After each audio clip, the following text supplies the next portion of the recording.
Hey, what's up, every pony? How are you guys doing today? Welcome to stream. You guys are terrible at letting her lead in. I literally had no chance to lead in. They were constantly talking, and like Tank breaks the silence with lead in with "What's up, every pony?" And I'm like, alright, I take that bet. Today is the psychic damage stream. We're going to be doing psychic damage to Abby. Mainly yourself. Just donate lots for the charity, and we'll make sure that Abby is just absolutely babbling by the end of this stream. All right, yeah. They're going to be trying to make sense. Carol, thank you for the resub. A whole year's wow. I've alerted the Horde. Send them my way and I'll come back alive. Anyway. Throw me to the wolves and I'll come back pregnant. You said it, not me. Yeah, I did. Why? Anyway, today's the last day of the VTuber SummerSlam. We've already exceeded our goals twice, so any more donations that come in will be appreciated. It's all going to Gamers Outreach. Wonderful organization. They do fantastic work. We have exceeded our overall goals with the event as well. They were going to raise 500,000 or 575,000, and they're almost at a $750,000. Do we have actually permission to do psychic damage? You know, I've known you for over a decade, right?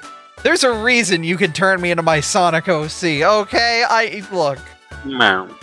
I welcome psychic damage. It's like Princess Bride. I take small amounts of psychic damage so I can avoid the big moments of cringe later in my life. Damn it, Senna. I was gonna do that. Oh god. I just hear furious laughing in the background. Also, we have You're scaring me. a couple wonderful things for people interested in donating. ! Donate. I'm gonna pin that really quick. Ba-ba-ba. Wish I could just pin people's messages rather than my own, but whatever. I don't know. There's probably a way to do that on Twitch, because I've seen people accidentally post horny in chat and streamers call them out by pinning it.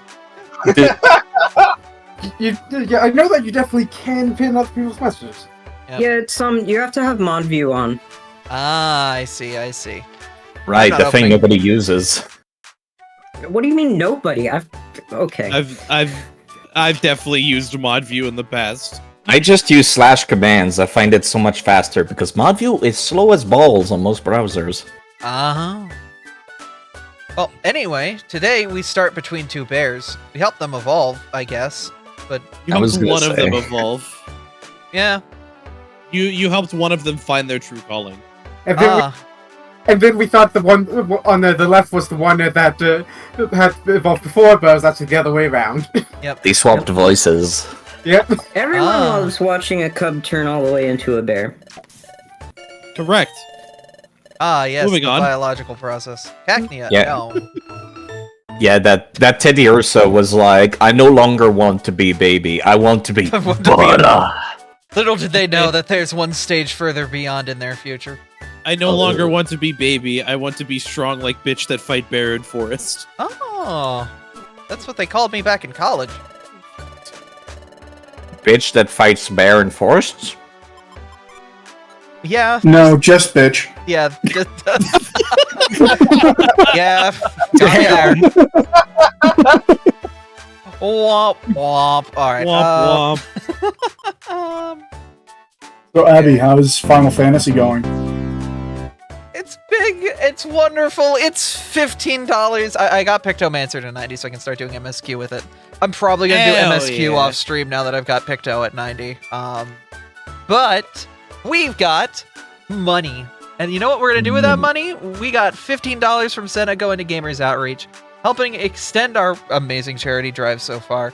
I can't share this on stream because layout stuff is weird, but I can do this. Hi, look, if I pop this out as a windowed projector, and then I can change windows to the windowed projector, now they can see the Lilo and Stitch cards. Ooh. Audio mixer. Audio mixer. Audio mixer. Oh my god. Audio mixer. It's not audio mixer. Yes, it is. It Audio is jungle. Audio mixer. There, now do you see There it? we go. Okay. So we've got these Lilo and Stitch cards. You guys donated for them. I don't know if they're upside down on stream or not. They weren't. They are upside fine. down on stream. There you Okay, go. now they're good.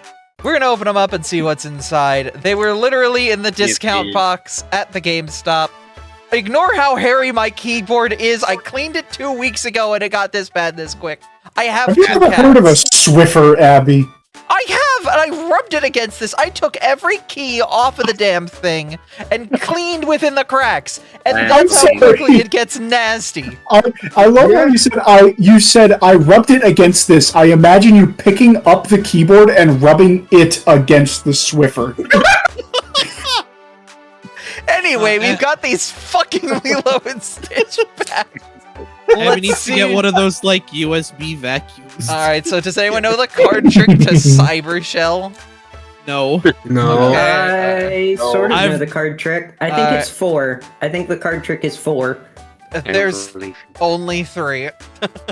Never mind. Then I have no idea what the card trick is for this. I've never opened a pack of Cybercell in my life. I have no idea what this is, but we've got Lilo. It made a hula. No, you've got Okay. Lilo Stitch. You've got Lilo Stitch.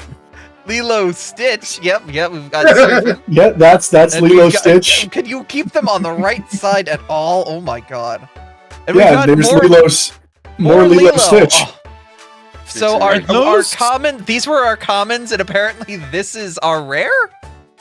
Are those laminated? No, they're in a plastic cover. They They came sure with look- sleeves. They came in the pack. Why don't they They get us in open. regular Oh, cards? look at that. They open up.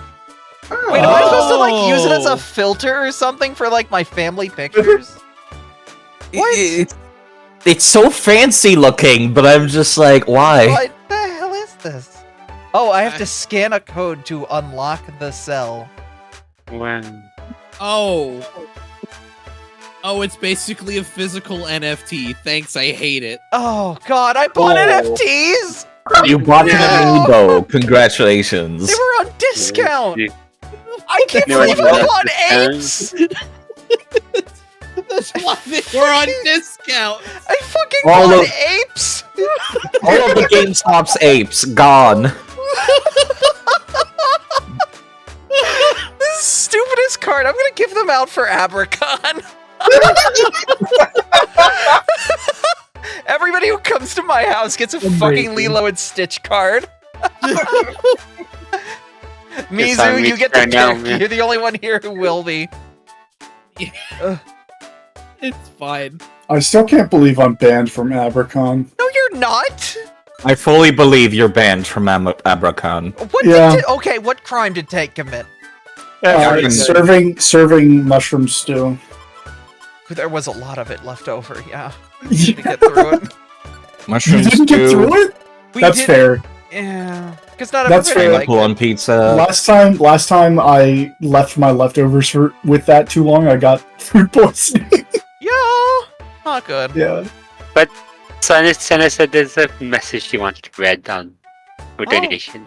There was a comment. Rule 15. Big Sippy. Ah. We have Rule 15. Big Sippy. Can somebody add a Big Sippy? It's already there. Good. Alright, so let's load up them rules and go Slurp. through the whole damn thing. Yep. Speaking rules. Is it on the right of speaking rules? Yes, it is. Alright. 1, 2, 3. Resonate with your Resonate with your guildmates. guildmates. Guildmates. Yeah, that's actually good. Let's just make it that. Resonate with your guildmates. Because it's a combination of both. Rule 2. Shout out Shout the out bitch. Bitch. Rule 3. Side Side is viewed viewed and and should should be be appreciated. No. Rule 5. Our Artomis is is all all the the gummies. All the Rule gummies. 15. Big Big Sippy. Rule 69. Leave the lovers alone. Leave the lovers alone at night. Great work. Amazing. People who are just watching us now have no idea. Like, there's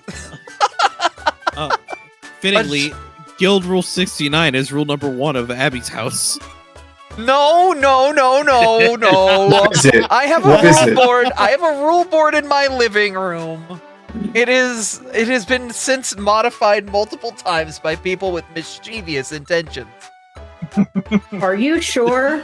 Yeah. Hang on. I know several of the people who modified that board, one of which is you. Maybe. Yes. I maybe had malicious. I maybe had malicious intent. Who knows? Abby, malicious intent, never. Always. Absolutely never. I'm a Listen, sweet innocent being. Listen, you cannot pull the wool over the eyes of the people in chat. Quicksand cave. That's where we're going, right, guys?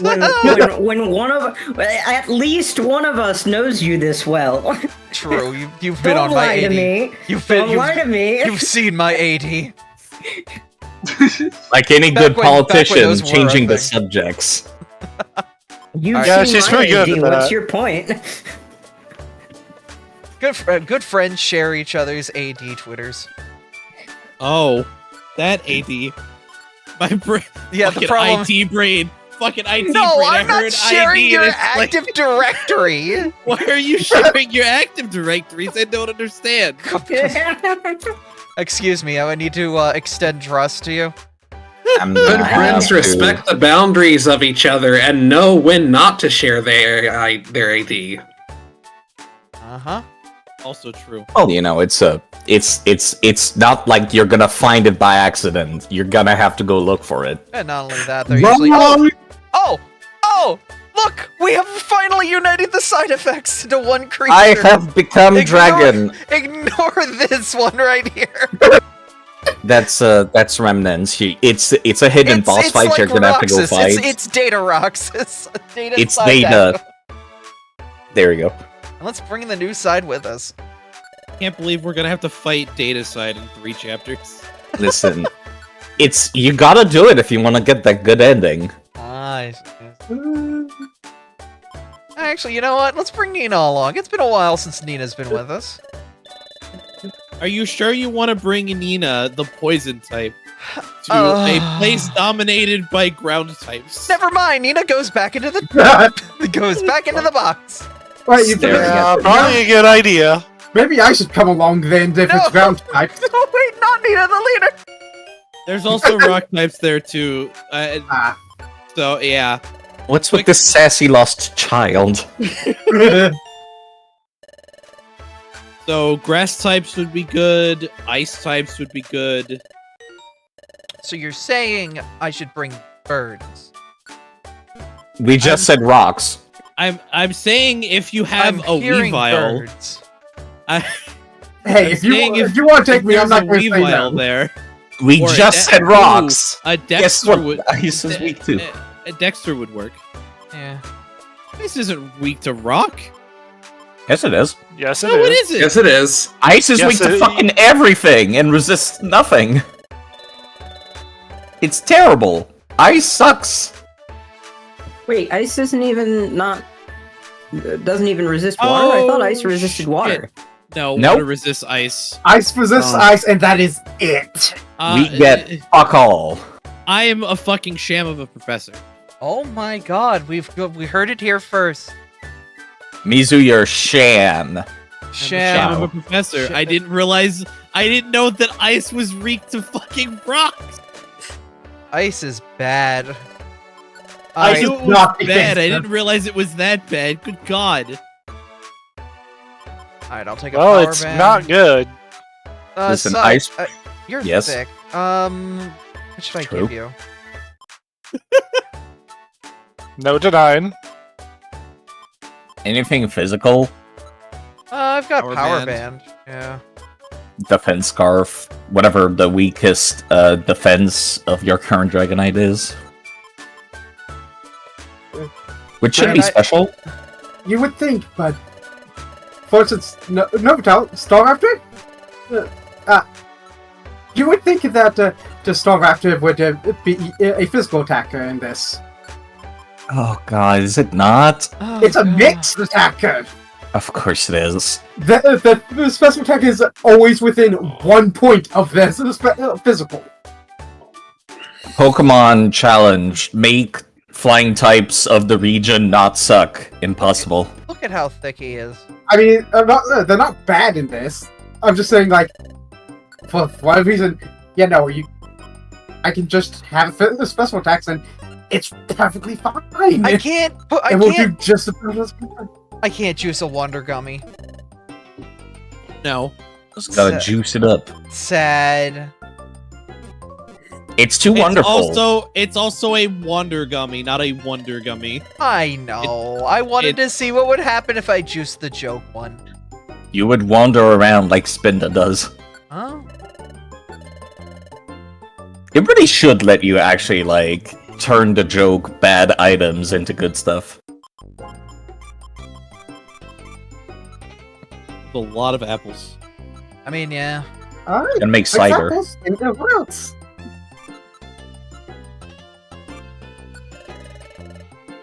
Will you recycle these items? Thanks for recycling. Here's your gold ticket.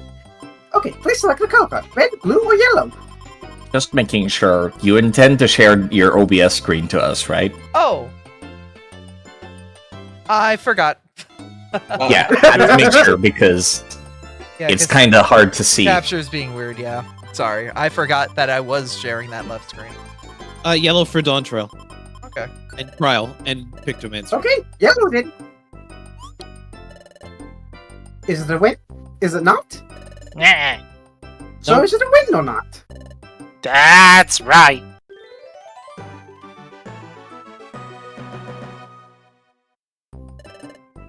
Ah, that's wonderful.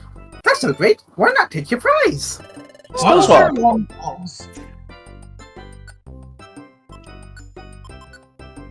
Teaches the move Skill Swap. Skill Swap's usability with that of a target. Oh. Okay. Interesting. Niche situational, but if somebody's got a good ability or you've got a shit ability. Slacking doesn't get slow start, does he? Yes, it's got the thing where it For when- wastes a turn every turn. So You every You turn. could swap that off though. Yeah. I think it's specifically not available on its moveset, just so you don't do that. You could probably swap it with a mon that does have skill swap then. That's actually Yes. what the final boss of Pokemon Colosseum does, interestingly enough. It skill swaps its own slacking and then switches out the Pokemon that got the bad ability. Yeah. Because I think it reverts back to its original on Switch. It does, but the slacking remains. Or the slacking remains without Truant, which is busted. 'Cause Pokemon Colosseum. Slacking's fucking swole. Pokemon Colosseum will kick your ass if you let it. I would rather it not. My ass is weak. Yes, Listen, we're aware that you have a lackluster attack stat. I mean that too. Oh look, a buddy. Lackluster everything. Oh, hon, you don't need a vacuum. But no. But yeah, that's why the Colosseum speedrun strat is Espeon and Typhlosion and one-shot everything before it can move. And pray. Did that Hooray. Squirtle just knock off the bow from It did? Yep. Artie? Shine. Not anymore. Yeah, it's fixed. Alright. I love Dragonite Sprite. Look at them. They're so big. Tall. Thick. Hole. I'm gonna pick you up and fly away with you. Oh, that's how I expect to get home. You're my Uber. Wow. Is this But there's a Pokemon? 50 chance whether or not he'll fly you back home or fly you away to his tower. What happens when I go to his tower? Dexter is Tank's character, isn't it? Yeah, does Dexter not have a grass move? I don't think so, no. I have to get him one, but he does... Well, that's unfortunate. Yeah. Uh-oh. Is this Pokemon D&D? No, we don't have Pokemon D&D yet, but it is something we are planning. We currently have this, which is PMD, Pokemon Mystery Dungeon. Then after, we've got Pathfinder with a bunch of kobolds. So as long as you like little lizards, then you'll be fine. Are you guys on, like, autonomous mode? What's going on here? They might be on Go After Foes. Yep. Maybe. Yep. Yep. Yep. Yep. Yep. Yep. Yep. Yep. Yep. Yep. No, you don't have to hit that wall anymore. The wall's dead. As I was trying to say before I was muted, only Abby can make a toast naked Wait, what about naked? because the bow fell off. Oh. And only Abby can do that. Oh, only our Oh, I see. I see. Only Abby can do that to Thomas. Another Sand Slash. Yay. You're To join making the Sand Shrews. We're a collection. We're making a pangolin squad. Oh. Can I like love 5 of them pangolins. drive a mech?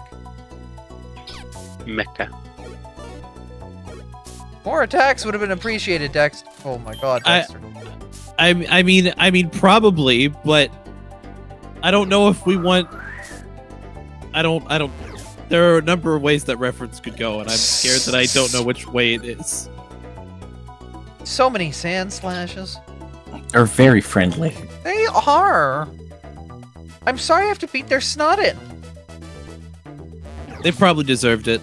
Oh. I am not looking forward to playing a Alolan Sandshrew. If It's there's fine. type advantages. It's fine. It's fine. It's not like the majority of the party is weak to a single type or anything. Yeah. Right, Yeah. guys? We're definitely not all weak to the type most prevalent in Yeah. the current dungeon. Oh wow, actually never mind. I take back what I said. Alolan Sandshrew is only horribly weak to Again. fire and fighting. Ground is okay. Everything else is resisted. Yeah, Get it's right like back adding on. it's like adding a good type to ice makes it good.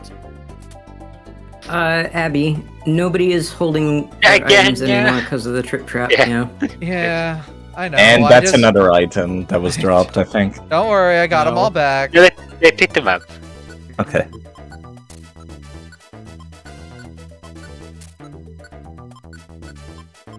You know, ice really should be resisting at least a couple of things, like bug types.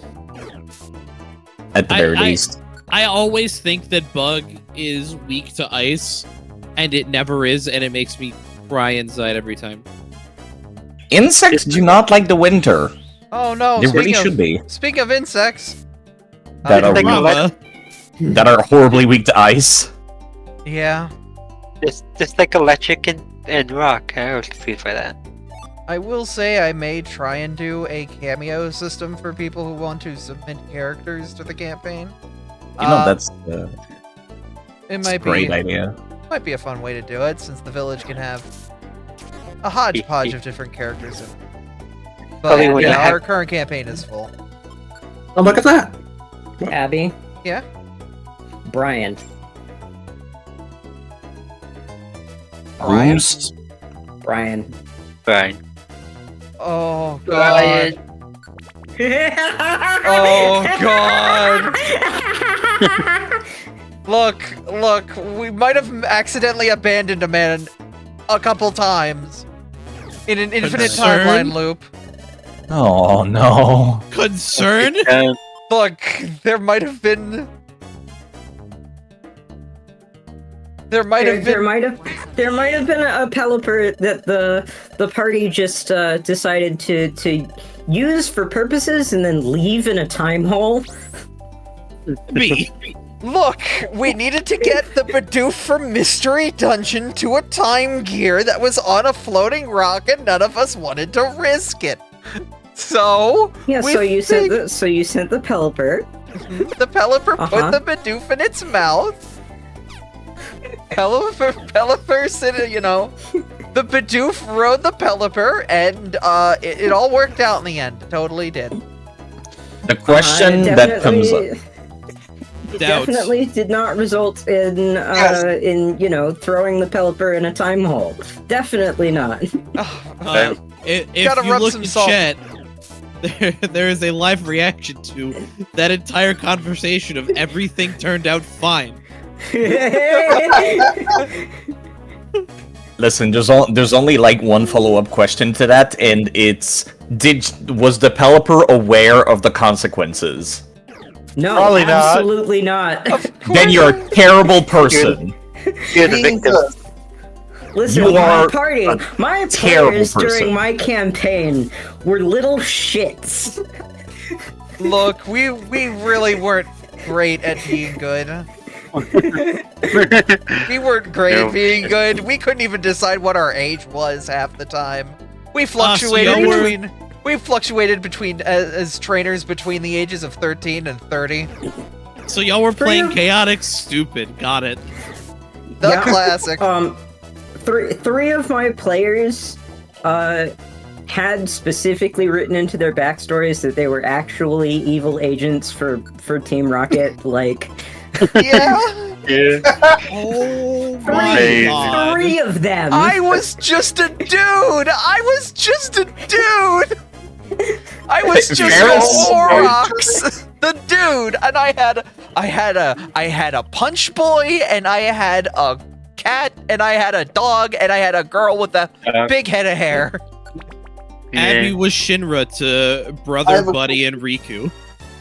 Wanted outlaw spotted. Know each other were Team Rocket members. That. Did the Team Rocket members know that they were Team Rocket members? That's the kicker. Because we all knew what Gavi's character was. Yeah, but that was because her backstory was that she didn't want to be. Yeah, we knew that one. I had suspicions about Lily. No. Lily was just confused. The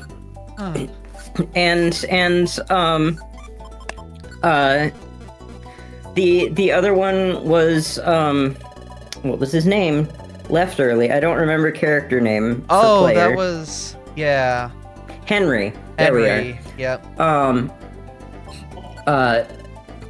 Henry, who Henry was a rocket agent too. Henry was straight up evil.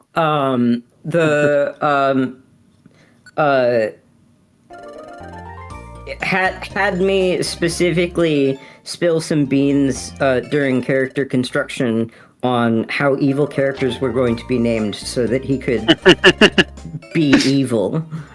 And Ferris, do you remember that conversation we had in the voice chat the other day?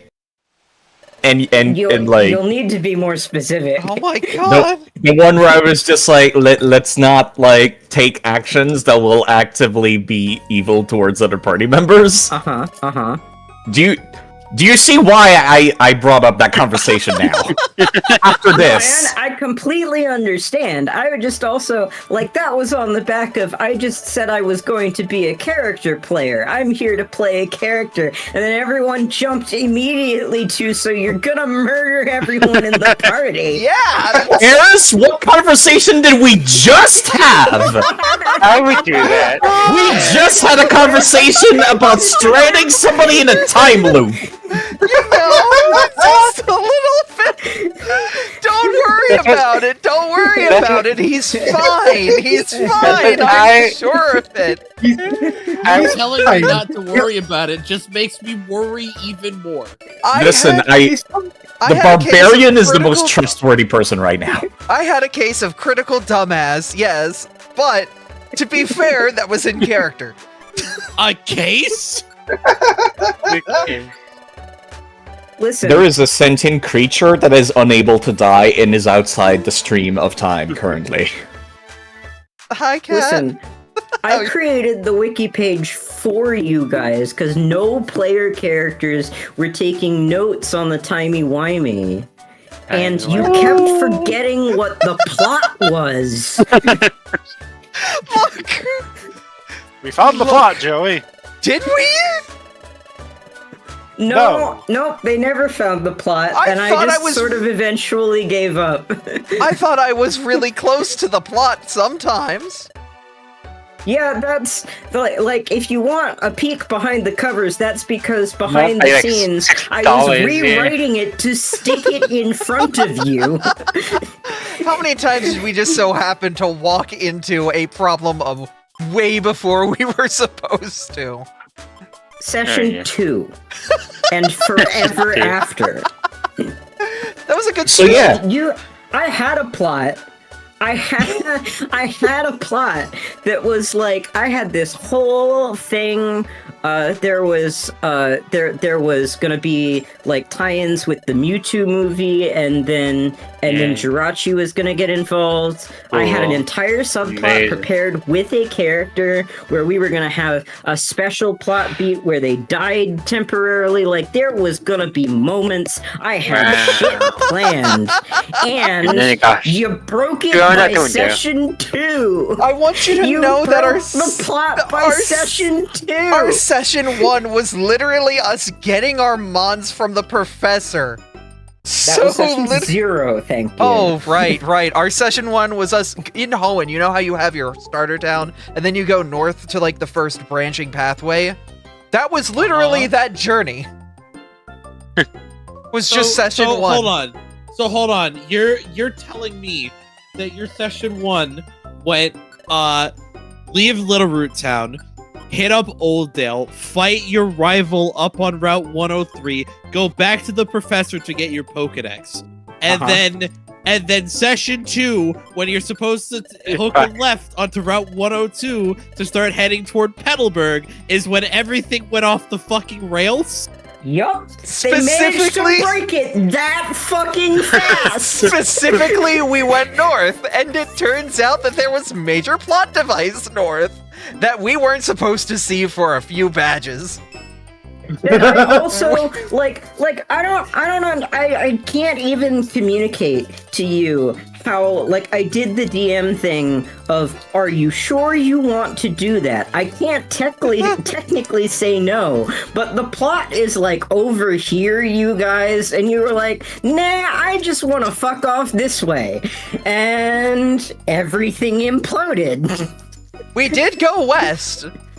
That was the bowling alley. I caught a Joltik, and then it became... and that was supposed to be the first plot beat, and everything got scrambled, stuff was going wrong, and then you also, we had this exact conversation, right? So I was like, I have set up a world with timey-wimey stuff. You are all aware that time travel was going to be part of this campaign, and I specifically said that it would be a terrible idea when you witnessed the first time hole to go jump inside it. This was a fucking terrible idea. And you know what we did? You do? You all jumped inside it. To be fair, it was pretty cool looking. I can't believe Abby literally played directly into the stereotype of chaotic dumbass. To be fair, there were 6 of us. You all immediately played into the stereotype of chaotic dumbass. You literally went, ooh, that thing is different than the others. Let's go inside it. Not even bothering to figure out what it actually was. I fucking hate it. I hate it. And north. So yeah, you can understand my concern when I hear somebody say, I'm going to roleplay my character, right? I'm going to roleplay my character is a massive red flag!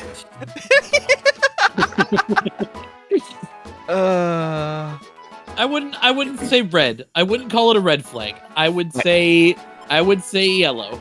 I would call it literally dropping down a gigantic red banner in front of the building that says, "Come on in!" Alright. And nothing else. Anyway, the point being, if you want a quick synopsis of how fucking badly this went completely off the rails, it was the rocket base that you encountered midway through the campaign was supposed to be quest 1 in order to, like, tee up the big bad and, like, some of the political intrigue that was going on. And 2, Celebi, which you found approximately 6 months before the campaign ended, was supposed to be your first companion because Celebi was the key to not going random places in the time hole, because Celebi is good at manipulating the time hole. Turns out, if you jump in the time hole randomly, you go to the past, then the future, then the past, then the present, then the other future that you might have accidentally made worse. We did at least turn Mawile into new Mawile, so I mean that's a win? So Ferris, you're gonna take revenge on Abby during this campaign, right? Damn it! I'm taking revenge. I am taking revenge on Abby in so many small ways already. This is why I brought you on. I knew this was coming, and you know what? I'm fine with it. You know, it's Abby's turn to suffer. Yes. Look, I'm already DMing 9 Kobold solo today. I'm okay with this. I know what's coming. Let it happen. Also, Anyway. Kane saying, "What do you think I do as Ginkle?" There's a clear difference between terrible repercussions for your player character that will not go past the current fight versus terrible repercussion for the entire party and the rest of the plot line. Mm-hmm. The second one is the one I'm worried about. I don't think that, regardless of how we play our characters, that we are that chronically chaotic dumbass that we're going to immediately just throw the plot out the goddamn window. Oh, Yeah, I'm that bad. I don't want to get railroaded, but at the same time, I don't want us to like walk into end of the game area by accident. Listen, all you have to do as a player to not do that is listen when the DM says that's fucking stupid. Hey, guess what we didn't do? Was it your first like campaign? No. I'm confused. I threw caution to the wind and had a good time. It was not Abby's first campaign, and Gavi, who was a main instigator of all of the stupid, is a veteran player of many years. Mm-hmm. Not just us. Okay, I guess that opposite end of the spectrum, Ferris. Was that your first time DMing? No! Okay. Oh, I see. Okay. I just had to make sure it wasn't the veteran player bullying the newbie DM by going full chaos. Nope. It was not my first. It was my first time running a very long running campaign with an original story. That was my first author of my own setting and everything. I see. But definitely not my first time DMing. Gotcha. Like, I pulled out all of the tricks to be like, please stop. Please fucking stop. There are no rules that I can use to say no, but I'm saying no as strongly as a DM can say no. Boy, I can't wait for the Continent of Steel. This is gonna be fun. Abby, you have potentially made mistakes. Just so you're patently aware of that. I have done this with righteous intention. Uh-huh. I believe I was like one of the first people invited to this thing, if I'm not mistaken. It was you. Like my thought process was, Artie obviously I know once in, and I definitely can do And then it was like, all right, who are the veterans that, like, I know that are, like, forever DMs that would be interested? And I was like, well, Ferris, I know, would definitely love to be on the other side of the sheet. Rather than me torturing them. And I was like, it's going to be a risk. Yes, I know what they're going to do. Can't believe me and Ferris are getting freaky under the sheets. Oh my god. And then immediately I was like, all right, I want a group. I want a gang. I want people who combo together. And my brain immediately went to Mizu, Side, Sass, and Kane. And I'm like, oh my god. I think all of them can combo together off of each other in very dangerous ways. And you've already seen that with me and Kane. Oh, I've seen that with you and everyone else in this call. Plus, we have Yakuza's also with Yumi and Kane, so... Oh, yeah, yeah, that's right. Right. Yeah, with Side and Kane, and the brains continuing to melt as the streams go on. That's exactly why I did it. I'm like, I think this will be a good mix. It'll get some new friendships going, but it also has the ability to instigate some fires. I feel like the only concern might be Sass, because I think Sass has not played a whole lot of Pathfinder. No, but I think she is a veteran of Scott's campaigns.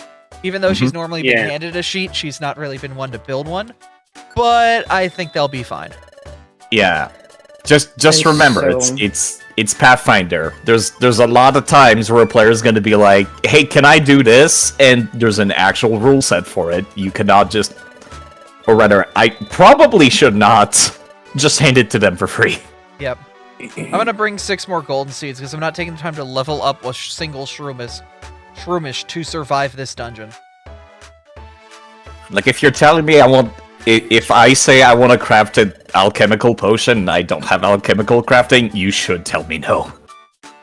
Yeah. Why we had a very, very long conversation about a portable forge. Right. Yeah. Which turns out, actually, I think I read in the crafting rules, you just need a hammer and an anvil. Listen, I can't wait till level 3. Oh, with a Side, I'm going to apologize in advance. I'm going to be the reason that a whole bunch of rules are going to be made about your homebrew. Oh, what were you thinking of? Listen, I have an entire, my sheet is already busted.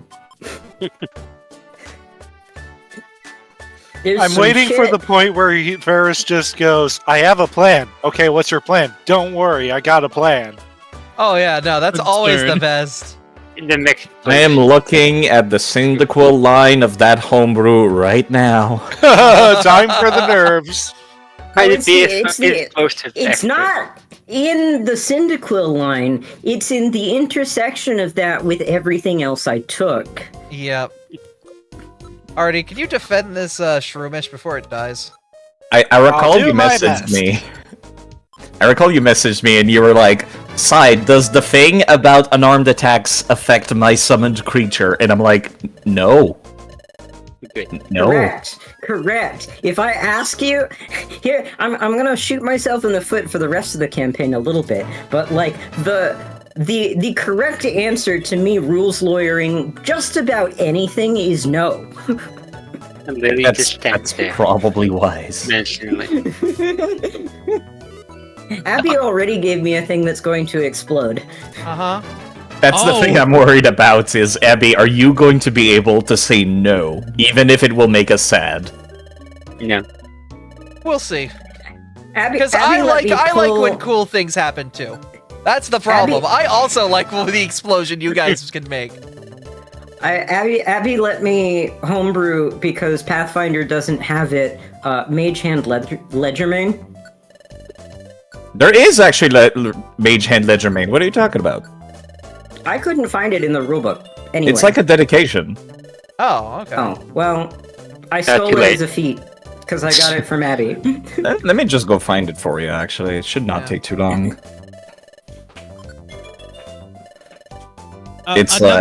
Another thing that we discovered, speaking of chaos, Quite literally, fastball special. Like Mario and Luigi Bros Attack. Wahoo. Bro attacks. Specifically, the one where Luigi takes the hammer to Mario and shrinks him to his shrunken size, like you could do in Superstar Saga. Ooh. And then golf swings Mario into the enemy. I forget. It's not Hammer Bros. I forget the name of the attack, but It's Bro attacks, I think. Oh. Wait, yeah. they're called Attack. Bros attacks. But the specific one I'm thinking of, I don't remember the name. I think I you triggered forgot. Hop a little bit. Maybe. Little bit. Hyperfixation was activated today, yeah. Have a golden seed lily.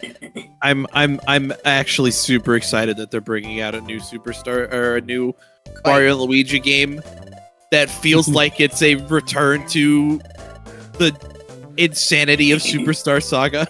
They also brought back Paper Mario TTYD because they're like... I recall when they were making new Paper Mario games, they were like, yes, we hear you people that say you want the old stuff, but I think we're gonna keep doing our own thing anyway. I believe was the exact quote. Yeah, that went terribly. Nobody liked it. Please. Some people were like, yeah, Origami King's okay. Not great. I really hope that Brotherhood is an actual return to Brothership. Better. Superstar Saga. Yeah, Brothership. Yes, Brothership. Sorry, I have Because it's like Dark. Mothership. Ha ha ha. I have Sonic on the brain right now. I'm sorry. Lily! Meow. Still trying to find that spell thing. What were you saying, Lily Reggie? kills. Is it knockback? I'm gonna look up this attack now. Thank you, White Luigi. I'm bloodthirsty. Meow. Oh, okay. I mean, like 3 stairs in a row, I'll take it. Is it Wait, Upper Bros? it is knockback, bros. 5, 6, 7. Alright. Yes, you're correct. It is knockback, bros. There's no shrinking. Luigi just turns Mario into a ball with the hammer. And it's just a barrage of Luigi smacking Mario into their enemy. Sounds about right for that game. I love all the images of Mario and Luigi in that format versus, like, Sephiroth.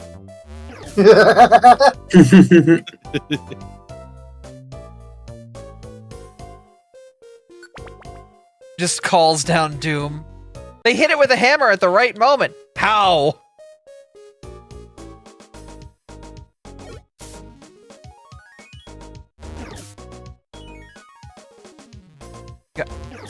Guys, are you just gonna watch us?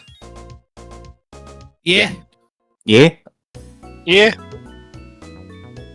You can do it. It's like literally what we do. Shroomish, no! I know, they're good. They're off on their Get own. your ass back here! Going on adventures. Oh my god! Oh, it's raining. Off There the you log. go. I'm about to bring the sun. There you go, I found it. It's called the Spell Trickster Dedication. For Ferris. When you cast Mage Hand, you can modify its target to be a set of Thieves' Tool, and when you cast it this way, towards a device or lock, yada yada yada, you can use ranged Ledger Bane. Okay. The more you Goodbye, know. Kadabra. Because I remember that was one of the main archetypes for first edition. It was very popular. Ah. Because it's dumb. It lets you break everything. Wanted outlaw spotted. Kick its ass. Me? It's got its back against the wall. No, the Me? Murkrow in front of us. Not anymore. You're not a wanted outlaw, Ferris. Not yet. Yet. Smile. Yet. I'm just picturing now the first 2 characters in the Pokemon campaign that are going to have wanted posters. It's going to be Volna and Ember for 2 completely different reasons. Y'all, I was intending on this to be like, I had somewhat long-term plans. Like, nothing that's like, you know, I have the whole plot drawn out on a whiteboard. I have endpoints for sure, but it's also just like, wow, y'all are finding ways to not even get to the endpoints. Goodbye. Abby. You realize that Ember is a mysterious cloaked figure going to a new place. Volna is a gremlin. I'm gonna be the only reason why pockets to plot. The professor will be also somewhat reasonable. Your efforts will be appreciated. Good luck wrangling in a bunch of. I was gonna say, did you actually read like the thing I sent you for my character's backstory, Abby? Because if you play it right, I could also be a force for order. Yeah. Listen. I have a lot that I need to digest. Let's put it like that. Everybody in call seems to conflate like being a little shit and being unable to follow the plot. I can still follow the plot and be a little shit. Same. That does not mean that in following the plot, our characters won't end up on wanted posters for some shenanigans. My character is canonically already on wanted posters. Exactly. So how difficult is it to set up a camp in the middle of nowhere like Red Dead Redemption 2? I don't think it's difficult at all. I think it's an hour. Good to know. Oh, God. Just in case we cannot have permanent lodgings in civilization anymore for a while. I made a cabin for you all, and you're all gonna fuck off into the woods? I am assuming they will force us. I'm gonna set the cabin. I mean, if we're on the explorations that take days, we're gonna have to camp out anyway. Oh, for sure, Actually, yeah, you might want to have like a pre-made camp that you can slap on top of other maps. Honestly, it's a good idea. Yeah, that way we can always have the same base camp, just like, this is the desert version. This is the jungle version, and so on. Ah, different flavors. Yeah, basically you have one layer that is the actual camp, and then you have the actual map underneath it. Oh, so I just have to sort through the many different forms of map I have to find the one for your current location you have camped out at. Man, I can't believe I have a camp for every camp I need. I mean, doing it in layers, that way you don't have to make an actual single map for every single places we're gonna visit. It makes sense, it makes sense. So, I'm sorry, I feel like we kind of took over the conversation for a bit. No, you're fine, you're fine. I honestly have kind of put the Continent of Steel a little bit on the back burner, because there's a problem with what y'all have done recently that I need to resolve in the Kobold campaign. I'm in danger. Yeah, so good job, Gizu. I've been kind of getting in that information of like, okay, there's stuff happening. I've not been processing it at all because it's like I have to focus on how the hell these kobolds are going to unfuck or fuck themselves more. Isn't that just like Kobold's state of being? But most of them, yeah. We're like pseudo-civilized. It is when one of them isn't prime suspect for a murder case. Half of us are civilized. I challenged the man to an honorable duel. This is bullshit. Yeah, this is why I say half. As a half dragon, I'm just over here going like, yeah, that tracks. That tracks for kobolds. It's Psychic Torque. Is that the one I already have? I think Yes. so. Yeah. I know for a fact you do. Blue Tail, Bow. Magical Bow. And yeah, that sucks to hear, because literally me and Kane were just like, we are vibrating at the prospect of getting to play. You are vibrating at the concept of playing a TTRPG. Phoenix, right? Yeah. No, I will mean No, Continent of Steel. Oh, the Continent Me of Steel. too. I'm Yes. excited. Oh my god, yes. I am excited as well. It's just I am more focused on the kobolds. Once I can put you guys on the shelf, then I can start focusing on the Continent of Steel and the repercussions of your stories and how they affect the campaign. Listen, kobolds are really easy to put on a shelf. All you have to do is pet them and say they're a good boy. Ferris! No. Good boy. That won't work this time! Hiss. Who's a good kobold? Are you a good Yes. kobold? Grr. Listen, You want a you've kobold not snack? seen me at my. You've not seen me at full dragon power. Don't tempt me. You suddenly make every kobold in this room go blush. Full dragon power are 3 words that trigger any kobold. I am completely aware. I know what I'm doing. I'm brilliant at it.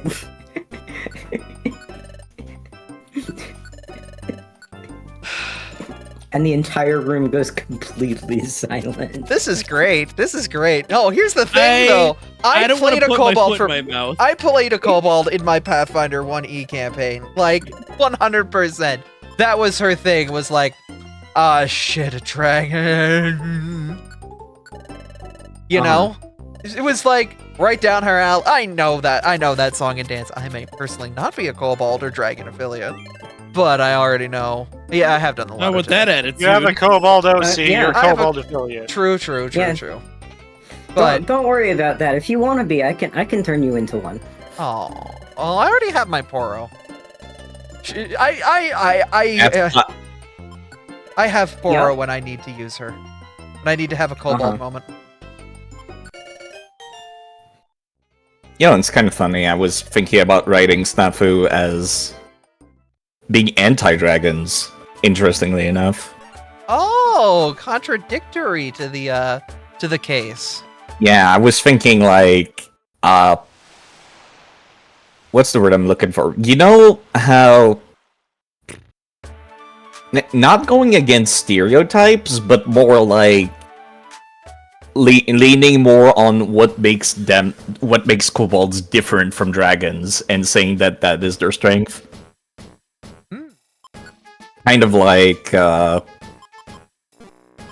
you know when somebody's half and half something, and they're like, I'm gonna lean on this side of my heritage more. Hello. Hi. But I mean, like, God, I don't know how to explain it. Save my child, a Weedle in mystifying force. That kid's fucking dead. Yeah. Yes.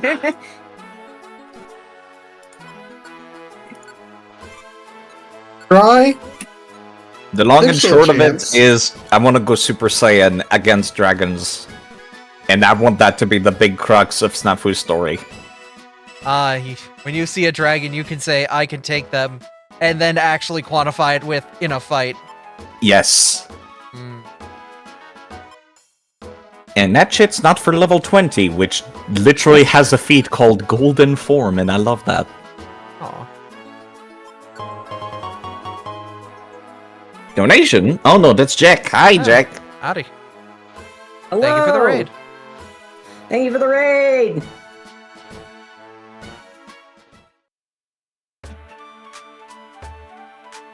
Yeah. Oh, do we not Oh, have shout out in here? No, Never mind.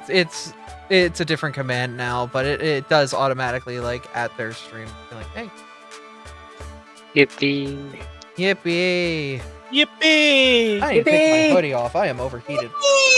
I already did that. Yeah, I know. I Alright. gotta crank the fan on too. This summer day is turning into a summer derogatory day. There's good summer days, you know, thunderstorms and stuff like that. Even though I'm not one for storms, I appreciate them. But I hate days like today. Ugh. Buggy, I do musty. not have enough points to toggle the drip.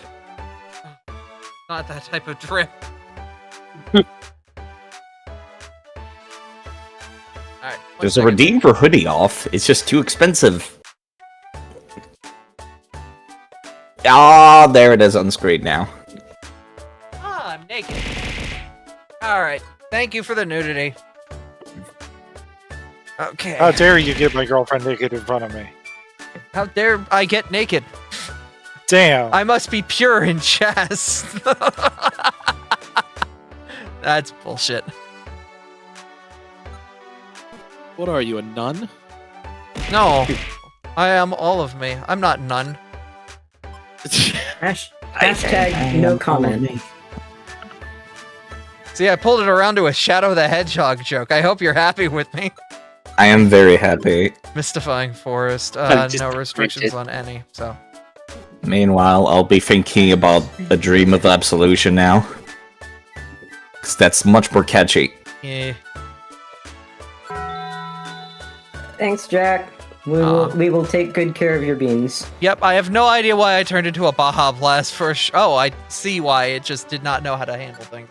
It didn't know how to handle the Sonic OC Baja back to back. Yeah, that's the problem. I don't know why the spacing's being weird. It's some weird timing thing. I don't want to mess with it. I just want to relax.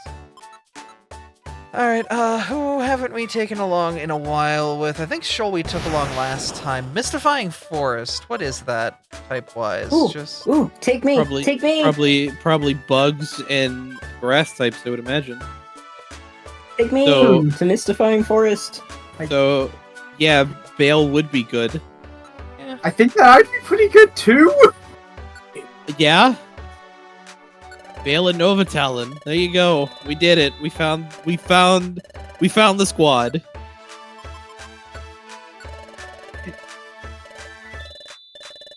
Remember to grab the Starly exclusive Oh, yeah. item. Yeah, as well as the Quill exclusive items, yeah.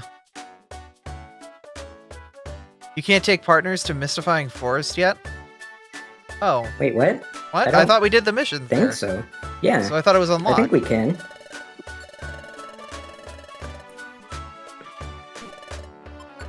Unless I'm crazy. I think we can. We'll find out when you try. Out. Yeah. Yep. Yeah. We'll find out. Yep, we graduated. We live in Sharpedo Cave now. Yeah, I live at his house. He's got cheaper rent than the bird. Still gotta pay 90% of your earnings to the guild, though. Taxes always follow me, no matter what world I'm in. Still gotta pay the rent for your old place. Just Oh. nobody sleeps there. Yeah. Damn you, Chatot. Oh, wait, we just had a conversation about how that Pokemon isn't. Yeah, Bale, you can have the physical. Physical, Bale. I mean, it's not like my physical attack's bad. It's just a case of I'm Equal. actually mixed. Like, I don't think that's. I think that they're both pretty high. Don't know.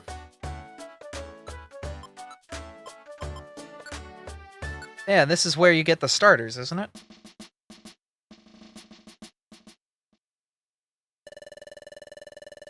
Oh, I need to take a Smeargle with me.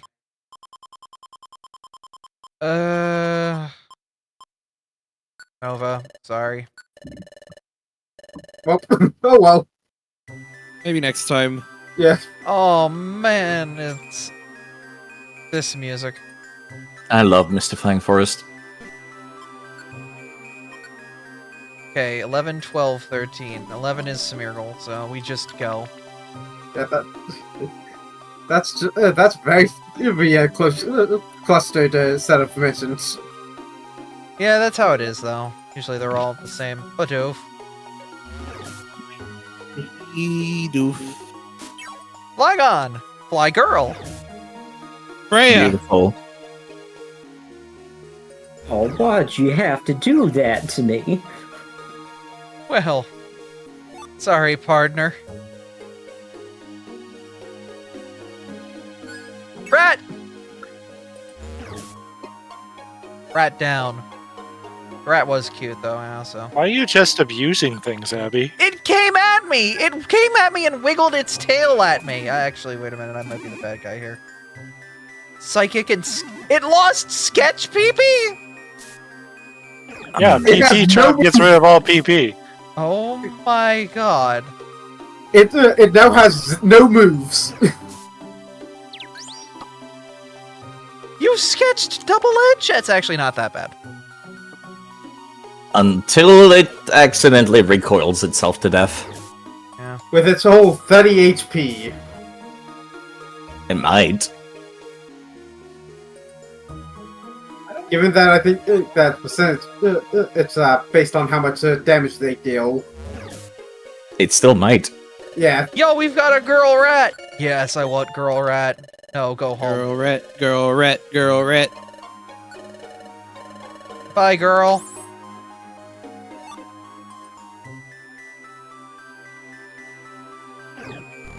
Throttle.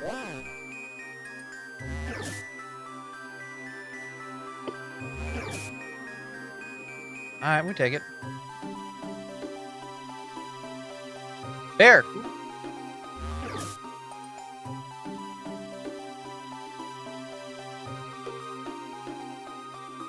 Oh wait, we missed an item back here. Hold up. Alright, false alarm. Was not a gummy. It was just pokey. It was just 29 poke. Movie. Damn. No hokey, no pokey. Pokey in my pokey. Oh! Oh, whoa.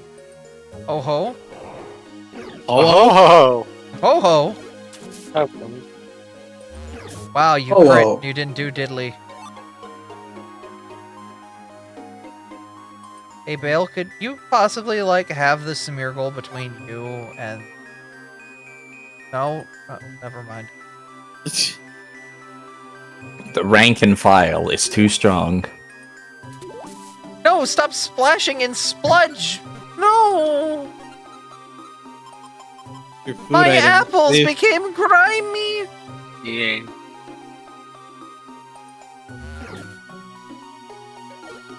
It'll affect my ass.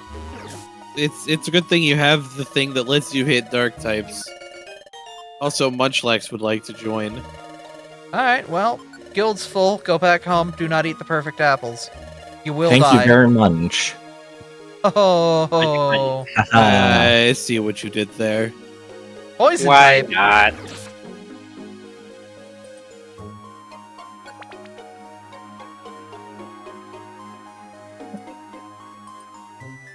Hello? Anybody here? just don't want to say anything. No, no, Can I you was hear me talking to now? I was talking to the room. The room just stays dead silent.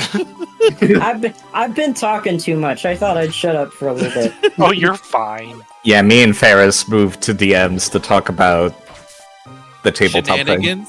Damn, I can't believe you two hopped into each other's DMs. Oh. Ferris slid so smoothly into my DMs. Stairs Okay, How good. smooth was Yay! it? Just secret Listen, business. Secret Bazaar! I'm a master. You are a rogue. My brain immediately went to either Master of Faster or Master of Puppets. I hate my brain! Master of Puppets, every time they say master, it gets faster. Master faster. Jack Atlas! Thank you. Now that's stuck in my head. You're welcome. This is revenge. For what I don't Revenge know. for It's just what? revenge. Okay. It's just revenge. You're banking your revenge early. Side knows what they did. So Licky Licky can't clean up grimy items, correct? No. Is that- No, only sticky. No, they're not sticky. They are grimy. Sticky is specifically those with the X's that are unusable. Grimy food is just bad. Yep. Gold Yeah, ribbon! Money! Ooh! That is just money. Like, I want to say it's 3,500 Poke when you sell it. Something I mean- like that, yeah. That's profit right there. And that's 3,400 profit. Yeah, That's- that's I thought it was like 3,000 or 5,000. Dude. Yeah, I don't need grimy money. food is can't be cleaned. It's more like a mistake, like in Paper Mario. Ah. Embargo. Well, that was fun. Very fun. Well, that's what's nice. Please, let me get rid of these goddamn Smeargle. Man's got no stats. He's gonna die. He's Man's gonna got die issues. again. No. Not the Schmeargle. He had no risk, man. Man's got no riz. He's gonna get turned into cream cheese. Man's from Wisconsin. Oh, that's a big boy. Earthquake, man. Alright, we're good. I'll use 2 more floors. Oh, sweet buttery. At least the stairs are in the boom. Sweet buttery what now? Sweet Biscuit. buttery Jesus. Harden. Whoa. He's getting Hold too on. hard.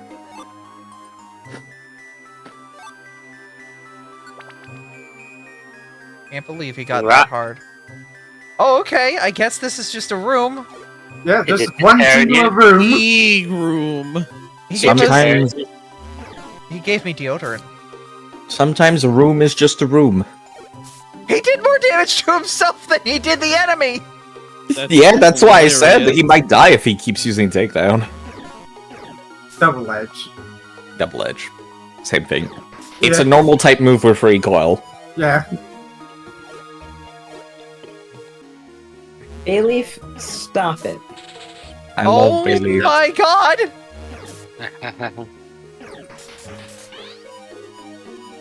Well, we're not hit by any moves. Can't believe Abby keeps getting hit with perfume. I smell great.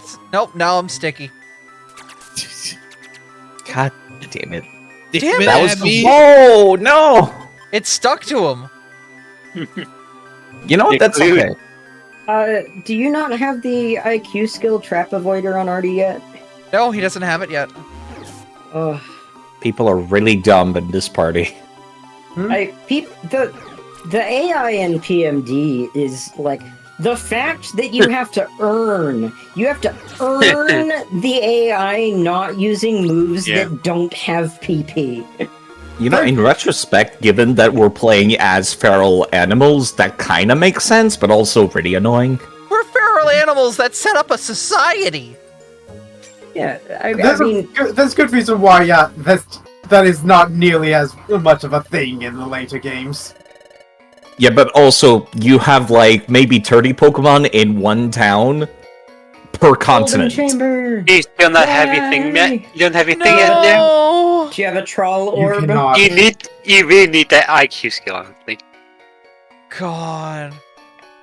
Hey, you Uh, should try eating that Alt Wonder range. Gummy. You need all-terrain tracker, whatever you call it. Are you sure? Because if they get Sorry. sent there, they won't, and they don't have a way back. You should bring your mobile scarf next time. Oh yeah, that too. I'm surprised you just don't have that permanently in your inventory. I should get it in my inventory. Whatever, I got the mission. It sucks, though.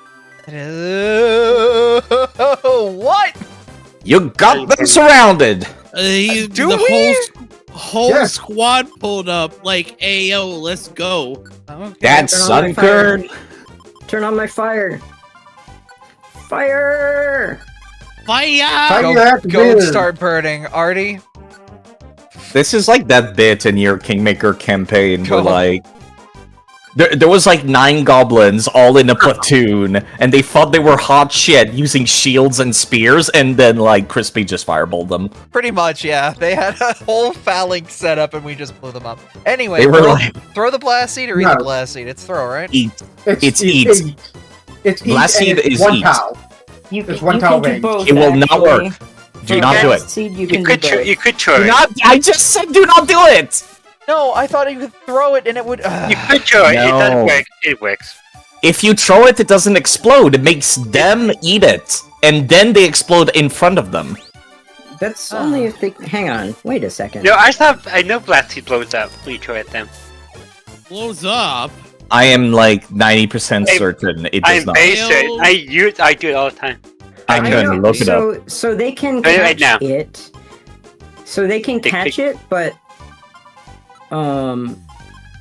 Just try right now, I guess. Okay, you Risk can throw it, but it does Yeah, less see? damage. Can I faux seal? Yeah. yeah, and Yeah, Yeah, that's I not think a that boss was fight. at sufficiently high levels No, it's in boss this fight. game, Yeah. the NPCs can catch and eat it, but that's like a separate interaction because it's the catching trait. Like they can catch rocks. But okay, but also normally if you eat it, you deal 35 damage to someone in front of you. If you throw it, you deal only 25. Correct. Damage, though. Fine. You're Yeah. correct. I was wrong. I had to Google it. And Oh, I well, told there's you the already. boss. Don't believe me. I like that you can just bolt and ignore the sunkerns. I would rather not. Yeah, that's kind of a good chunk of them. Well, they're dead. God damn, Vale. Fire Plume's kind of cracked. Artomis, you were bested by sunkerns. How does it feel? This is like the million lions wicked versus Pokemon. one Pokemon. Don't worry. I Oh, goodbye. will save Eddie. Artie. He's dead.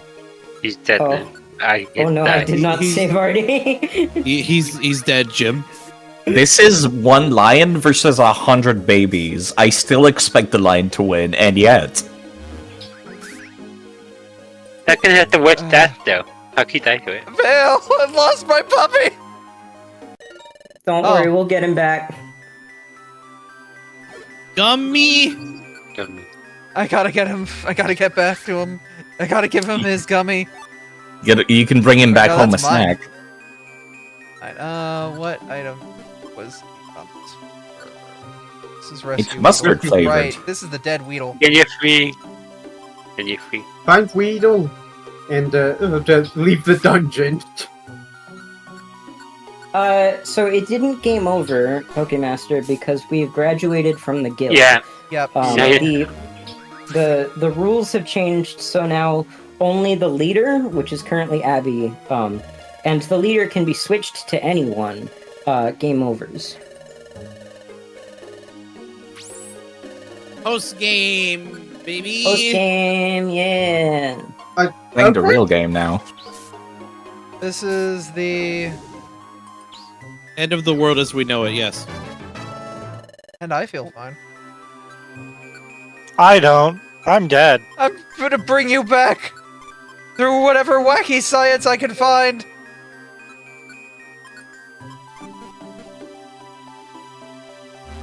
Specifically, I'm just gonna go to the end of this area because I know we're close and see if we find anything Let's else. inject this man with some science. Speaking of which, if you want the first two PMD games, in my opinion, Smokescreen is the single most cracked move. Oh look, it's a hole. Let's jump in. Let's just go back in the hole. You can take Yeah. Bale to remember Smokescreen, and it's stupid. Oh, hey, I'm alive. Oh thank God. Yeah, he died, but it got better. That's good. I got better. Reroll that. We're from Ultra to Hyper. Hooray! You can gotta have enjoy. 6,000 items in the shop? What? In storage. storage. Items In storage. Yeah. 600. I thought that said 6,000. The game has said fuck it. It was 800. It went from 640 to 800. I thought it was 540 to 600. It was 640 to 800. You did. Everyone's happy. You're safe. Oh my God. He's fine. Yeah, nothing's wrong. I'm okay. That's kind of what the badges are for. Yeah, Drew, the badge just sent him back. He got Like- a boo-boo and had to go back. That's kind of how I assume you explain the majority of the time where you fail a main story mission, and then you get to fight the boss again. The majority of the time, yes. Not all the time. I'm assuming it's just when you're near death, the badge just warps you out of the dungeon. So and I'm assuming they have that, but they're still uncivilized animals? Listen, magic, very easy to research. Teaching people how to use a tent and a toilet, very difficult. Having people who are able to make that, when not everyone has heads. Like, yeah, no, like, look at the entire continent you're on. Your town is the only known town at the time of this game. That's not actually true, even canonically, because, for example, what town is Torkel the mayor of? This town. It's literally mentioned that he's the town elder of this town. Wait, hang on. Like, they literally call him, who's the oldest person in town? Well, it's Torkel, the town elder. He knows old stuff. If we gotta ask anyone, it should be him. I thought... Okay, well, I might be misremembering, but I thought specifically they mentioned that he was a mayor of a different town. I wonder how close Abby is to getting all trade track. That might be the case, but the hot springs are very near this town. Yes, they are.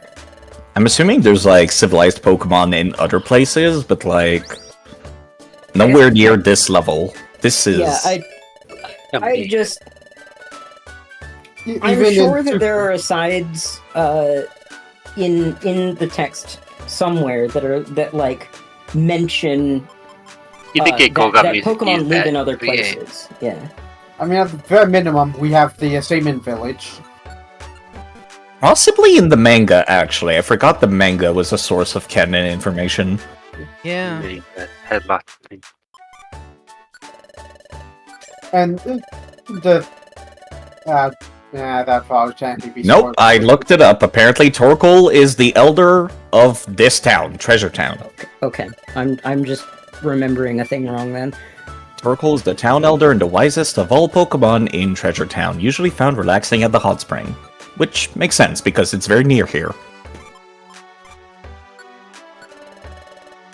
There is another town, but that's not until PMD Super, and it's not confirmed when it was established. I mean, doesn't PMD Super have like characters from all the PMD games though? Yeah. So yeah, it's close enough to time that like everyone's still them. Like no one's grown up or still changed, alive.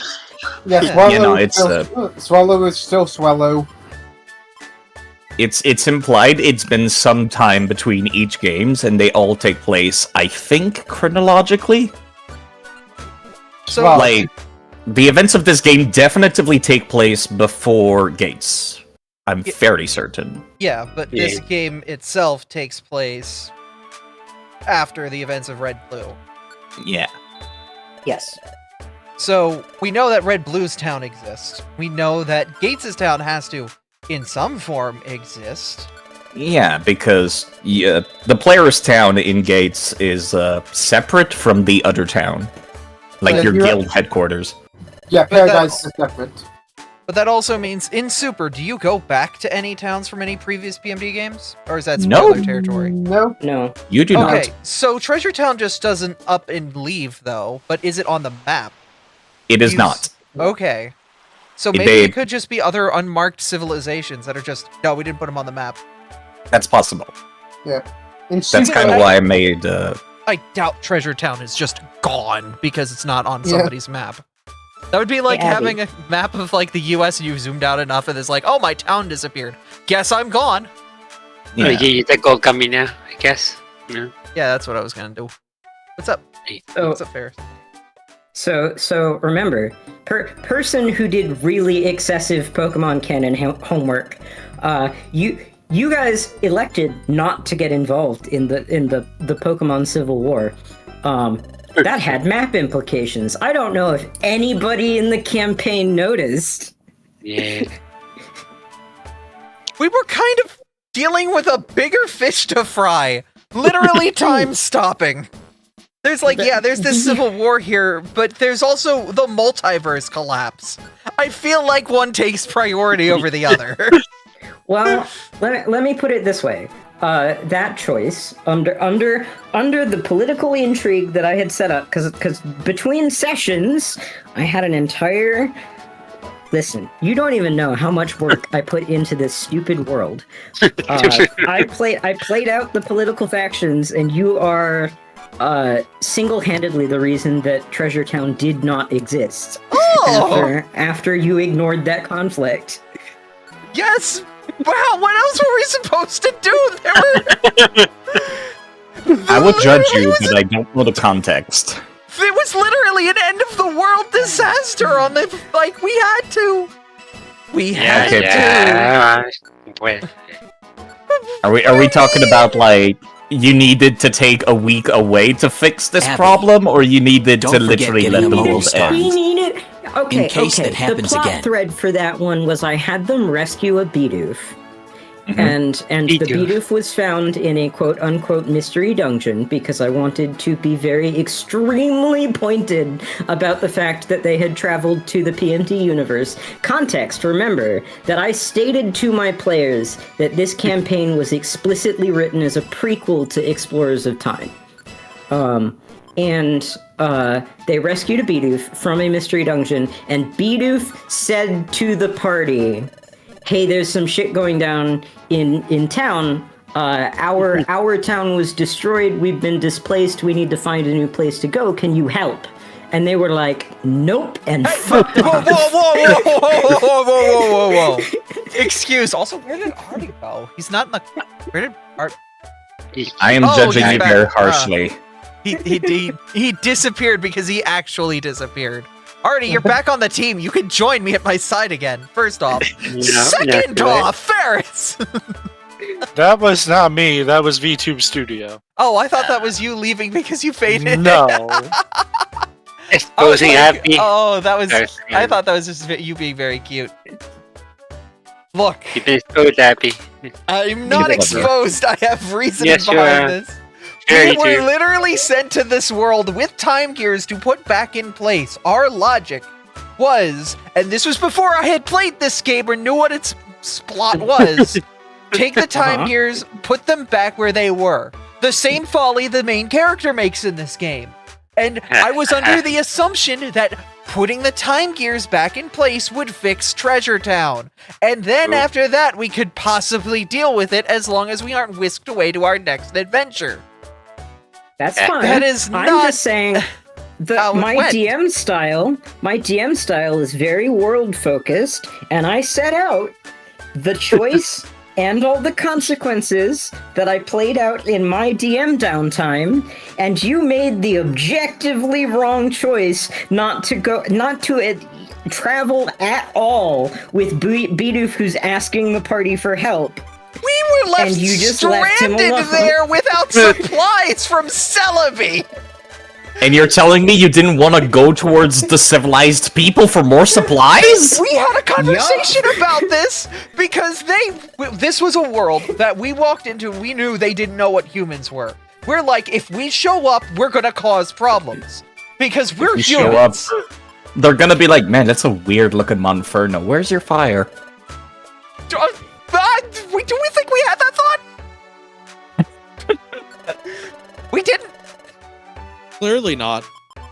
No. Not at all. If you did, we wouldn't be having this conversation. Uh-huh. Yeah. My voice has gone up like 3 octaves. So yes. Octaves. Basically, Abby, you have to find horrible ways to inflict this upon the rest of the party as revenge. The world will always be running. I'm drinking some gold juice. Listen. Oh. I'm just saying. We asked at the top of this whether it was time for psychic damage. Yeah, we did, and I said I can take it. You walked right into that one, and I asked for permission first. I honestly knew what I was getting into, and I knew it was time we talked about that. There's a lot I've still haven't gone through the rest of the storyline where I can read the full what happens document. We can read the rest of your mistakes in chronological order. Oh my god, right, the missive could have Judge you. all of our... Look, I had a lot of very good moments and a lot of very bad moments. I had a very good moment throwing a Pokeball into the swarm of Joltik under a bowling alley. I had a very bad moment when it got processed by the machines as a bowling ball, and I never saw that Joltik again. Wow, It's kind of just yeah. someone out in the bowling alley got a free Joltik that day just through the machine. That's terrible. I wish I monster. wanted it. I wanted a little bug. Yeah. But the ball fell through the grate. I informed you ahead of time exactly how that worked. I was like, the rule where the Pokeball comes back to you is an anime thing. I'm going with it drops on the floor. You were the one who decided to try and catch a Joltik in the middle of a 100 Joltik nest, and I was like, if you want the Pokeball, you've gotta go in there. And you were very sensibly like, nope, I don't think I'm gonna poke the Joltik nest. And I was like, cool, so I guess the Pokeball is sitting there. I was hoping that at some point I would have had an opportunity to smoke them out or, like, subdue the nest. It never happened. Well, no, it did happen. It was just a couple timelines later. I got my Joltik! It did get in... You want to know the most horrifying implication of the plot that I don't think anybody ever caught on, even though I was trying very hard to leave breadcrumbs about it? Oh, about the multiple timelines and what happens to us in this timeline when we join this timeline? Yes. The where is the other party if all of the timelines are donut shaped? Where are they? Don't think about that. Uh-huh. We don't think about the implications of our actions. We don't think about that. There is an in-universe explanation for exactly what those interactions were and how they worked. We didn't get into it, but there was a rule about that. Look, we had the mindset of it's probably best not to meet our other selves. What is actually, like, the rules for that? How does that work? Because, like, some movies go completely science fiction-y and they say if you touch yourself, you turn into a blob of flesh or some bullshit. Okay, I will drop the breadcrumbs for everyone here in order that the party received them. Oh, you're pulling out the book? I wonder if anyone can connect the dots, because my players certainly didn't. Alright, so the first inkling... the first thing I need to explain is the time vortex. The time vortex is a place that I created to explain where does Celebi live. Where does Celebi live, and why is it mysterious and sort of like all over the place in time? Celebi lives in a place outside time called the time vortex. The canon in the campaign explanation for what is destabilizing when, like, all of the Time Gear tragedy is happening is that the time vortex is destabilizing and intersecting with the world, and that causes, like, all of the timelessness and stuff. Okay? That's part one. And this is also what gives rise to, okay, so here's your time donut rules for why you get to have multiple splitting timelines, that is, once again, still the time vortex being all screwy. This is very vitally important. Why is the time vortex destabilized? The time vortex is destabilizing because all of the Celebis are gone. That was the players' first mystery, I believe, in order that they encountered was like the time vortex is melting, and the reason why the time vortex is melting is because the sum total of Palkia, Dialga, and Celebi are no longer managing it. That's causing it to collapse. Okay? Okay. That's a lot. I'm not that is picking a up lot. much yet. Yep. No, we're getting there. I needed to explain the time travel rules first. That's the time travel rule. Everything involves the collapse of the wibbly wobbly timey wimey. If you want in your head a picture of like why this is so important, think like Doctor Who when the TARDIS is flying through the time tunnel thing and all of the shit that they do with that. So timely wimely bullshit. Timely wimely bullshit. I was thinking like fucking what's the word for highly chaotic state in science? Entropy. It's like a pocket dimension for entropy to go into. Is that correct?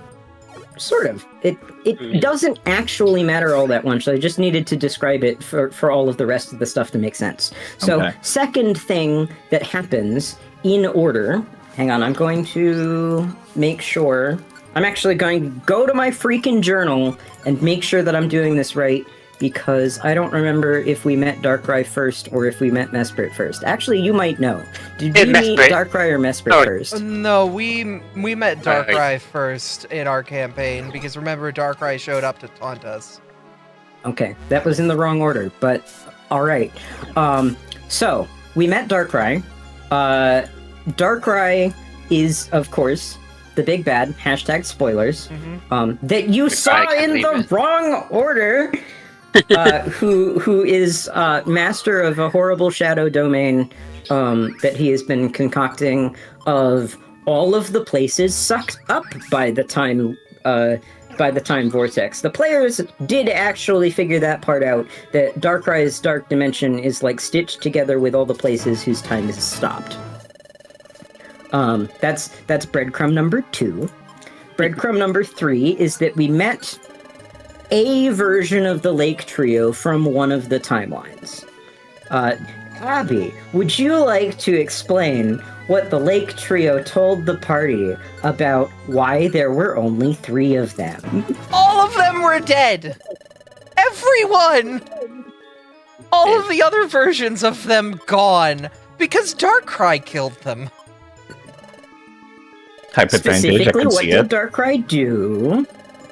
Put them in a battle they could not win. No, this was... Okay, No, that was... Wait, why am I remembering that? So, that was almost right. The important detail It's been a while, I'm is sorry. that we communicated what Darkrai's power was, and Darkrai's power was that he became so mysteriously powerful that he could affect the other timelines. And so what Darkrai did was collapsed all of the timelines where the Pokemon fight back. And the reason that the Lake Trio was unwilling to help you, and also there were only 3 of them, was they were the only ones who chose in their timelines not to fight back, and they were hanging out in their remaining collapsing hellscape dimensions. Okay. Yeah, they were basically the only ones who did not fight back back against Darkrai at all, because Darkrai collapsed the dimensions of anyone who opposed him. Correct. Another breadcrumb. Again, I believe in order. We witnessed, after calling Professor Oak for help, Professor Oak winked out of existence and got replaced with Samson Oak, who's Alolan Oak, in the timeline, and that was weird. And you all knew that was weird. That is indeed weird. Yeah. And finally, a thing that I tried to point out repeatedly and earnestly is that you did return to a few of the events where you would have crossed paths. And as DM, I specifically noted, you notice no signs of your past selves anywhere while traversing. these timelines. Did we just not exist in those timelines?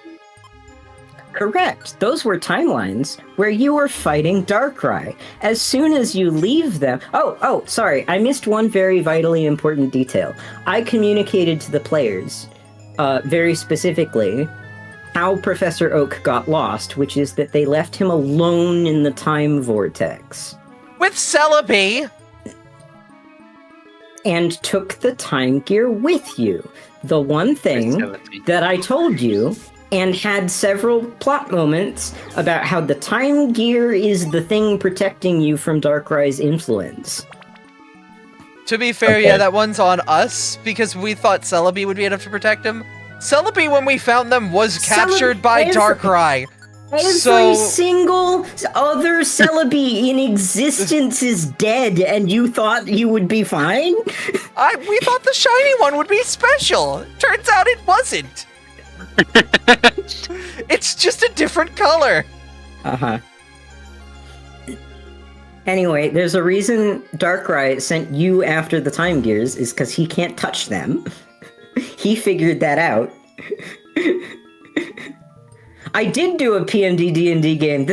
I am describing the PMD D&D game that I did. Yeah, it just took place with humans in Owen. And then took place in PMD.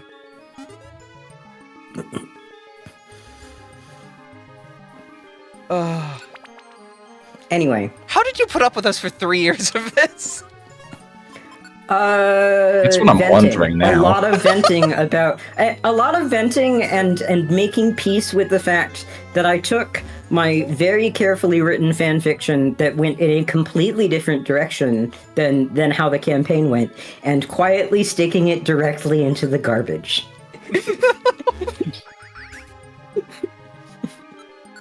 After like session 2, there was like a whole entire plot that I had written that I thought would be really cool for you guys to experience that just never happened. I tried so hard to put it back on the rails to like get some of those plot beats that I thought would be really cool, and like it was impossible. We did, but we did have a really great time. I want to stress, like, none of this is that I'm disappointed or like that we didn't have a great time or tell an amazing story. It just wasn't the story that I wrote at all. Usually never is. So, Abby, that's what I have reclused myself to when it comes to like the PMD&D is like, I have a rough idea of chapters, but there's no way I could tell a succinct, like, start to finish story. Oh my god, Smeargle. It's a Smeargle, of course it's going to die horribly. I'm trying to get in the way of its... Oh, there's 2 of them. Just keep going, guys. 2 of them. No, the child! They can make it a big die. Artie! It was a kid! No, should have punched harder! Yeah, we Abby killing children now. Two colors. If you're in a mystery dungeon, it's like signing a waiver that says you're 18 plus and you're able to be here. Oh, is that why the Kadabra's role-playing with me? That's hot. Artie, no! That's what he gets for, I guess, role-playing with me, huh? Yeah. Yeah, dropping everything again. Anyway, finishing up with just, like, if anybody is interested in the plot that I actually did write, it was based on a fanfiction that I've been writing forever. In summary, the Pikachu Detective movie, if you've seen that, stole its entire plot beat for beat from that fanfiction, and I got to be very privately pissed with a bunch of my friends about how they stole my high school writing. We should sue them. Wait, at some point were we supposed to get Mewtwo'd in a Pokemon? Not quite.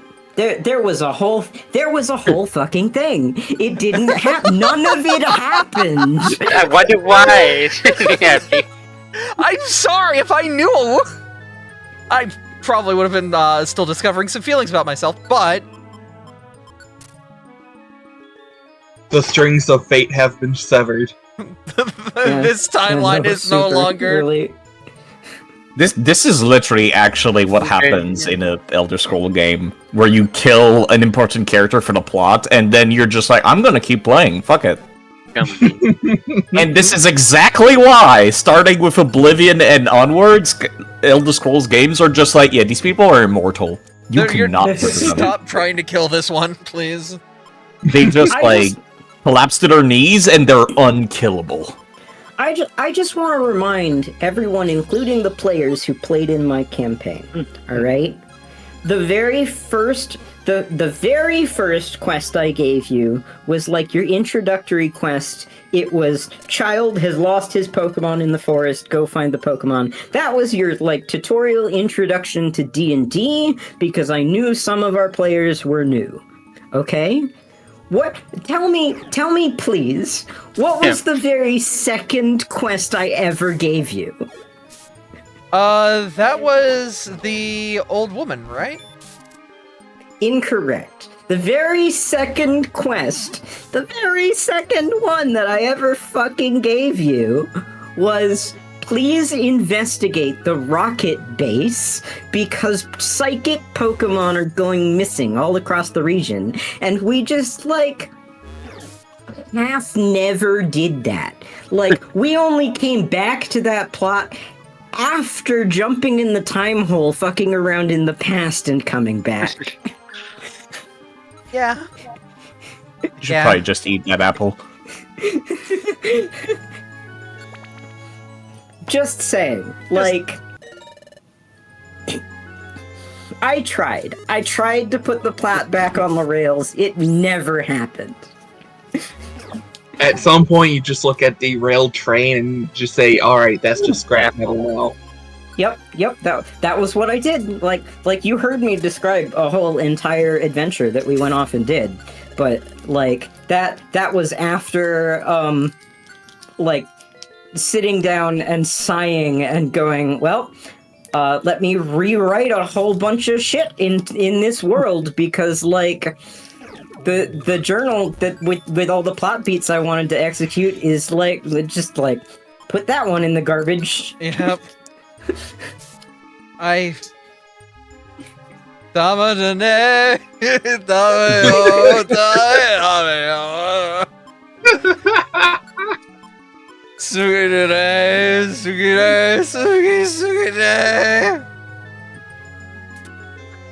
Let me see if I can find a GIF that shows Kiryu looking over at the sad picture. Yeah, there we go. That's Ferris looking over at the script right there. Yep, pretty much. Oh, it also doesn't help that the quest giver and plot device NPC, the characters like decided was too suspicious to work with. I was just over here going like, he's literally the fucking plot device. I reintroduced him 3 times trying to get them to like just talk to this fucking man. And that's exactly why people kept thinking. See, that's your first mistake right there, is the fact that you brought them back. That made, instead of just creating a new one, that instantly makes them like, wait a minute, how do you keep coming back? 300% sketch. How do you keep coming back? Wait a minute. If the players thought he was like 60% sketch, and then he comes back, he jumps up to 200%. Oh my god! But he was done prospecting, you motherfuckers! No, Nice you're job. still not allowed to defeat him. He was still somebody that got their ass kicked. Yeah. Because Why of you. couldn't you go home? You may just want a soft reset. I think that got rid of all your other victories also. Yeah, plus you probably lost some good items, because you usually lose like 70% of your items if you fail. My sweet baby Ray's barbecue sauce. Uh-oh. Well, good thing we saved before heading out here. This is why you always save before a mission. Yeah. And those dungeons, I can't save you. Yeah. Well, never mind. I need to bring more revivers. That's The good, problem mister. is, I can't like force the Smeargle into the gap. This is why sometimes having a group of like only 3 people helps. Yeah. So the file is a little less long.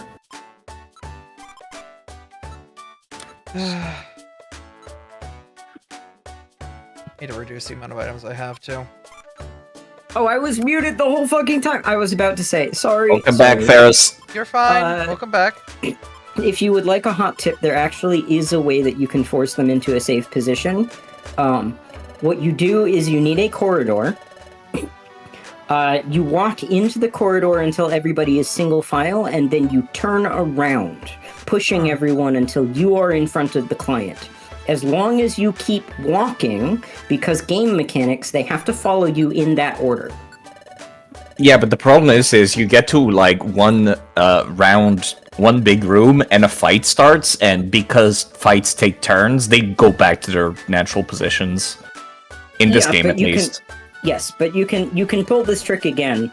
I do it. It helps a lot because again, we died in a hallway though. Yeah, the problem is that it takes time and paying attention, and it's annoying. Yep. So when you're streaming, a little hard. I'm not saying. Somebody said there is no way to protect them. I'm trying to give a hot tip on here. You're here's right. one way to do it. Yeah, no, I understand. It's just unfortunate. It's like avoiding people stepping on traps. It's very annoying. There's very particular ways to do it, and it's very difficult to remember when you're in the heat of the moment. Yep.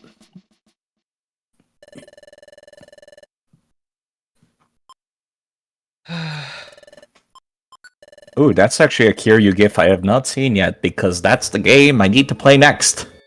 Yes. A good gift there.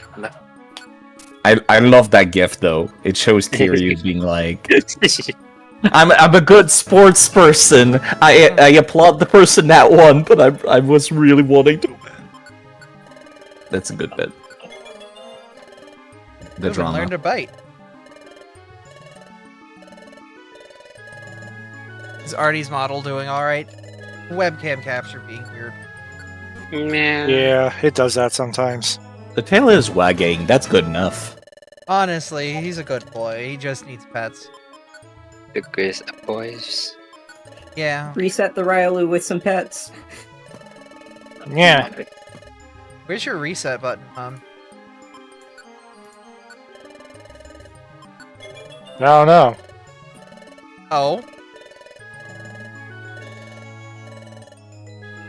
How's SummerSlam going? It's great. We've hit our goals twice so far. I was honestly surprised when we broke 1,000, and then I was puppy. What?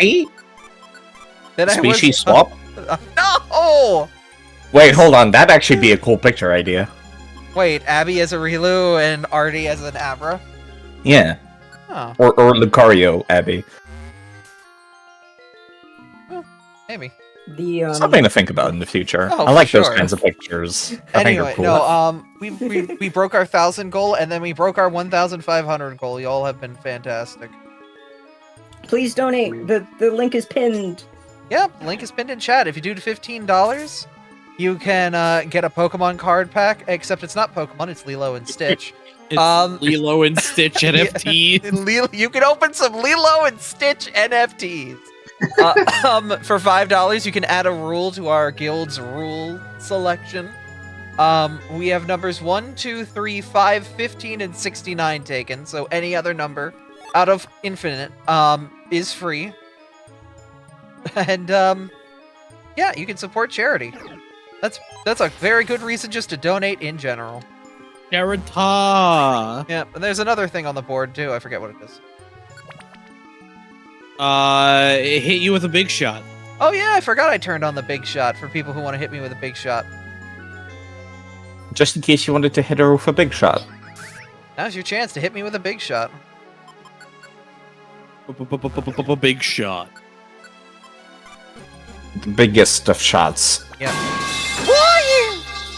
Just like that. That wasn't a big shot. That was a big pipe.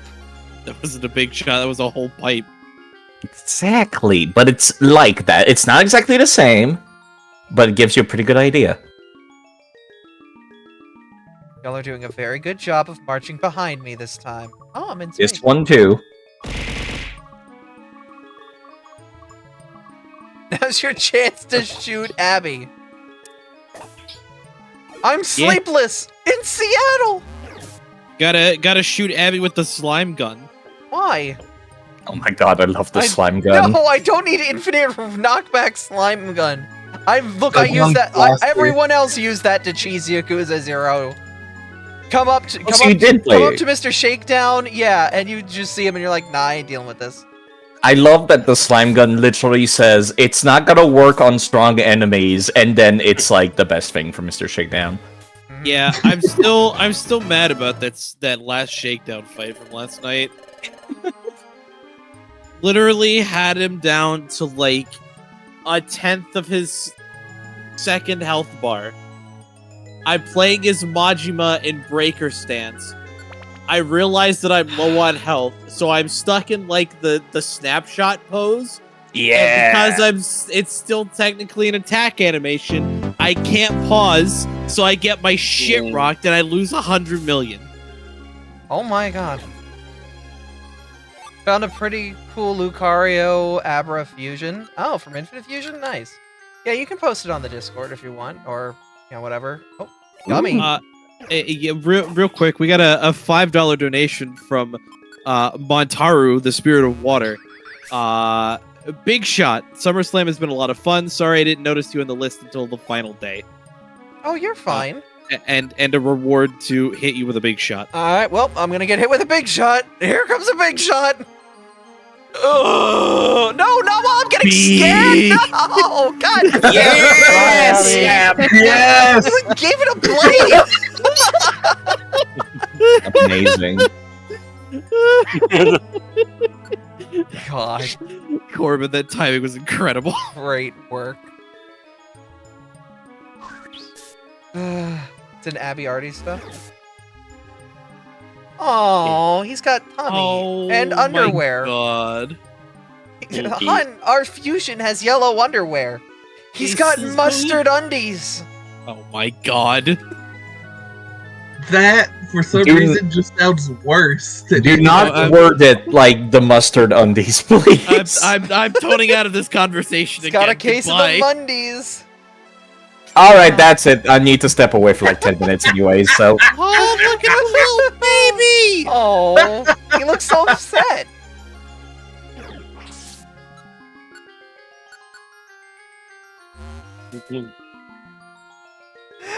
I can't believe I drove side away by saying Mundies. The bad case of the Mundies. Looks like somebody's got a bad case of the Mundies. You might want to deafen if you're still here. Robert William! You're getting hit with another big shot. Not only that, but I think there's multiple rewards. There's a big shot. How many big shots is it? Is it just... I think it's just 4 big shots. Just 4 big shots?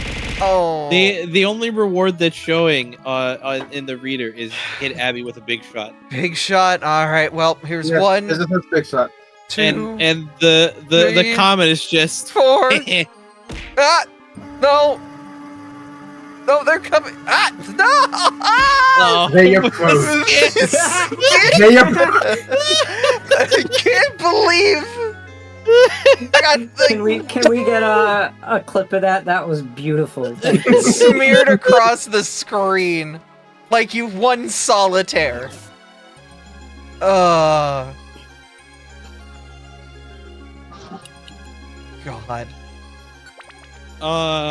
This community's great. Y'all are wonderful. No. Thank you for making me laugh every time I go live. Oh, Artie, sorry, I bumped into you, excuse me. Why? Cause it went rar. It went rar? It went rar. It did the rar. It went rar. Oh, look, Focus Punch. Can we use that to upgrade your Focus Punch, hun? No, that's not how that works. No. Bastards. A child, stop attacking this dog. Yeah. I am... Oh my god. Mr. Attention, please. Thank you for the clip. Oh no, you took that as an opportunity to resort yourselves. Ah, you butts. Earlier. No, never mind. Never mind.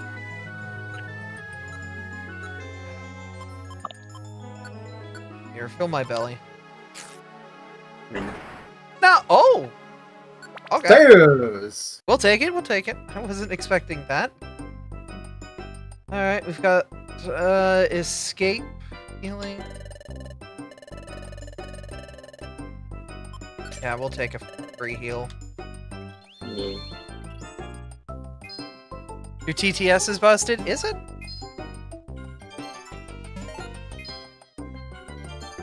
No, it's fine. Oh, you're pushing it.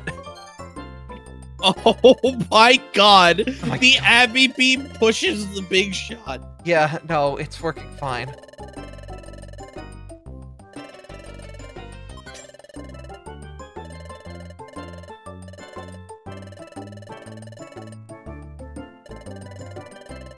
Yeah, give me more grab bags. I've got some money. Money to burn. Pretty much. Yep. Okay. Red gummy. Yep. Be Grab bags are a good investment. anything. Oh, TTS is Yeah, broken. Is it again?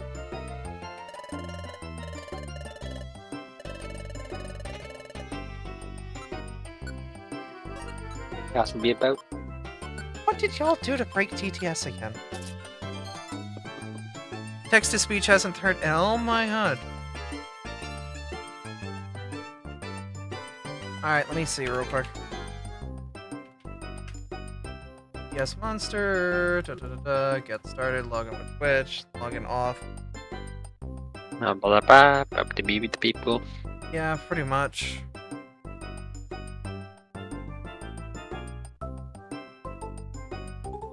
Properties, refresh cache. Then I should be able to send a TTS test. Test.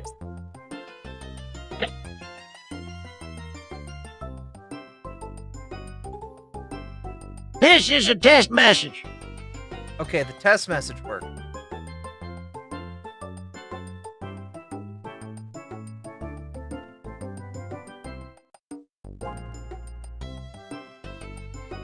Okay, see if it goes through.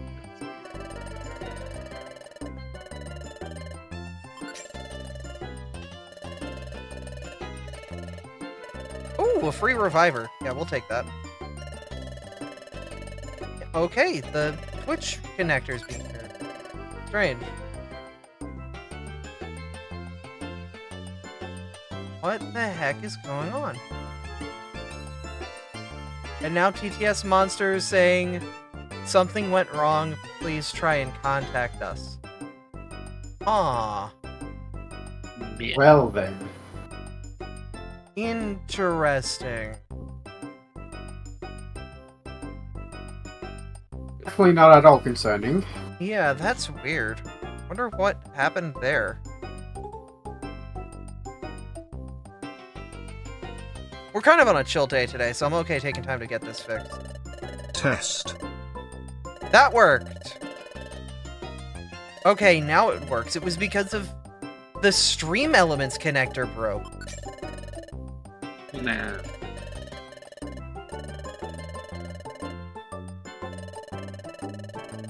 Okay, so now it should be good.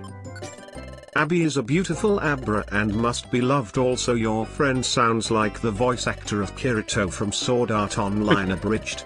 Oh, somebody sounds like Kirito from Sword Art Online Abridged. No Wendy. Refresh overlay for changes to take effect. Okay, wait for... No need to wonder where your god is, because he's right here. Yeah, wait a minute. Why And did he's that? fresh out of mercy. Why did that message not go through though? Heckleon fan. Why? What in the heck? Okay, we're to redo Kecleon's message, see if it's working. If you do not ship Abra and Artomes, you have no culture. Artomes! Ah, Artomes. yes, my Artomes. I love my Artomes. Game is having a... Yeah, is what it is. Certainly having a time. Okay, good enough. Yeah, TTS was having a weird time. Technology. Alright, yeah.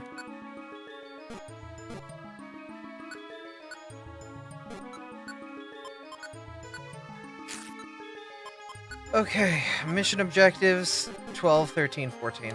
Got it. Sounding exactly like a parody of a little shit, who is also a little shit, is the exact energy that I'm always trying to project. Thank you. Well, it's Yeah, well, it's working. thank you.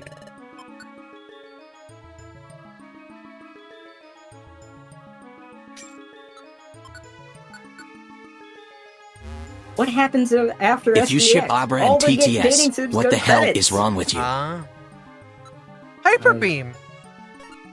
Oh, okay. Oh, Okay. I can hear the squeals of a certain floatzel in the distance.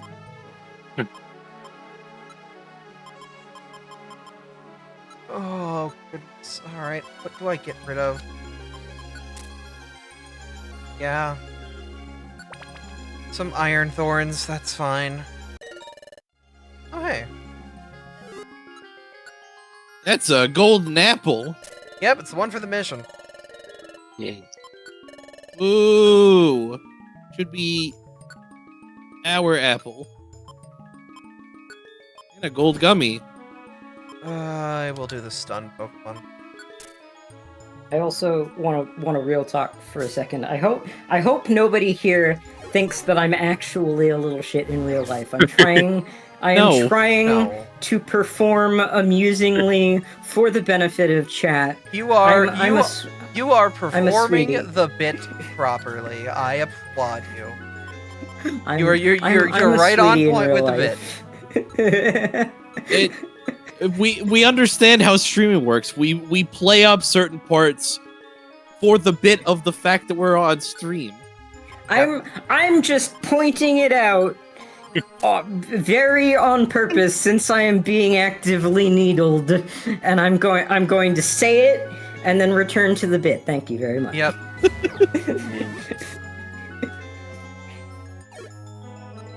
If someone cannot understand it, then they should probably go, because it's not the kind of stream for them. Nope. Alright, well, Ninetales, if you could not attack this dog behind me. That's fine, What? just get slapped. What? Where are these doors? Where are these? On a related note, I can't believe PMD predicted Paradox Pokemon. I know, right? I know, right? I can't believe PMD predicted Primal Pokemon as well. True. Meow. So when is predicted or prophesied? Hmm. Yes. Prophesied.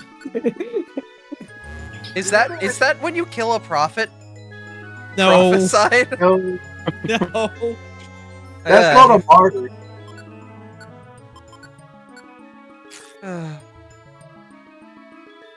Oh my god. Okay, well I guess there's nothing over Puppy.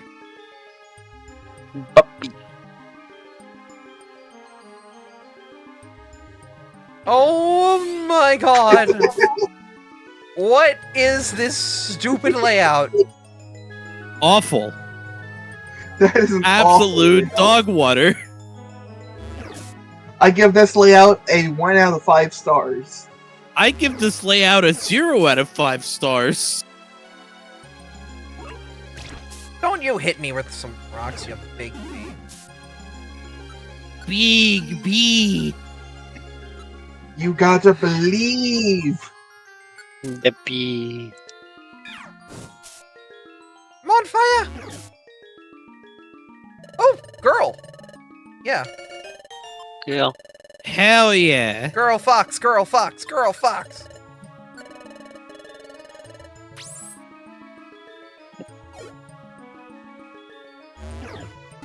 Wait a minute, could I have taken Smeargold back now that he did his quest? That is a great question, actually. I think so. Oh my god. I've never gotten this far before. This far in what? In being able to send mission required party members back to the guild hall after you've completed their mission. Like, Smeargold's gotten what they want. We've no room in our inventory. No more room in the bag. Oh, I have to make room? Yellow gummy.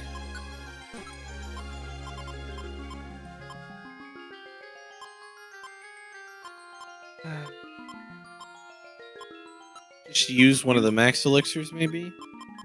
Just did recently, though. Like, at the special floor.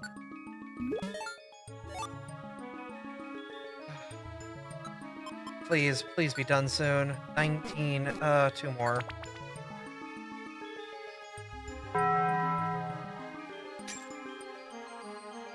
Hopefully you get good stair luck. Wide! Wide.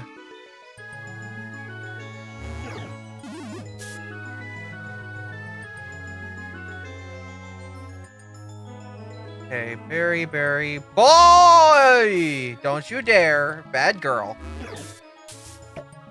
Yeah. Not you. I'm the best, so that's me. Uh-huh. Please just be a boss. Nope, it's a destination. Yeah, you're rescuing a Perugly. Oh, right. Thank God. It's just gonna be this, though. How ugly. Get this cat out of here. The fast cat. Yes, I would. Goodbye, Ninetales. I'm out. No, why am I low ass? As I said, it's lowest time. No, we don't want you part of the team. Oh, it gave us $1,000 instead. No. That was 1,000 that wasn't discounted, by the way. That was the full 1,000. Nice. Also, I got payback. What are you? Hi? My boyfriend was looking around the corner at me. Whoa. Whoa. Wow. Now Abby's in space. I guess, yeah. Oh! Plot! Plot! Oh. Here we go! Yes! We're in plot! Fine.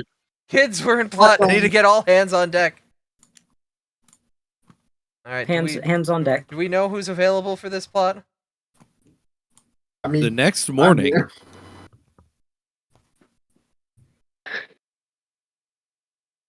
Well, waiting for Artomus to get back in, because he might have some lines. Yeah. Yeah. I do not like the rumbling I just heard outside of my window. Hi, hon. Good morning, Abby. Good morning. How you doing, cutie? I'm doing okay. Let's make it another great day. Yeah, let's quickly save the game. Valid. Boy, I sure hope we don't get accosted by plot immediately upon getting close to leaving the town. Oh, hey, Abby, we're not accosted by plot yet. Good, that means you can do whatever you need to do. Yet. Got gummies to swallow down. Gummies! I am a level 89 Viper, Abby. Oh, very nice, very nice. Get rid of this crud. I've been playing on the side Nice. effect. You've been playing on the side effect? I didn't know you could just play. Yeah, on he's a side big effect. dragon. You just rest on the tummy. You know what? Honestly, though, we could imagine the big beanbag in our room is like a big dragon tummy and lay on it. Wouldn't it be better if that was a big Snorlax tummy? I have been summoned. What was that about my stomach you people wanted to do? So we have a big beanbag in our guest room, right? Or that side room. You've probably seen it on camera before, right? Not me. Oh, okay. Hold up. Let me real quick. I can imagine what a beanbag looks like. Okay, where is my real human camera? Ugh. Ugh. Ugh. Yeah. The humans. Ugh, look at that. Anyway, you see that? Dare. You see that big blob in the middle of the next room, stream? I need to... Yeah, I do. Okay.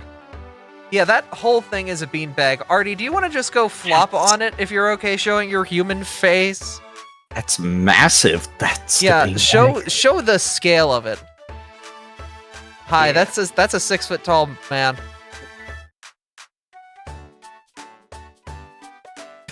It's very comfortable, by the way.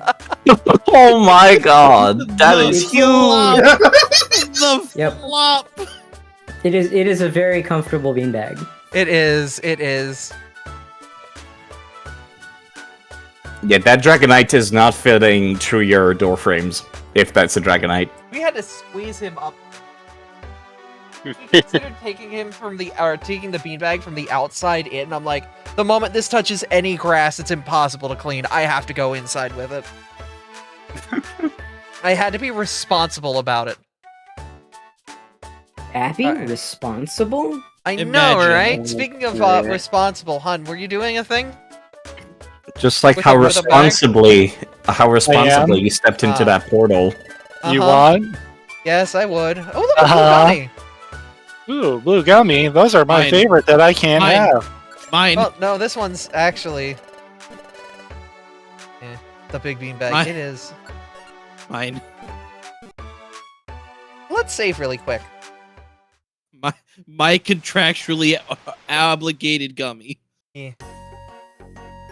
Okay,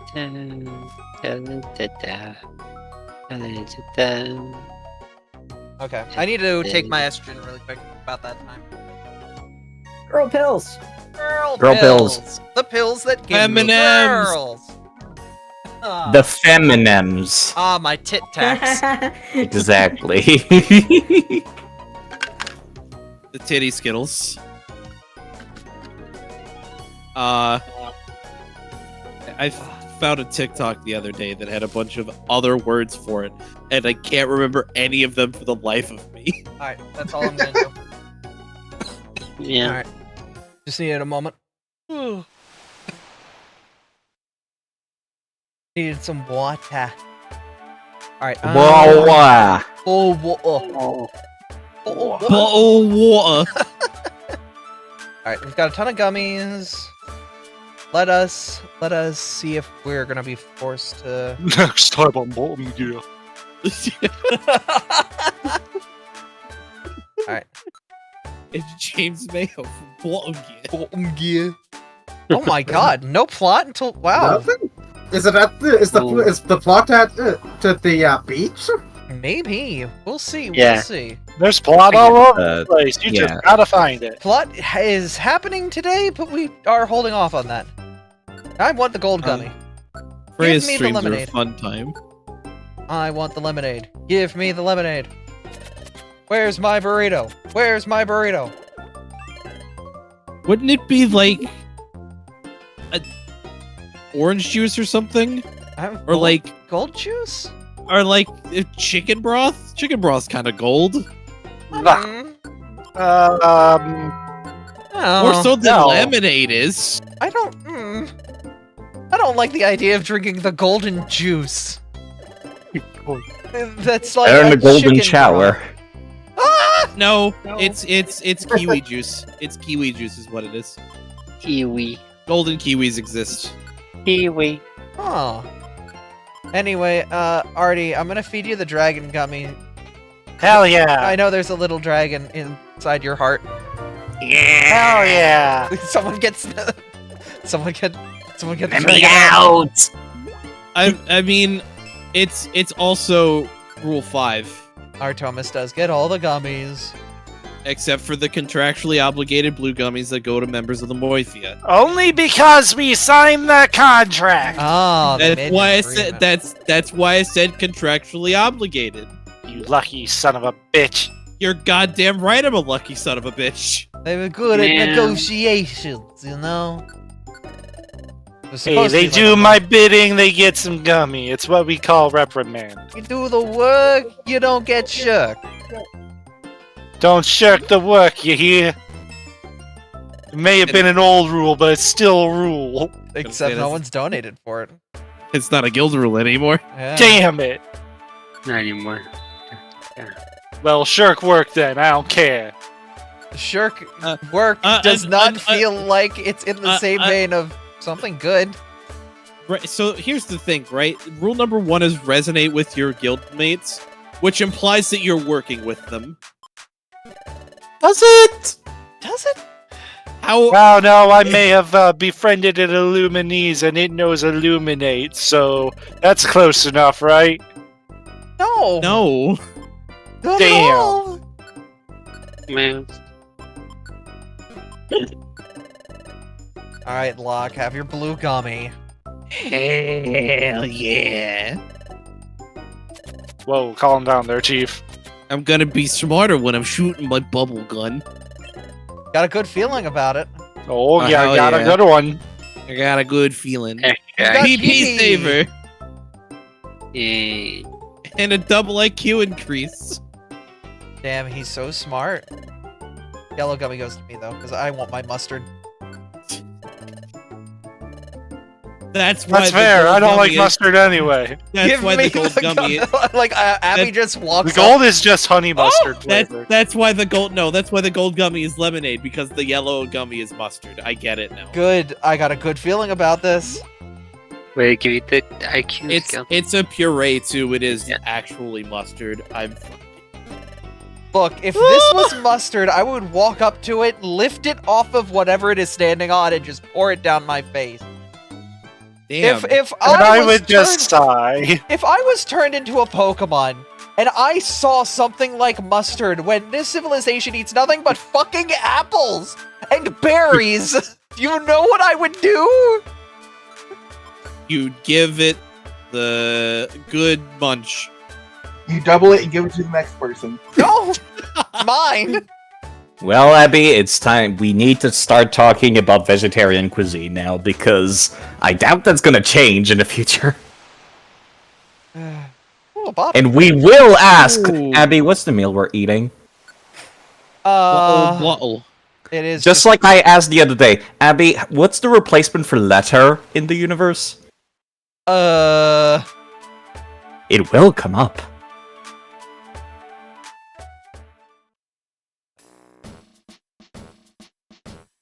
Abby, why is this person called a fisherman? If the fish are sentient?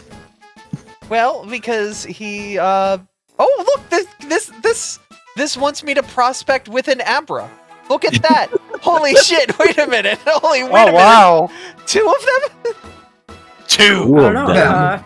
Why? You? Connie's Why calling you is, out. Oh Two my of god, them. wait a minute. This is great. How about the joke with Team Tasty? Like, Oh. come on. Oh, I'm sure Artie would love the chance to go on a dungeon adventure with 2 Abra. Also, there's an argument that could be made that fish in the real world are at least somewhat sentient. No, they are Getting not. lost. They only confirmed, like, above, even near human intelligence is dolphins. And that's only because they get pleasure from things that they should not normally. That, and they can look in a reflection and know that it's their reflection, not them. Not Yeah. another dolphin. That's Okay, the well- biggest, like, leap towards sentience that we can really attest to in the animal kingdom. Is looking in a mirror and knowing what is in the mirror is you, not an opponent. Ooh. Dogs The and turn. cats can't do that. Yeah, Chet brings up a good point. Octopi.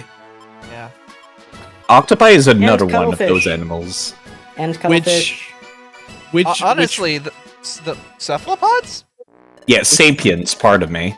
we Sep- We do, as a society, eat octopi. Yep. We That are is very bad at not eating things that are near sentient. Well, I mean, they Listen. do taste good. Takoyaki's fucking delicious, okay? It Also, at the does, but it same- also comes from something that recognized it was a living creature. Maybe At the next same time they time, recognized to not be tasty. Oh my god. Damn. They didn't want to Yes. get eaten. So it's been so I mean- tasty then. Not to get super philosophical and deep right here and now, but there is also a lot of evidence that we've been learning that rats can get extremely depressed if you are cruel to their neighbors. And we didn't realize that like small mammals and other like rodent class creatures can feel emotions, but we have real evidence for they can feel emotions. And they have sympathy. I mean, Empathy rats is the giggle word. when you tickle them. Like, they audibly go through a process that is biologically exactly the same as what we do when we get tickled. okay, but that's like a biological response. That's not emotion, thought, and applying self-choice. Okay, but it's still like, oh, what is our response if it isn't linked in that biology? It Okay, is an listen, early form of that. All I'm saying is an octopus is sapient enough to, like, slap the shit out of somebody out of spite. And yes, that's a very good sign of sapience. Crows, octopi, elephants, and dogs, cats, and a bunch of other wild animals are capable of holding grudges. Yeah. Yep. Crows are also, if you do something nice for a crow, that crow is now your best friend for the rest of its natural life cycle. Yep. Anyway, the point being, we're Animal Kingdom's fucking if you cool. if you dive into the current research being done, there is a surprising amount of evidence for like the idea that animals have simple brains and therefore can't have complex thoughts is like being systematically pulled apart by the scientific community and leading to a lot of people to switch to vegetarianism, and that's exactly as deep as I want to get on that. Yeah. And that's exactly why I'm trying to go vegetarian.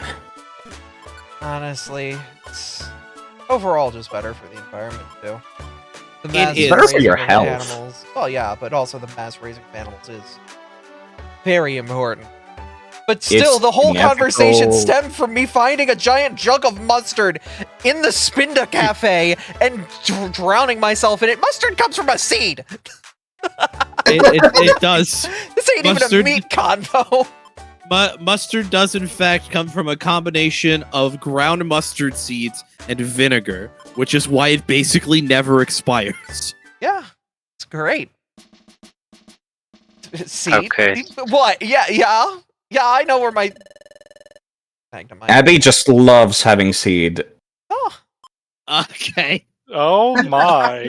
Seed me! This is going in a very different direction. I'm taking Man. your hero point away. I'm so sorry, Afra, by the way. So sorry, Abby. Don't you listen. care for this?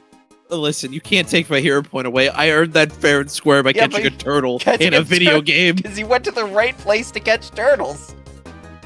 No, actually, it's a fucking soft-shell turtle. He was in Dotonbori, Japan. No. Far from the ocean. But that side of the water has the spawn table for that, though. Yes, and you were like, okay, if you get the very lucky gacha pull, you get a free hero point, Mizu. And he did! Yep. I It was a did. really cool moment.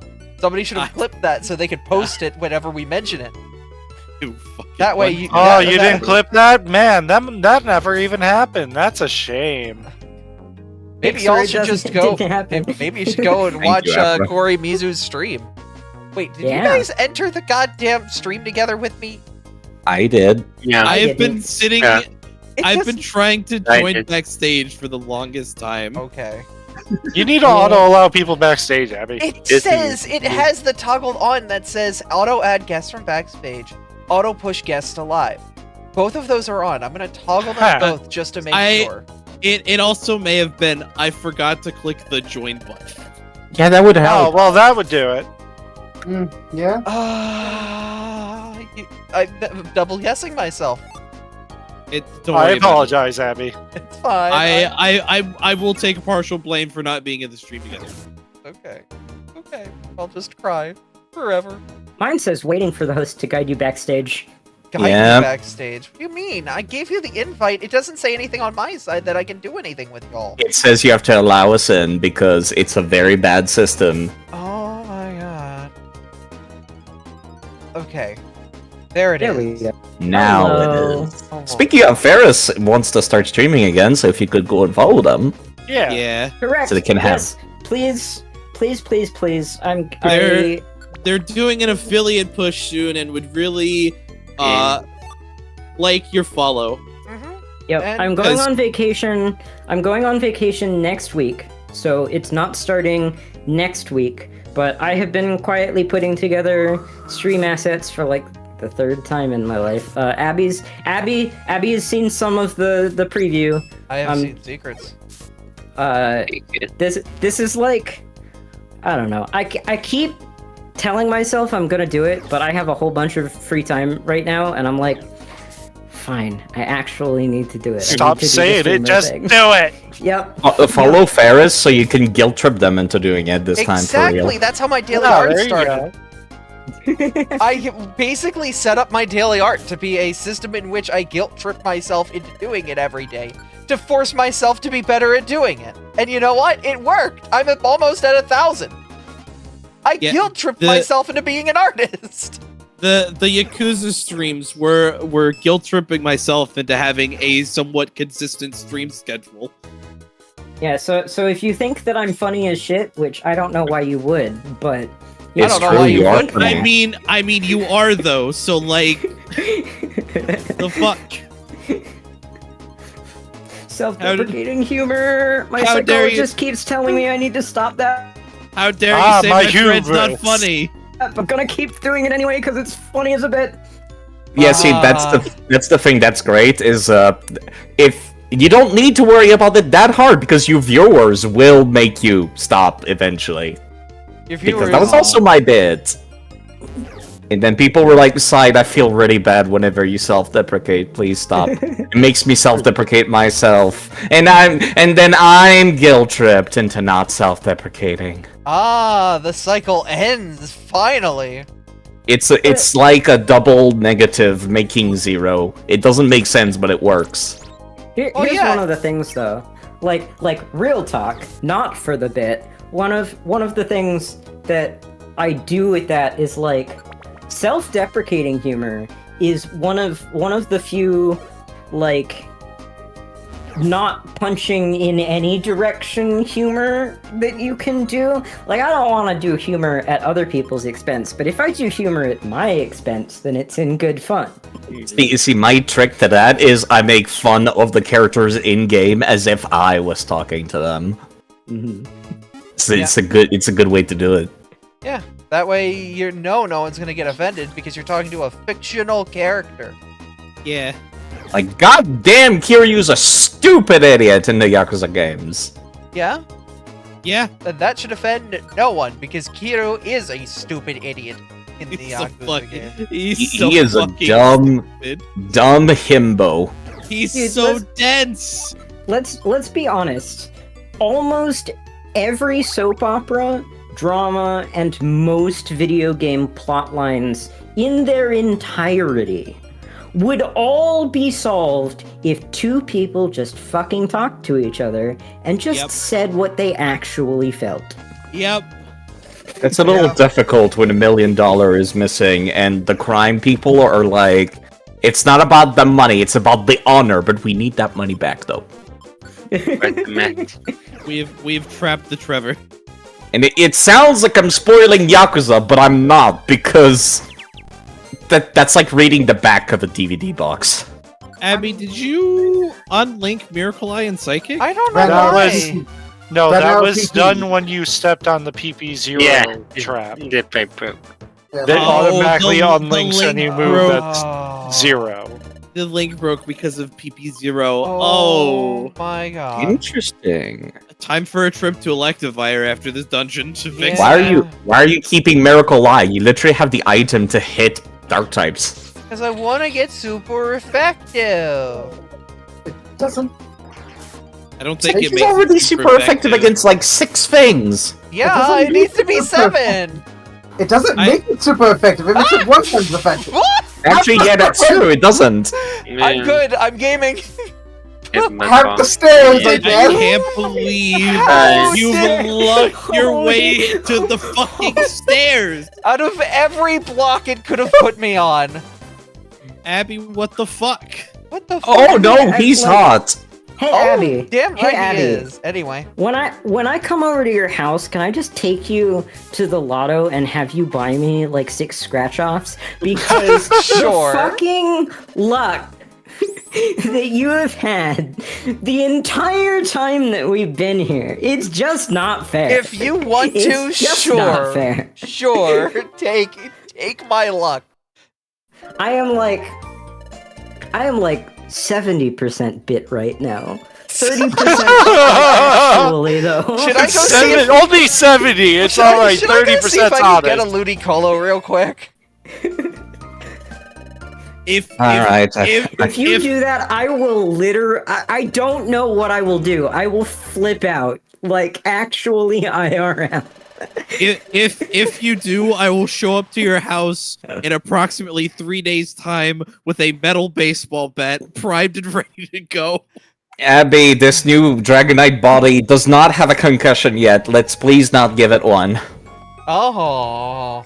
Reminder, I was there for like 5 out of the 6 Ludicolos you got. It's fine. It's fine. Like 90% of the time, I was in the blast radius of the Don't Ludicolo. worry about it. I will break Yo, they out got the perk. Majima's Slugger style. They got the Mizu colored one. Excuse me, purple. Poiple. Poiple. The Mizu alternate player 2 Mizu. There we go. That's what it is. Please, Gummy. It's like in a Mizu fighting Alt game. Skin 9. You got a squirt. Oh. Listen, it's like when you go for the player 2 costume in like Soul Calibur. It looks good. It does. Also, props if you get the reference I was making with the Alt Skin 9. I do not, because It's very specific. there's a lot of fighting games.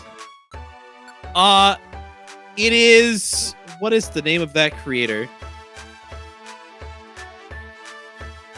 I'm sorry, Side. You're my good luck charm. I mean, yes. So far, it's been Side or it's been Nova Talon. So, it is... Side, I'm going to send you this video. Okay. This is what the reference is. It is specifically at the end of that video. Oh my god. Have fun. Thank y'all for being here. Thank you for letting us into your virtual home to cause absolute chaos while you drink a purple gummy with milk. This just in, Mizu is Zangief. Huh.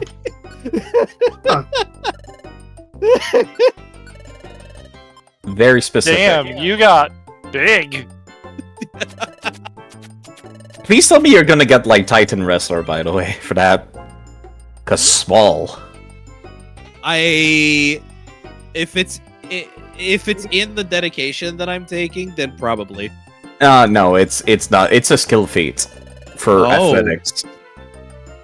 Then probably, because have athletics is what I do best. Yeah, I have it on Snafu specifically because Cobalt's small. So Tinkerton. That's fair. Tinkerton also small. And big hammer. I like grappling things. That's why I got the dedication that lets me grapple things with my tail. Hey, my BBEJ character also really likes grappling. Grappling fun. Grappling fun. It's like It's like paralyzing something, except you don't have to spend a spell slot. Plus, my BBEG character has the grappler feat, so I can grab them, move behind them, and suplex. Reggie. There's a dedication called Wrestler in Pathfinder, and it's so fucking fun. But I'm heartbroken it does not have. I'm sure it was servant, so. You can't Well, clothesline people with it. Items. I love this. We're desperately trying to not talk over Reggie and at the same time talk over Reggie. Precisely. The more cycling, the better. Oh, that's What right. happened? Abby's unlocked the highest tier of ticket now. You're prime. Yay! Zinc in here Also, Ferris, comment. I dare you. Prism ticket. Ooh. Which Is it items do time? I want? Is it time? This ticket has the highest chance of getting a big win. I see. Alright. I'm preemptively using Roast. You're not even here. I am. They are. I pulled them in for this. He's at the table. For this For specifically. this is specific. I need his luck. I think I'm specifically in the slot that's closest to the wall, too. Because of course I would be. Thanks for recycling. That's your seat. Do you want to redeem that prism ticket for a price now? Okay, please select Yellow. red, blue, or yellow. Yellow. Mustard. Yellow. Mustard. All right. Let us see. Yeah. Okay, yellow then. Right! Yellow! Is it a win? Is it not? Nope. So is it a win or not? That's right! Just a normal win. Aw. We That's did not not too have bad. the luck. Wow, that's wonderful. That's so great. Why not take your prize? No stick cap. Hey, it means items can't get sticky anymore. If you wear it. If you wear it, yes. Somebody else steps on the trap except you, and they're not wearing it, well, sticky. Yeah. Sticky. It's so annoying. I kind of wish love- it did it, I love, wish by the you- way, that the game gives you an easy way to see how many items you have total in storage. Oh yeah. I would like it if it was like Earthbound inventory, so like your inventory is separate from the other party members' inventory. Because it would make sense. Every Pokemon's got its own Explorer bag, right? Yeah. Would be nice. So like page 1, 2, 3 is your bag, page 4, 5, 6 is Artemis's bag, and so on. Please cycle these 10 items for this prism ticket. Thanks for cycling. Here's your prism ticket. Do you want to redeem that prism ticket for a price Well, now? Artie, my yellow wasn't Select a lucky. color card. Red, blue, or yellow. What do you want? Blue like you or red like your eyes? I always go blue. Okay, blue then. Doon doon doon doon doon doon doon doon doon doon doon doon doon doon. He was down, green, down, he down, would down. die. If he was green, he What's the would win or die. not? Ah, wait. Oh no. Don't tell me. Is it a big win? No, but Talon, you step in front of me, right? Oh Oh no! That's right! Oh no! Side. no! Bye! This like crush fucking music. I'm going Lock to that. lose my fucking shit. It's like a Lock 25% chance. Sass, we won again! Someone's gonna add them! Hey, so that not really a threat, but also kind of a threat I made about showing up at your house with a metal bat. Yeah, that's happening now. I mean, it's like a 20 or 25% chance with the ticket. It's That's 15. congratulations. It's Oh. 15 No. with the prism ticket. Oh, No, it's Mobile Scarf, hey!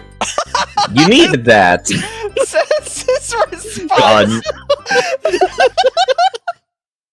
I really... I understand! Abby, Abby, Abby, please. Oh man. I can upgrade from bat to airsoft gun. Don't tempt me. yeah, guy, where is it? Oh, There, my thank you. I will bring out the LMGs, so help me God. I'm so sorry, sis. I don't even. I'm so upset. I'm literally speechless. Like I cannot express. I can't How many even Looney do Colos the have we bit. seen? That was I like can't even number do 8 the or bit 9. about being upset about it.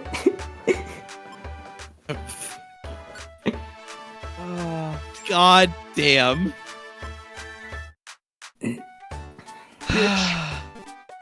Wait. Oh my gosh. I love this game. Oh, these games are great. Such a fun game. Such a great game. I love this game. I was gonna take my softball bag out of my car. Guess I'm not doing that now. Time to get the airsoft gun for no reason at all. Weren't you coming with like Rock Band stuff? Bold of you to assume that I can't fit more than just the Rock Band stuff in my car. How big's your car? Big enough. Okay. Well, I guess I'm parking on the grass, hon. Actually, I should park on the grass. I'm also gonna be at your house. Yeah, true. Though it won't be during that, it'll be at the tail end of your thing, isn't it? Or are you going to be trying to swing It'll be a week later. That's fine, though. We should have had the sheets washed and everything by then. The vomit cleaned up from the party. Did you take your girl I pills? hope there's not. Yes, she did. Yep, I did. I took it. Middle of I stream, saw it. we had a whole bit. I had my mouth full of pills and everything on stream. Oh, goodness. Okay, I don't think there's any missions I can really do main story-wise. I just don't... Just have to wait for the next event to proc whenever it decides to. You know what we could do, Abby? Get ready for kobolds early? No. I mean, we could. Yes. However, there's a much more chaotic decision that could be made. I am not going to Zero Island. Damn it! I was going to suggest you go to Zero Island. I was about to say it does involve wrestling. Let's not. Yes, Ooh. it could. No, Boston Kobolds is so Waterfall. much more fun. It is. Alright, you know what? I need Apple stuff, so... no, I am not taking an Onyx into Apple Woods. Onyx can suck a lemon. I mean, Abby, you can just go to Apple Woods without having missions to go there. No, that's pretty much what my plan was. Well, I guess I'll ask the room. What should I do for first stream? That's a good question. Big question. What's a game that you would enjoy playing? There's a lot of answers to that question. Yeah. You know, actually, how do you feel about tabletop on stream? Which kind of tabletop? Because you mentioned wanting to get into Pathfinder, and Pathfinder has a lot of free-to-play, like, tiny adventures that are like 3-hour one-shots. And if you wanted to cut your teeth on something, that's a great way to do it. Sure. And you could bring in some people you like to, like, bounce off for commentary for the first stream. Yeah. They did just put out a new campaign for free tabletop RPG Day. Free tabletop RPG Day. So they put out a one-shot similar to the College of Knowledge that we did. Where you're a bunch of toys, and you play as sentient toys known as puppets. That's cool. Oh, I played this. One of my the D&D group that I'm in, the tabletop group, did a module that was based on it. Oh, it came out like 2 weeks ago, so I guess they made a 5e version of it, didn't they? My DM is crazy, or specifically Gavi is crazy. That might be a custom thing that very coincidentally is like that. Possibly. But yeah, that's a good way to start, is like having 3 people or 4, and then you bounce off each other for the first stream to get used to it, and then you fly solo. for the rest of the week. We've got a Ravage ring, hun. Wait, am I the one giving you? Oh. Another thing is roguelikes. Roguelikes is a great way to start streaming because there's always something to talk about, or people don't mind if you're quiet for a bit because you're concentrating. I think I just had a brain blast. What What if I take Psybeam, turn on friendly fire, and hit my boyfriend with it while he's wearing the Ravage ring, which means that he heals off of psychic damage? I think you can friendly fire without being confused. Correct. I think You it have to- specifically fails. Turn off Gap Prober and it'll let you. Gap prober?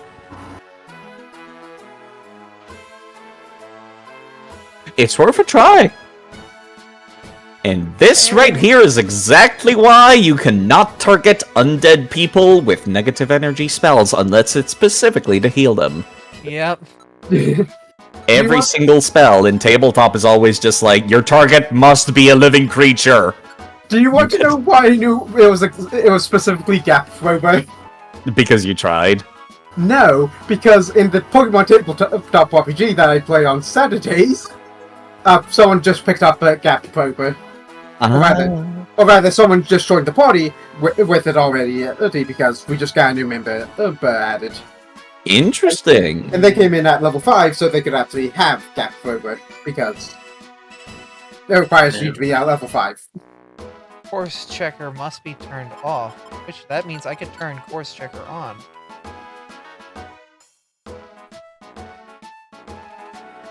Oh, but course checker, okay, would be the thing that would stop me from friendly firing as well. So you turned them both off. Yep. I'm still not totally sure that it works, though. I don't You could know, try. I'm turning it off, hun. We Get can- ready, I'm gonna shoot you. We can try it in Beach Cave, because that's a, 3-floor dungeon. Oh yeah, no, I'm not gonna go anywhere crazy with it. Honestly, See, I'm probably that's, gonna save, go to Beach Cave, test it, see what happens, and then just not save the game and close it. See, that's exactly like the bit in, you know in Dragon Ball, when Gohan and Goten are training together?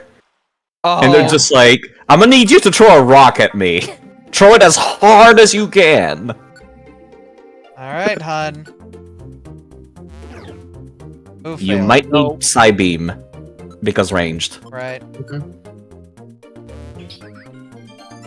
Yes! Oh my god! Oh, I just murdered a Kabuto. Oh my That's god! Actually pretty neat. You have... My girlfriend heals me. I can shoot healing at my boyfriend and only You have invented heal pulls before heal pulls. Oh, Dino, eat shit! I'm here first! Alright. Once again, this is exactly why every necromancy spell always be like, you can only target living creatures with this. Don't even try. Do not try to heal your allies with this. Not allowed. Heal No. beam! My most Listen, I metro tried attack. really hard to come up with a way of being able to whack myself with Vitality Lash, and Self-logging for Side is heals? too good at closing the technicalities for me. That's exactly why the ghost type in my homebrew says, yeah, if ghost damage hits you, you take positive damage instead. Correct. I'm just saying, I looked for it and couldn't find it, and that made me just the tiniest twinge upset.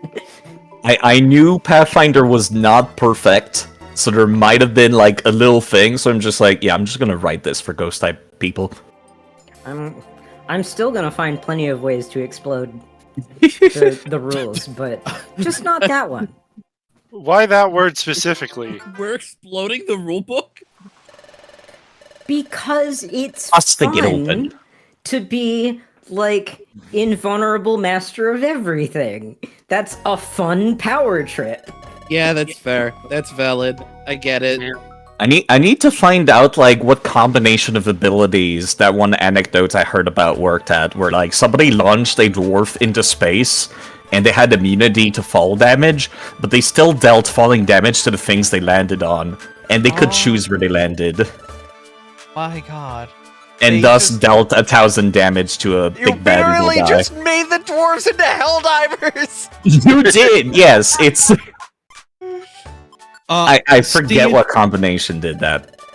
See also the surf railgun in I think it's 5e. Oh, yeah, because passing's a free action that happens instantly. So somebody could just have a chain of 30 people behind him and pass something forward, and because it's a free action that happens instantly, and it can happen to everybody sequentially, you pass an object 30 feet forward in literally 0 time whatsoever, propelling it into an acceleration that can, in theory, delete anything. Now, see, that's when the DM has to step their foot down and say, no, we're going to use real-world logic. It takes like 0.5 seconds to pass an object. Yes. That's also why you don't give your party the immovable rod. I forgot how stupid the items were in D&D. The immovable rod, for those of you who don't know, when you click a button on it, it stops moving. Is that relative to the planet Earth? The sun? The solar system? The starting point of the universe? Because your decision as a DM on this jurisdicts whether you have just annihilated the local star cluster or not. This is I would also assume why you relative don't to the give planet. any chaotic player a bag of holding, because the rules for bag of holding specifically illustrate a situation in which you cause a giant black hole calamity. You don't put a bag of holding in a bag of holding. And that's exactly why Pathfinder says it just fucking breaks, everything spells out in the nearest space. Not even spell out, just it appears in the nearest space. Yep, Which and can which can also potentially be turned deadly, because if it's like a bunch of blades in the bag of holding and they just appear a deck No, of, see- 10 feet above the party. a deck of many things is a thing that I've heard so many good stories about players not knowing what the deck of many things is. And if you don't know what the deck of many things is, don't look it up, because one day you might be holding a deck of many things, and you have to make Yeah. decisions based on not having information about So the what deck I'm- of many things. So what I'm hearing Listen. is that either the kobolds or the Pokemon are getting a deck of many things at some point. Let's please not port that object to Pathfinder. Somebody please. already has. Listen, Oh my There's god. Didn't tell my younger brother called the deck of Listen. many fates. a different campaign that went super off the rails that I was a part of involved Oh, this one I the- can have the spoilers DM for. the DM was really nice to me and gave me a robe with pockets that functioned as a bag of holding. I will remind everybody about what we just talked about, and pockets plural. Oh my. Oh no. I never Give used it it, turns, man. but I did quietly remind them in the background that they handed that legendary cloak to me. Yeah, that's dangerous. That's a very nice DM. Yeah. We're gonna swap over to Kobolds, head to BRB for a bit, but thank you guys for coming over, being a part of this. Yeah. Yeah. Thank you. Have a good one. You guys have a See good one. y'all in 2 weeks. See you all soon. Bye. We'll be back. Yeah. Bye. Bye. Bye.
Yep. I regret everything.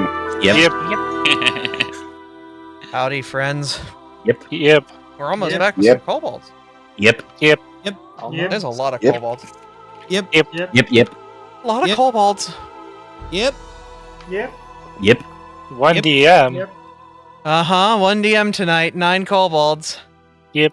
8. Yep. Yep. There's only 8 of us. You got a I forgot robot. Artie. Oh, true. We do have Mecha Mech. Mech. Yep. Howdy. Made for, by, and from kobolds. Oh, I don't like that. Anyway. Yep. Howdy, friends. Hello. We return to our kobold campaign. Things have changed. Also, Afra, if you would like to drag your player token onto the field, you are more than welcome to run into the scene, but I will briefly go over what has happened. And if you feel like there's any good point for you to bring your character in, go right ahead. I'm also going to grab... say my character has woken up to the commotion and can now join the scene. I'll say Caldrix is still in bed for the time being. They have a tummy ache. Oh no. Too much soup. Too much soup last night.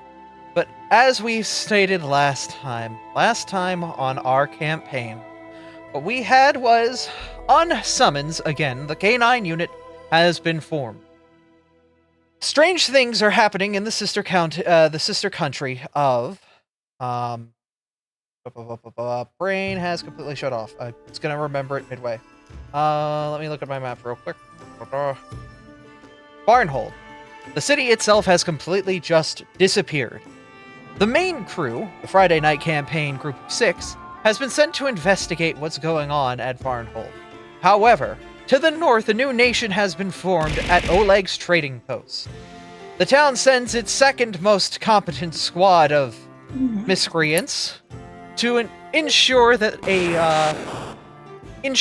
good tidings and good trade happens between this new nation and our next door. Upon entering the town, this group of kobold liaisons, I guess ambassadors, whatever you think you'd want to call it, were accosted by a guard who was indiscriminately racist against them being kobolds, as well as the group of 6 that Kingdom of Kingdom Face and the city of Shaw uses, and were almost shaken down by him, thinking that this group was enemies attempting to intrude on the new kingdom. Oleg, stopping this guard, quickly pulled him aside. Sadly, this guard being the only guard of the town. The new kingdom is very young, with a population of 7. 8. No, 9. No, 8. No, I just realized there's exactly one of them for each of us, so we could murder the whole town. No! Why? I'm not suggesting we do. I like your thinking. I am bringing up the fact that we physically could. As I was saying, the kobolds entered the town damn near doubling its population. Young Kingdom still getting a proper missive from the neighboring kingdom, full kingdom, like hundreds, if not thousands of residents of Brevoy, giving the right to begin its campaign to make a city-state here in these stolen lands. The kobolds were sent as ambassadors, as well as to assist in the delivery and exchange of trade goods. And upon the first day of being there, the guard, upon getting thoroughly embarrassed, thanks to donations from the lovely people at home, was clowned and sent packing home. At that point, Aryan, the kobold, the blue one, the blue kobold took a glove from Morgan, the horned kobold, walked up to the door, and promptly slapped the guard in his homestead, challenging him to a duel. This was a mistake, as the guard quickly took that opportunity to force the duel to be a duel to the death at sunrise the following day. Oleg, in attempting to defuse the situation, tried to get the two apart and said no such thing will happen, as he is the ruler, but tensions were still high. That evening, dinner was served by Oleg's wife, a wonderful stew, where, of course, tensions continued to build between the kobolds and this guard, until eventually they reached a boiling point. While the guard was stomping out, a young fair maiden attempted to stop the guard, the kobold Layla trying to be the voice of reason. And the guard, having listened but not acted in ill intent, walked past her and left. At that point, the kobolds went to go to their bunkhouse to sleep, at which point the kobold Ginkle, Hi, that's me. very unstealthily left the house with the entire town hearing his clown shoes, as he walked very obviously to the door of the guard and set a trap. Come morning, the town was awoken early before the crack of dawn to see the duel that was expected to take place, or at least Oleg's feeble attempt at trying to mitigate it. When the guard never left, the town became suspicious and approached. Ginkle's trap had been set by something, and the door was left unlocked. Upon opening the door, left a gruesome scene. The guard, the body laid out on the bed, a long gash bisecting his neck. A rag stuffed in his mouth, and a portion of his face appears to have taken a significant blow. Only the bed and sheets are blood-stained. Only the bed and sheets are blood-stained, save for a macabre. Oh, macabre, like it is a macabre art. It's French. It's macabre. It's macabre. Macabre. Macabre. One may be dissented to call it a painting on the wall. Drawn in the rusty hues of dried blood, accrued from a scale of a clock adorns the far wall. Its circle and numbers comprised of dried blood of the murder victim, while the hands are made up of what appears to be a war razor pinned to the middle of the drawing. Blade and sheath indicating it's 5 minutes until midnight. The murder victim, Chet, the guard, the only defense of the new kingdom of Oleg's trading post. At this point, we open the scene, the morning sun upon the kobolds. As they stand near the door, the entirety of the town behind them, looking inside at the gruesome sight. Immediately behind you, the young paladin, Radnara, pushes past, taking a look inside. What the bloody hell happened in here? She holds herself at the door, trying not to walk in, though the macabre temptation attempts to push her and force her forward to try and gauge the gruesome scene, or to see if there is some sort of life left in the man on the bed. But soon her senses take her, and she understands that it is far past the time to save the soul. She turns to the blue kobold and immediately points a finger. You! I had nothing to do with this. You had challenged him to a duel to the death, and then you took his life? Beforehand? You coward! Wait just a minute. You don't know that it was him. At any point, Lychee, how would you like to approach this scene? Or would you like to stay behind and approach on your own time?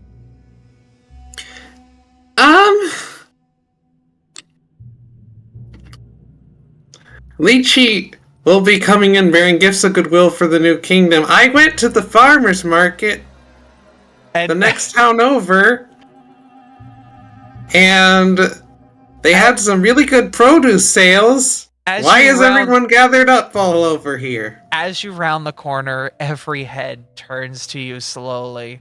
The entire group, with a sense of pure despair under everyone's faces, before Radnara suddenly points her finger again at the kobold You did it, didn't you? You wanted to deal with him quickly. Did what? I challenged the man to an honorable duel. I intended to hold my honor in a duel against him. I have done no such thing. I am being framed for this. Framed for what? I am very confused. The only town guard is dead, and you're the one who challenged him to a duel the day before. There's no other way this could be. Oleg, There are a number of this any man ways that needs to this be could arrested. be. Oleg will hold his hands up and be like, whoa. Oh. We don't know. We don't know what's going on.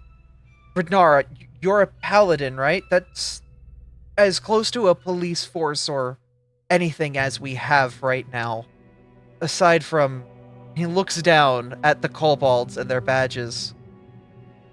They were hired to assist us in police matters and military matters. Technically, they are conscripted by us. I am conflicted because the kobolds have been good to us. I don't think you should arrest. You arrest? No, this one should be chained down until we do the investigation. No. We're trying to keep a goodwill with Kingdom and Kingdom Face. Snafu would like to interject whilst this conversation is going. Go ahead. Pardon me, Paladin, but what deity do you serve? My deity is none of your business. You were in on it, weren't you? All of you kobolds. I knew he was a nut job for being jerks like you, but I've always heard tales of soot scales. Sorry, let me go by the old title. About how they would steal and rob and pillage.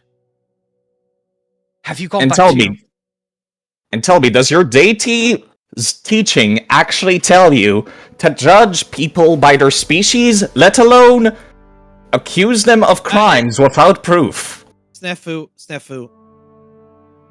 This is my wheelhouse. My god Religion. is I Torag. understand. Thank you very much. Torag is a deity of law and reason. Yes, and at the And tell me moment- exactly what is reasonable about accusing somebody without proof. Proof! We all knew he has an alibi, and I need to do an investigation to find proof, because I'm sure I could find some proof on that body over there. And perhaps you should start there, instead of pointing fingers, figuratively and literally. I think during pending an investigation, though, the primary suspect shouldn't be able to walk around freely. The crime scene hasn't even been inspected yet. We do not know how this man died, nor the matter of what could have even transpired here. You cannot say who did what until we get a look at what even happened. Fine. I'm going to remove my rapier and scabbard from my side, pass it to the paladin, and then turn to Oleg.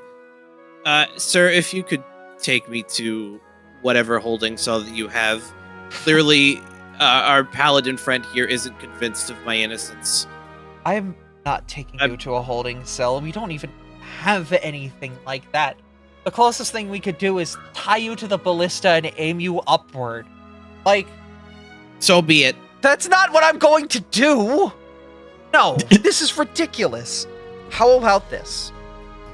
Rednara and myself and any others of the townspeople that I trust, so my wife, can walk into the scene and basically be very mindful of how we investigate things and ensure no one's tampering with the evidence. I would say maybe only a couple of the kobolds come in and the rest of the town stays out here with them.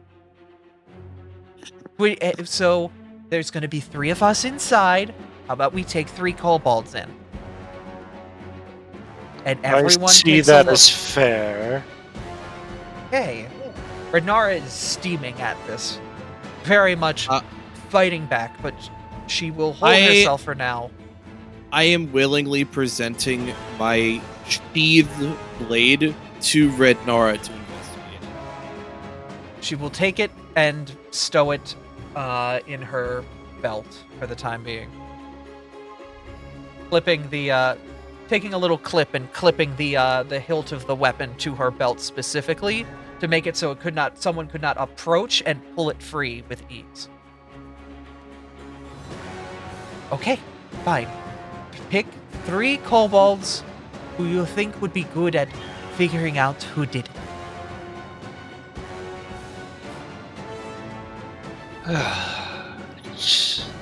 This is not fun, is it? No, but I didn't come into this expecting to be prime suspect number 1 for murder. Well, I hate to say it, but usually I have a keen sense of things, so I volunteer to be one. I believe I have an expertise that could be used full here. By all And if means. I may... Please go on. That's all I had to say, sorry. Yeah, if I may be so bold, I would like to request Neef accompany us inside. I heard my name. What's going on?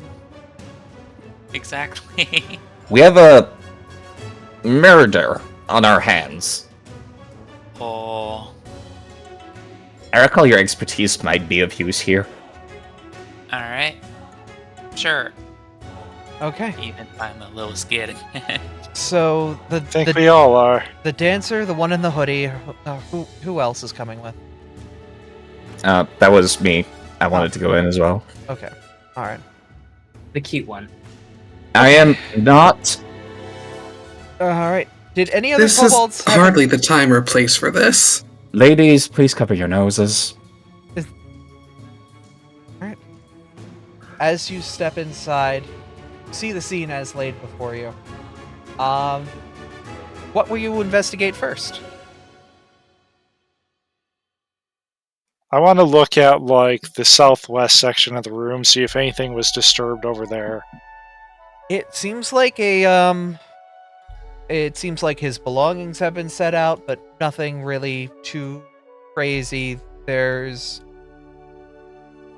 equipment is sitting there. Can you roll a perception check?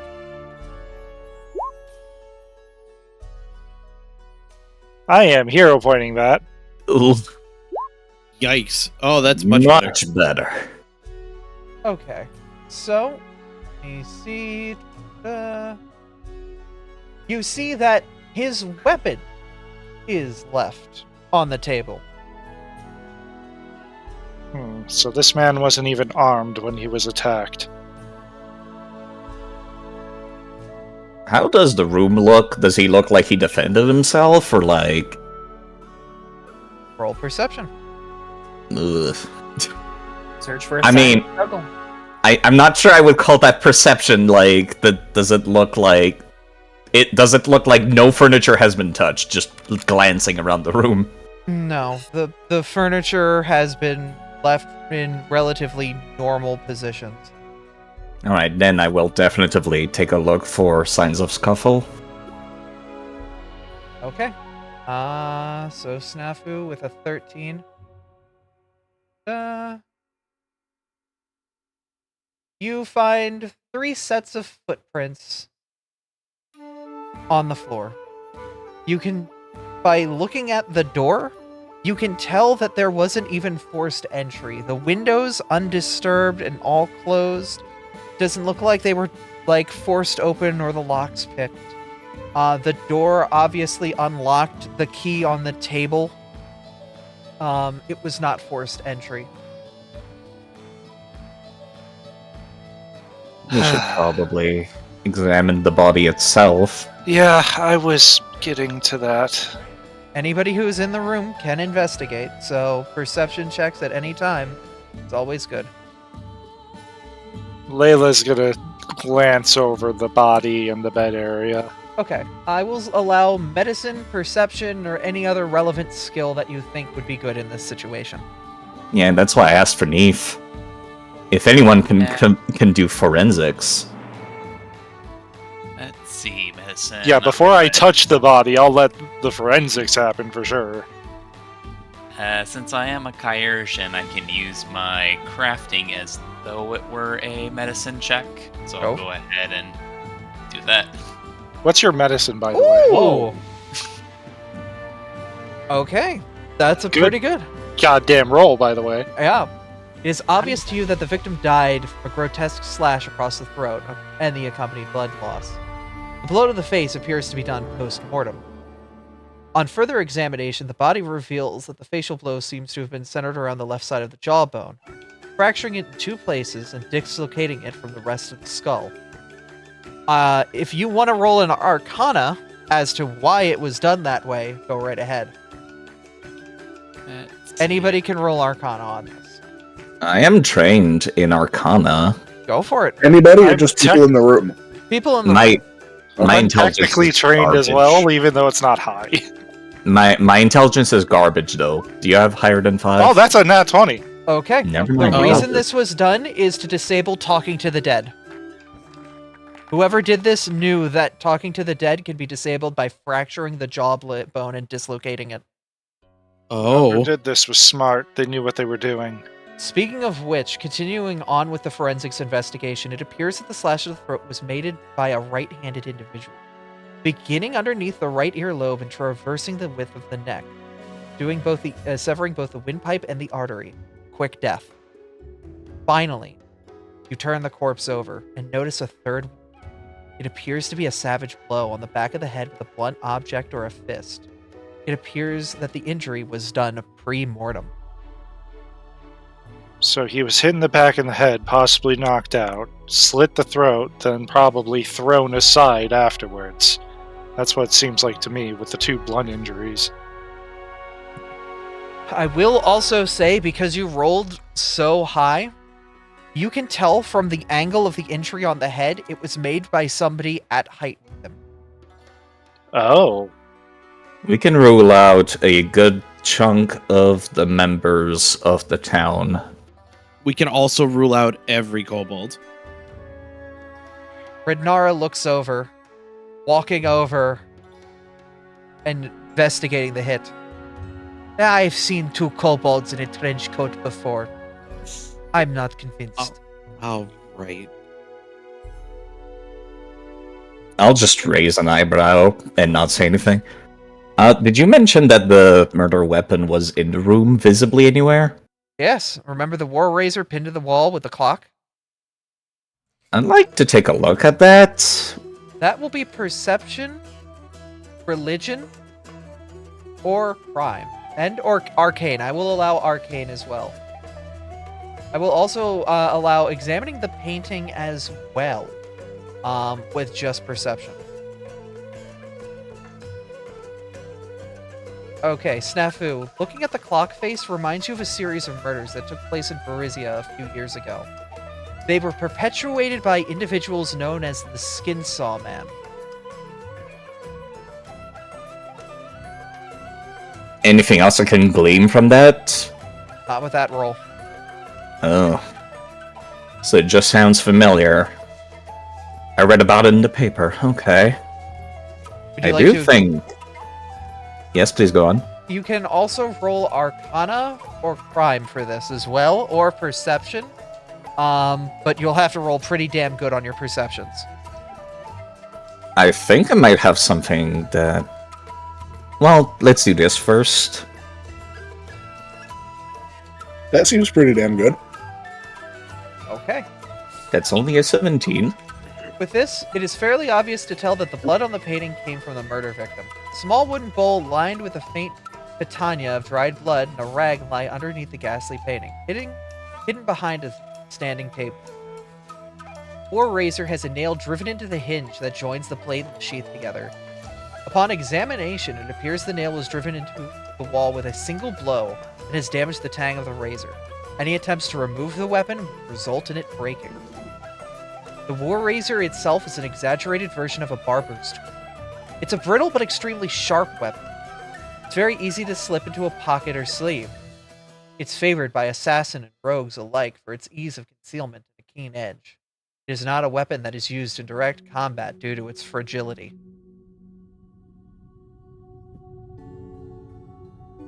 All right. Does anyone Anything else? Anyone else want to roll on the clock? Is that like a perception or? It would be a perception, arcana, or religion. Let's see. So if you're trained in any of them. It didn't matter for either. Alright, you could relay this information to the kobolds or have other kobolds tag in, but those rolls won't get you anything. Alright. Do you want to see if any of the other kobolds may know something about this?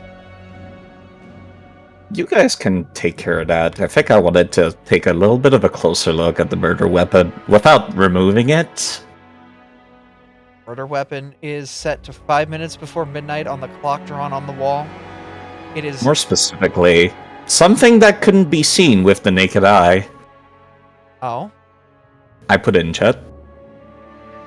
Read psychometric resonance. The touch you read psychic impressions left on an object by its previous owners. The exploration activity similar to detect magic. Brush your bare hands over any objects you pass while doing this. If you're looking at a particular type of emotional resonance, you can choose to ignore other emotions. Find that resonance. You can That can sense include devotion.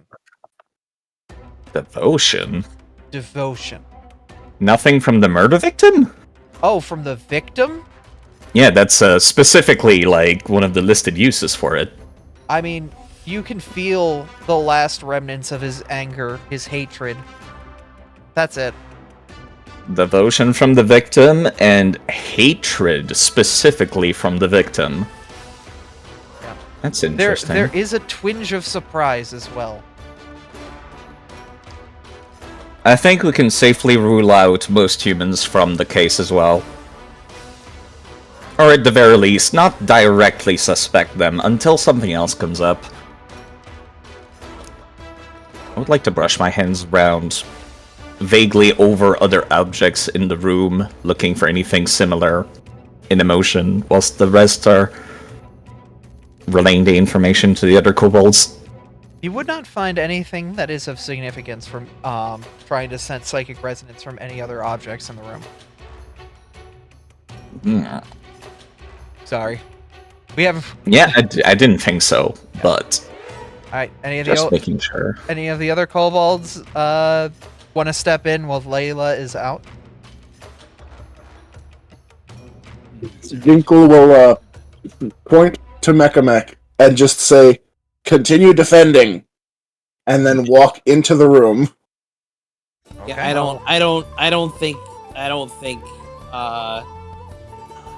what's her name's gonna let me in. So No, she Oh, will. wait. No, she will not. But she is going to look to Greer Grinder and roll a perception check. What is your DC? DC for... Your class DC. Your class DC. Oh, class DC. That is a 19. Okay. She's going to roll.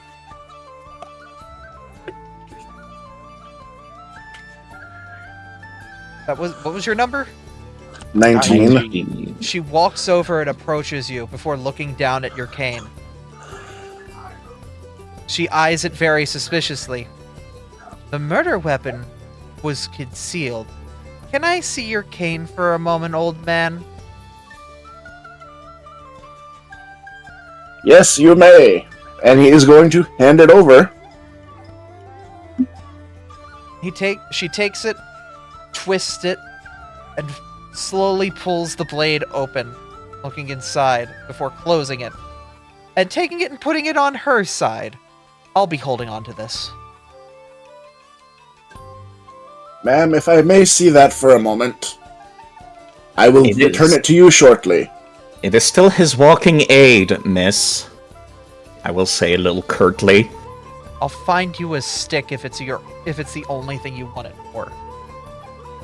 I can't have the other prime suspect walking around with a weapon.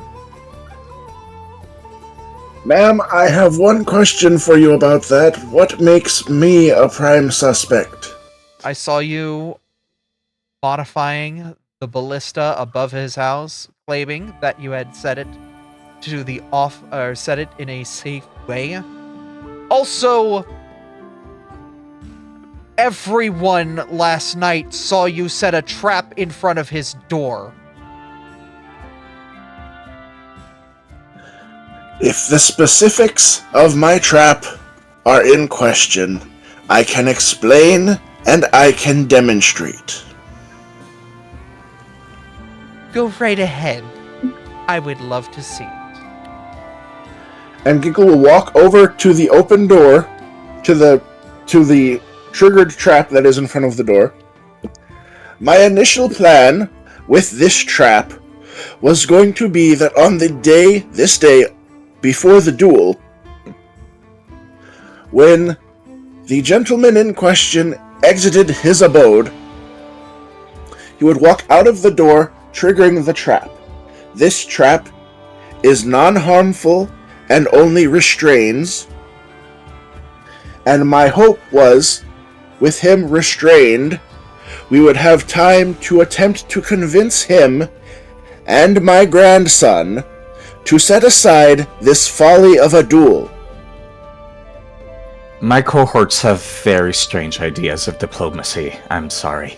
I don't know many negotiations that go down very evenly when one side is bound by a trap. Well, you're familiar with kobold culture? We love snares. I am familiar. Aren't you supposed to be civilized? Yes, madam, and that is why, while he was trapped with the snare trap, my grandson over there would have been held by my companion Mekamek. Ah. Point of order, we're not actually related. I don't know why he keeps calling me his grandson. You kobolds are very strange. You say that, but I have no means of trusting it. You do understand. Yes, I am aware. I do understand that my intent with this trap could be called into question, and I will, in fact, demonstrate.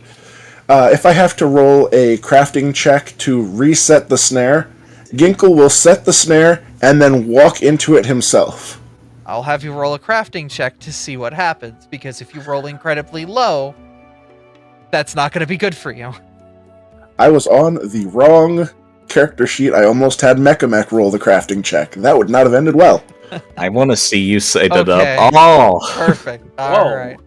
As you expertly set up the trap, you talk like you are a tech support person and easily explain every concept of the trap to her. She holds her hand under her chin and nods, understanding that this trap in no way could have caused lethal harm. But that is the wrong. I was. As he rolls damage. No, that was not damage. I was trying to put the description in, and it did not work. So I'm just gonna post it in the chat. Oh, so it springs and a net falls upon you and her. She nods. All right. As long as that's what it is, I assume you would... I will give you the benefit of the doubt. Without proof, I will assume that because this trap would have been sprung, well, not only you kobolds, but also the rest of the townspeople were here, it was set in fair play and not to get a tactical advantage in a battle. It is still very difficult to ignore that things have happened in the ways that they are, and now it suggests that there may be more than one killer. I can see 2 sets of footprints. There's 3 sets of footprints in here. So there was an accomplice. Would anyone like to investigate the footprints? I might be able to do the follow-up, the psychometric resonance, actually, to help with that. If you read at the bottom, there's also an action associated with it. Okay. The psychometric assessment. You'll notice that one set of footprints, Sorry. Did you read what it actually does? Oh. Their hands touching an object to detect a segment and read when concentrating on the object. Person imbued such an item with the motion in the first place. The associated motion is painfully negative. You may take 1d6. Okay. So Side could just touch the blade and be like, I hey. am literally a psychic. Can just scan the blade and see the face of the person who did it. When you put your hand to the blade, you do not see a face. But where would be a head, you see what appears to be a head with no eyes, no nose, no mouth. A faceless mass. Huh. Normally this is a lot more accurate. Any other defining features? No hints, nothing. It is literally a faceless mass. And that's from the person that left the impression itself, so... Yes. The He has been bearer of murdered the by a person without a face. So either whoever left the strongest impression on the murder weapon was Chet, and therefore has in no way, shape, or form seen their assailant before his death, or whoever has done this does not, like, see themselves as a person. One or the other. Very interesting clues. Couldn't it be like someone without a face? We're going on the presumption that it's somebody in the village, hopefully. That I've read books about some type of monster that can change the I will have face. you roll knowledge on that. What knowledge I will say is nature, arcane, or occult. Okay. You know that there is such a monster known as a faceless stalker. A mass that is able to shapeshift. The book I read about monsters said about the faceless mass. It can change the appearance. So, with that, it seems there is a shapeshifter among the gang. By the way, Bim, you're playing as the Phylacane currently. Might want to swap back. Oh, you rolled. You rolled as Phylacane. It's a very smart dog. It's still Mim's role, but it's under the What a Phylacane good name. dog! What a good dog! The smartest dog. Scooby-Doo. You get a Scooby stack.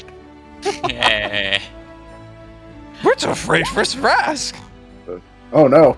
What did Ginkle just try to do? What did Ginkle just try to do? I was trying to move the window. You failed miserably. You softly jostle it, and the glass just pops out of the wall. The character stat sheet. window. My stat sheet. You were trying to move that window. Okay. That is a real-life natural one. Alright. Your computer blue screens and all your hard drive just gets wiped. Oh no. No. That would be no, terrible. No. Already Don't say happened things to like me. that. That's a bad voodoo. That's already happened to me, thank you. Would anyone like to continue to roll religion on the clock, perception on the footprints, anything else that could be thought of? I believe there was an Arcana check that could have been made. Yes, an Arcana check on the clock. Can we roll? Make that check. Ginkle. Only other I roll I fucking haven't won't. done was the footprints, I don't think. Also, Can we I roll think... perception on the footprints to see the shape? Okay. Yeah. So I was gonna say- the footprints confirm what the psychic image saw. One set of footprints enters, and upon approaching approaching Chet's footprints, who turn around, The second set of footprints approaches. As it drags what appears to be Chet along, you can see the blood trickling as it's dragged to the bed. You see the footprints of the first man morph into the second. Oh. So, there That is is only unsettling. only 2 sets of footprints. I'm assuming Chet was not wearing shoes that could leave footprints. He was wearing his socks, so yes, actually. All right. What shape were the footprints? With that Arcana check, you know the Skinsaw Man is an alternative name to the god Norgrover, one of 3 mortals who succeeded the test of the Starstone. Norgrover is a god of secrets and death. He has different faces he presents to his various followers. Those who worship him are more insidious. In a more insidious light, call him Father Skinsaw. The worship of Norgrover is not performed openly in polite or any company. He is a god of secrets, so his worshippers secret. Those that are the most fanatical praise speak of Norgrover's machination of a giant clock. They claim with each murder the hands move closer to midnight, when the clock strikes its final chime. Father Skinsaw's plans will be brought to fruition, and he will reward his dearest followers. Can I cast Detect Magic on the room? You find no signs of latent magic on anything here. And was that from the Arcana check? That's from Detect Magic. No, I mean the whole thing about that the Norgrover thing, that is all from Arcana. If what I'm seeing with the footprints is true, though, we might have a bigger problem on our hands. We might have to investigate this whole city to see if there was another murder, and this shifter might be putting on a face of any one of them. Could be in this room right now. What about that man's wife? My wife has been with me this entire time. She's been helping organize the inventory you brought in and made you all dinner with me. Not yours. Not the Oleg's sickly wife. one. The sickly one? No, she's too frail. I've seen her once or twice. Her arms are the size of snakes. Layla will lift a finger. She herself is too frail, but if something happened to her and somebody took her form pretending to be that way, they could get up at any moment. Where is she right now? That is concerning. I do not know. Do you have any plan at all should a fight break out in this instant? I do not. Might want to start thinking, Mr. Oleg. You're the leader of this town. I'm going to... He goes over to the table and grabs Chet's sword, quickly putting it in his belt. Hun, stay with me. Do not leave my side. I think we need to keep the town together and investigate this properly. This is getting worse and worse by the minute. She nods, hurriedly running over and grabbing Chet's shield.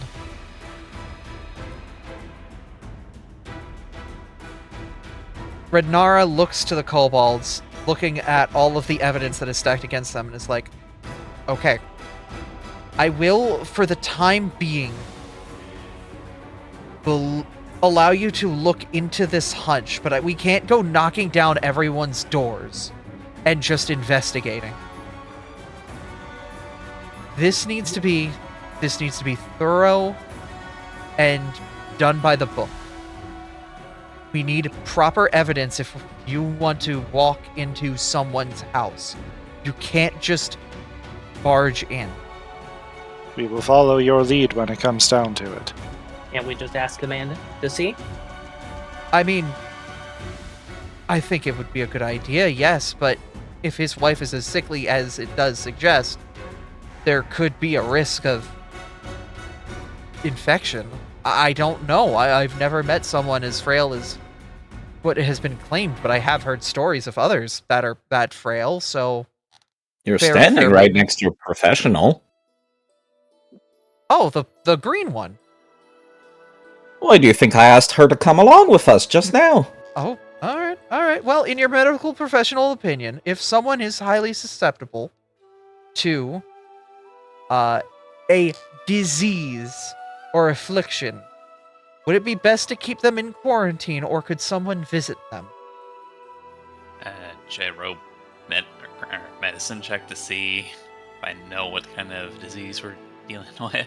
Go for it. May I assist since I am also trained in medicine? Go for it. Yeah, me too. Oh. I'll use a hero point. Okay.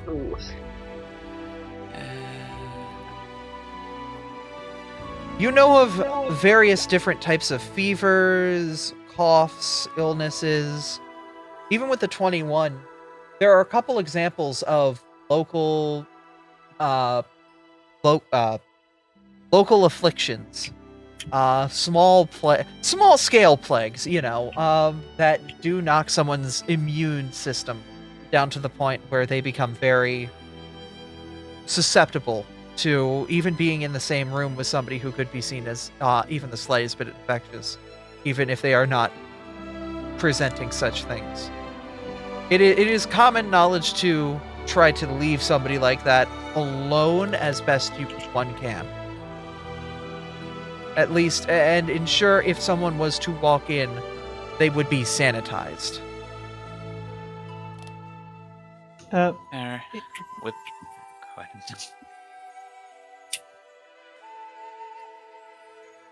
Oh, I guess I'm going. Yeah. Based on my knowledge, it's probably safe to be as clean as possible, and as few people as possible, because she might get sick by us coming into her room all willy-nilly. That's understandable, but we would still need proof before I feel confident just knocking down someone's doors. I've visited them yesterday to ask about her health. Her husband had he was doing something. There was blood, but he's a hunter, so I assumed as much. If he means to her health, that he needs to clean house better. At this point, the elf nobleman would walk up to the group. Am I required here anymore, or can I go about my business? Can I go? I do not care for the lives of such short-lived creatures like yourselves and your petty squabbles. I have things I must attend to. Well, as much as we're a part of this, so are you. You're in this village, are you not? Fine, I will play whatever the game this is. But It's not a game. Somebody lost their life. You mortals, you short-lived mortals, come and go so quickly. I'd rather just be on my way. Fine, stay. What if it was an elf? An elder? An elf can be just as easily murdered by a knife as a kobold. I would not fall privy to such a heinous plot. That depends. People can be surprised even by the littlest things. I am the most watchful when it comes to being the master of any domicile I'm in. I doubt they could. I would win. I would win. This man literally just said, "Nah, I'd win." Ginkle is going to Can I make a stealth check to try to sneak up on him and surprise him? Go for it. You are literally right behind him. Literally pickpocket him right now, actually. Go ahead, do what you'd like. You've got the thievery skill? Oh, wait. I'm trained in thievery. Hold on, let me use that instead. Yeah, actually, you could keep the roll and then... There we go. Oh my! I GM rolled this, but Artie, can you walk over and verify? Because he just rolled a nat 20. Oh no! You've got to be kidding me. We thought we were gonna be hot shit, but no. Yeah. I can't believe the crit queen has been outmatched. Yep, that's a nat 20, alright. I've been outmatched? You've been outplayed. As you outrolled. go to grab at his side, he quickly turns and snatches your wrist before it touches, inches away, before glaring daggers into you. No, she doesn't have the glove anymore. Cute. Let's remind that Abby called his glove a rag. Yeah, it's fine. They probably wrote that before we did the glove thing. We did! In any case, we know He does what... have some pretty good perception. We know what brought this man to his downfall. We just don't know by whom or how. We can check the size of the footprints. No, that's the problem. We're literally dealing with a shapeshifter. He could be one of the kobolds right now if we weren't playing them. He could be in this very room. He could be you. He could be me. That's the problem. He actually legitimately could be. I know. And Abby could literally put a second version of our tokens on the map right now. Just to fuck with us. Yep. Can I roll to recall more for the monster? Recall if there's a time or how long it takes to change appearance? I would say you would need a nat 20. To have something that specific. Okay. Could a shapeshifter even replicate clothing? Yes. Depends on the magic. Oh god. Like, literally, there's spells that just change your clothes. As a matter of fact, I think gnomes can just do that for free. No. Without expending a spell slot. Okay. Oleg holds up his hands. I think our best bet is to keep the town together at this point. We have everyone here accounted for except for one. So, either the shapeshifter is here, or it is... It is your suspicion, and it is Mr. Jolvierge's wife. If that's the case, then no matter what happens, all of us could go into a single place where we have eye contact with one another, sit down, and discuss this. I think we might need to convert the dinner room to a impromptu court room.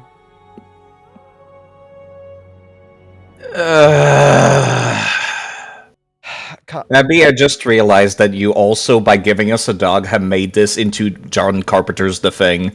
Uh-huh! Oh god! Not only I hit you with the 1-2, it's Phoenix Wright and The Thing. It's Scooby-Doo, and then it's The Thing. Which means it could be the Thylacane. The Thylacane could be suspected. Wait a minute, the Thylacane. What if we get it to smell the footprints? I don't be able to smell it with all that blood around. I mean, that's you the can point attempt. of There is no such thing as animal handling, but there is nature. If someone it would is like, nature. If someone would like to roll nature to attempt to do that, it will not be an easy roll. Command It is an animal. literally nature. Okay. All right. Well, That's just anyone trained in nature can just do this. Not me, because I'm not trained in nature. all right, hit a nature check. I'm also not trained in nature. Someone Is else Ginkgo has trained to in do it. nature? Yes. Is he bad at it? Yes. Doesn't matter. You're trained. Go for it. It's Oh, great. no. Man, It's great. Like, 'cause literally, even if I had a higher modifier by virtue of the wisdom stat, I cannot take this action unless I'm trained. All right, commanded animal, you need to beat a 14. Nature Oh, against boy. will. I have herbalism, not nature. Hey! Hey! Upon your orders, the thylacine comes in sniffing the ground. He sniffs and sniffs. It doesn't seem like he can get anything until it seems like he's caught the trail of something. Sniffs, sniffs, sniffs over to the bag of the man's belongings, dives his head in, and pulls out a comically large steak. Damn it! Comically large. Why does he need that? Why would you keep that in a bag? Jerky. No, a steak and jerky are very different things. Okay, I forgot what jerky was until I remembered. It's just a massive slab of jerky. And he's just going at it. He's wagging his tail a little. None of you fed him this morning. It's not our job. None of us had breakfast this morning. We didn't eat. At this point, Oleg holds up his hands. Okay. Let's all go to the dinner hall. My wife and I can get it sorted out. If everybody waits outside, we can get this sorted.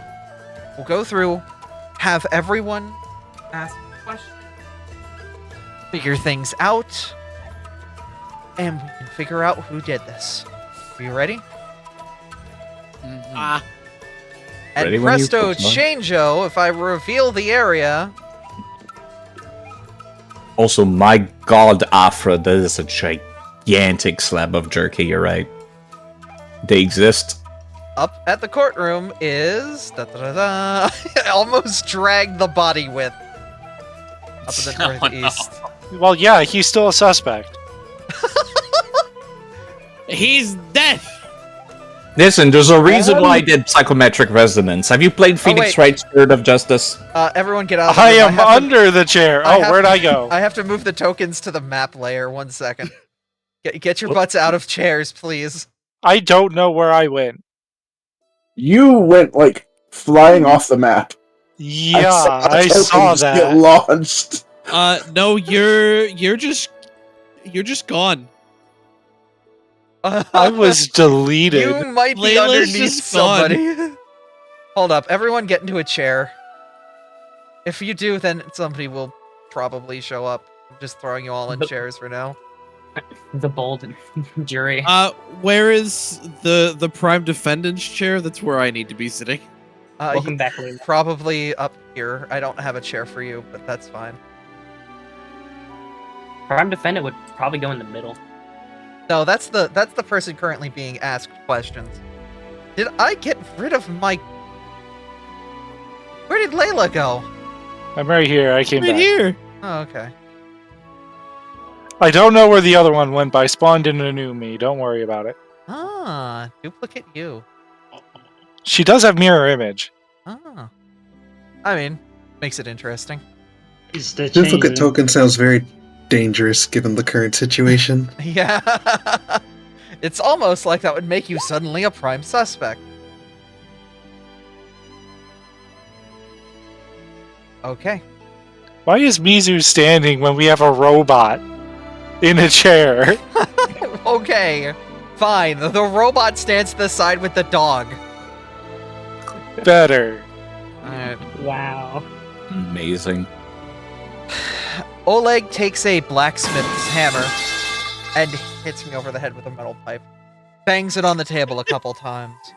Alright, order. I want everyone keep our weapons away and try to keep this in a civilized manner. I gave my Renara? weapon to the paladin, so like. Red Nara, I would like you to put the weapons that you confiscated from the kobolds on the table. Do not do so. Puts them down. Good. Keep things, try and be neutral here as we figure things out. So, we have a bit of evidence that we have gone over. We have a few suspects that we would like to start asking questions of. Would the defendants like to call anyone to the stand? Who's the technical defendant in this case? At this point, I would say because they have the most suspicion, it would probably be, and he points to the blue kobold, Arian? Aaron? You had it the first time. Yeah. And I would say we really don't have any other leads besides what was going on there. We cannot act without proof, but the thing is, you're the only one with an alibi that we have it. I call myself to the stand? An alibi is proof you didn't do it. This is have a motive. You're the only one with a motive. Apologies. Sorry, just... I call myself to the stand, I guess. Oh. Hello. Oh, okay. Renara walks over, looks to the kobolds, and picks 1, 2, 3, 4, 5, 6, 7. Alright, she's going to roll a 1d7 to pick a kobold. Third one would be Snafu. Oh, of course. Right, Snafu, it's not Ginkle. Snafu, just as an example, could we have you attempt to lift Arian onto your shoulders? You have chosen the most athletic one of us. I'm proving a point. I want to see you lift this kobold onto your shoulders. It would also be the tallest two kobolds. Just point of order. I'm literally the same height as she is, which is dwarfing every other kobold in the room. Okay. Layla's pretty tall, actually. I'm only a couple inches shorter than Snafu. Okay. So, let's take your height and half of Arian's height. Together, that would be about a little bit above 6 foot, correct? Pardon me, I come from Jiangxia. We do not use inner sea measurements. Okay. Would your height plus half the height of the other kobold be about the height of a tall human? Yes. Would that be in accordance to the blow that was laid to the back of Chet's head when it comes to the height at which he was stricken? I object. Alright, Oleg looks over. There was two weapons used in this murder, remember. There was a blunt object to the head as well. Where was that blunt object? A blunt object or fist. We couldn't tell, could we? Just a circle. What was explicitly read out was blunt object or fist. Something hard and heavy hit him, but you don't know if it was someone's fist or if it was a physical object that hit him. You could not tell a distinct impression of something. Alright, but that proves my case a little further. Which one of us kobolds would even be strong enough to pierce through that helmet of his? But he did not have his helmet on at the time. It was on the table. There's about 2 kobolds who could knock someone out. Scott, thank you for the raid. Hey, Scott. Hey, Scott. Hi, Scott. We're currently playing through a combination of Phoenix Wright, Scooby-Doo, and The Thing with 8 kobolds. This would be a good time to remind people of the incentives we have for charity. Oh yes, we're also raising money for Gamers Outreach. So if you guys would like to raise some money for charity, we can open a pack of Lilo and Stitch playing card NFTs, I think. We can also throw a pie at a kobold at any time. Or you guys can hit me with a big shot. if you guys are interested in donating a little to charity. You know, just in case things were getting too serious, you can throw a pie at my face. Yep. In-game. 8 kobolds in a trench coat. That's not a good... That would be too tall. Very large trench coat. That is literally what the prosecution is saying, how we did the murder. Can I have you all roll a perception check? Me too. Alright. Perception. Aye, Captain. It's in a weird place on the sheet. Let me get Yeah. my glasses. Oh, Damn. I had my glasses on the whole time. They were on my 22, face. 23, 23. It's pretty high rolls this time. Morgan, with You a make- 25, you notice that anytime the word trench coat is spoken, you see Zenton Applefingers, the man at the bottom left, shift a little bit. I'd like to just stand up and point at him and just say, "Show me, open your coat, open your damn coat." Oleg will bang his gavel and go, "Order the court! I will not have nudity in my court!" Fuck!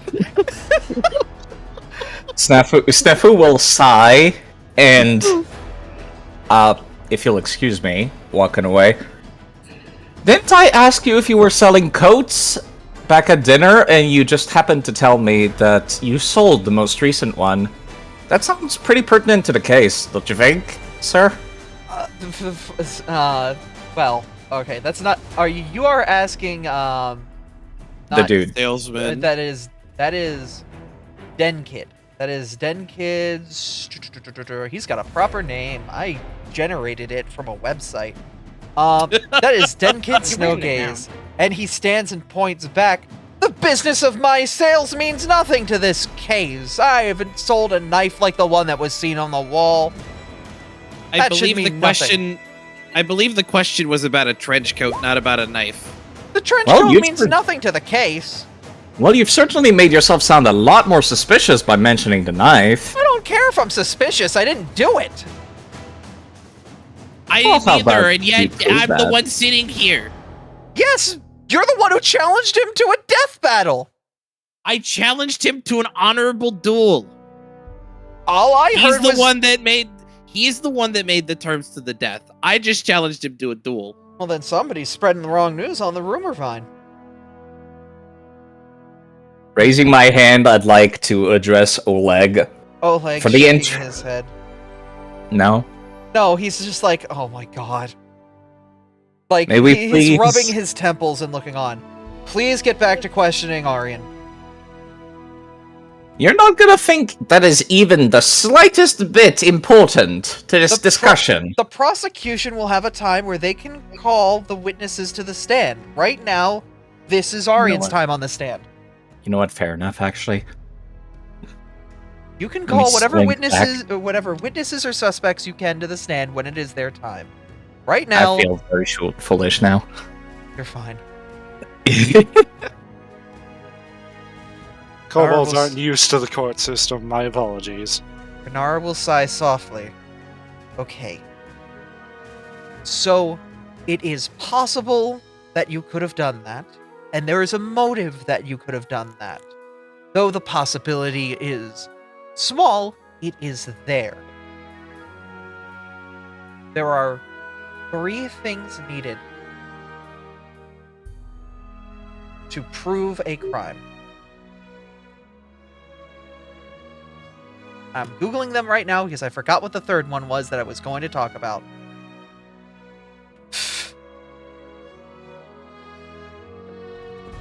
A criminal act, intent, and the concurrence of... Motive Don't worry, means she an is- opportunity. Yes, the modus means an opportunity. You had the opportunity. Last night, he was left alone behind a door that somebody who you have been seen around a lot had snared. I have a quick question. We saw the house. There was no sign of struggle, and there was no forced entry. We didn't have the keys, so we didn't have how to get in, right? And if he didn't fight back, how he hated us, he would strike at us at the first saw him. I don't think he would just outright smack us the second we showed up.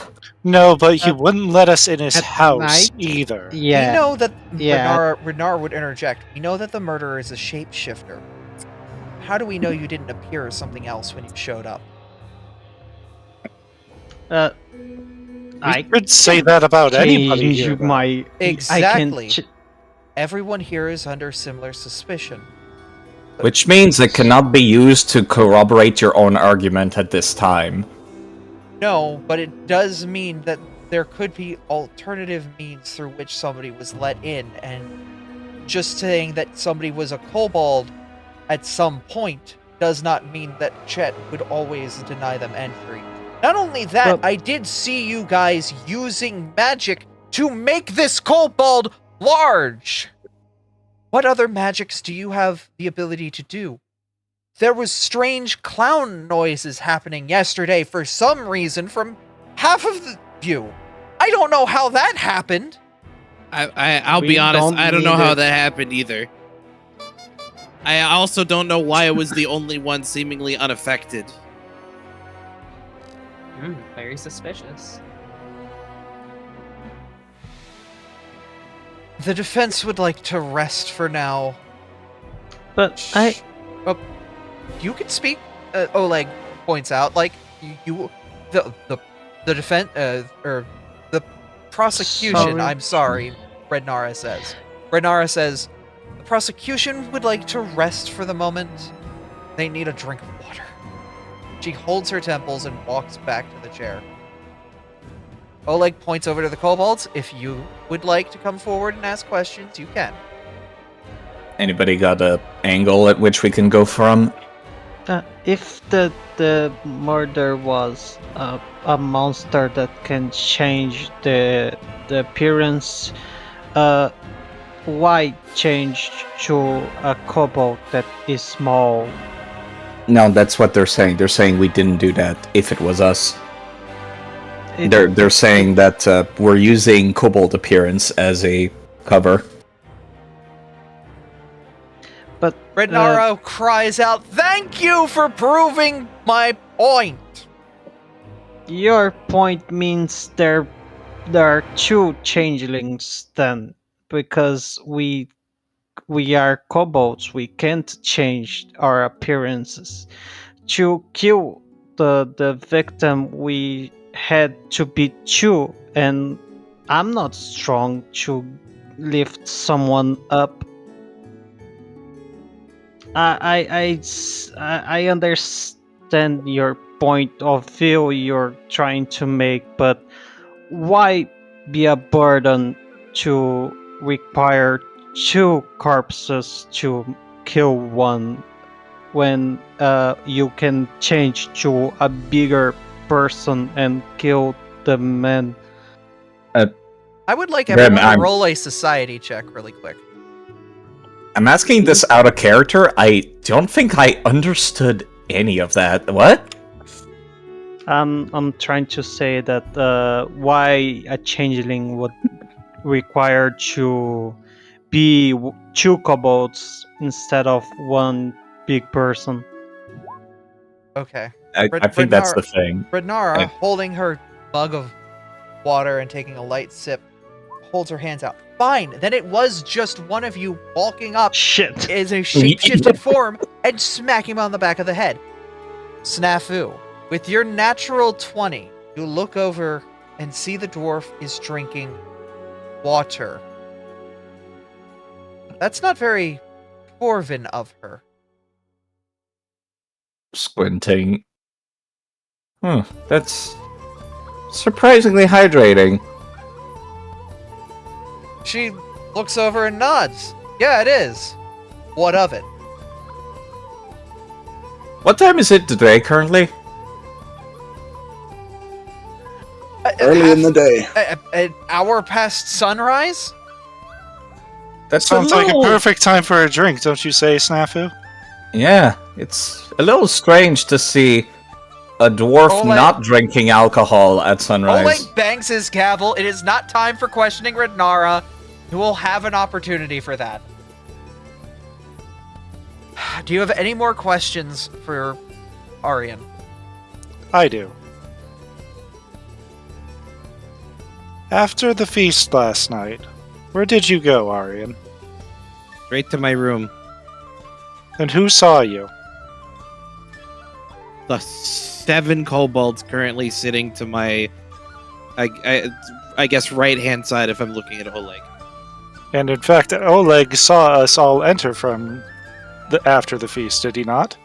I believe that is correct, yes. And I do not remember seeing you leave your quarters after you had entered. I did not. Objection, that's hearsay, Rednara calls out. You have no proof to back those words up. She shrugs a little bit. You all saw Ginkgo, yes? You would have saw Mizu too. Arian.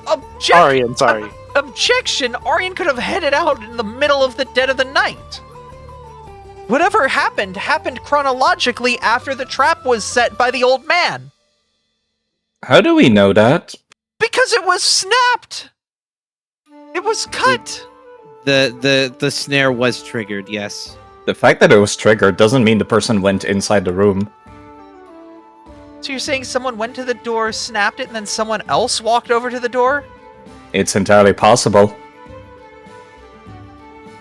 I guess it's in the same world of possibility. We'll throw it up on the board. Ginkle will clear his throat.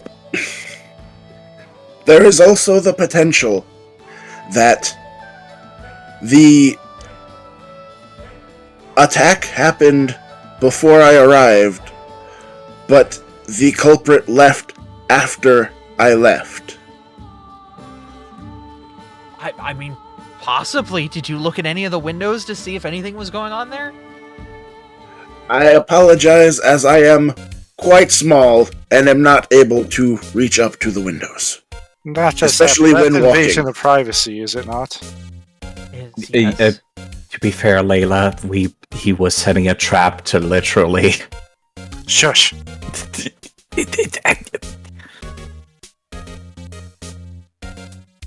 But I digress. No one saw him walk out, but no one saw him go there either. That's all I was saying. There are no eyewitnesses to say who went in or who went out. Okay.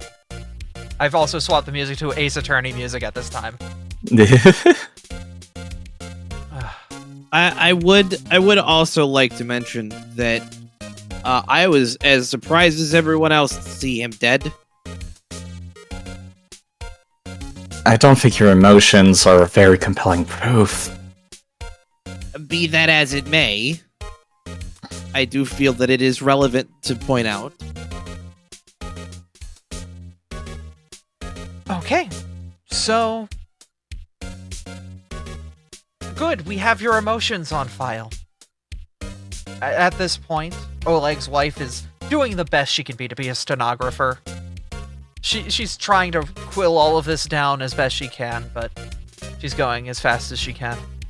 I do have one question. Yeah, Neve? I stand to the stand. Sure. If the murder so brazenly killed someone, why would they stay around here for this trial? Couldn't they just run away into the woods, theoretically? In theory, but if they ran away... You said They would be missing someone in town. and we would immediately know who didn't.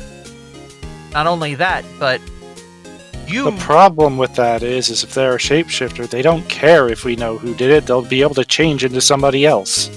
In fact, they have a vested interest in sticking around to make sure someone else gets blamed for what they did. It's a game of werewolf.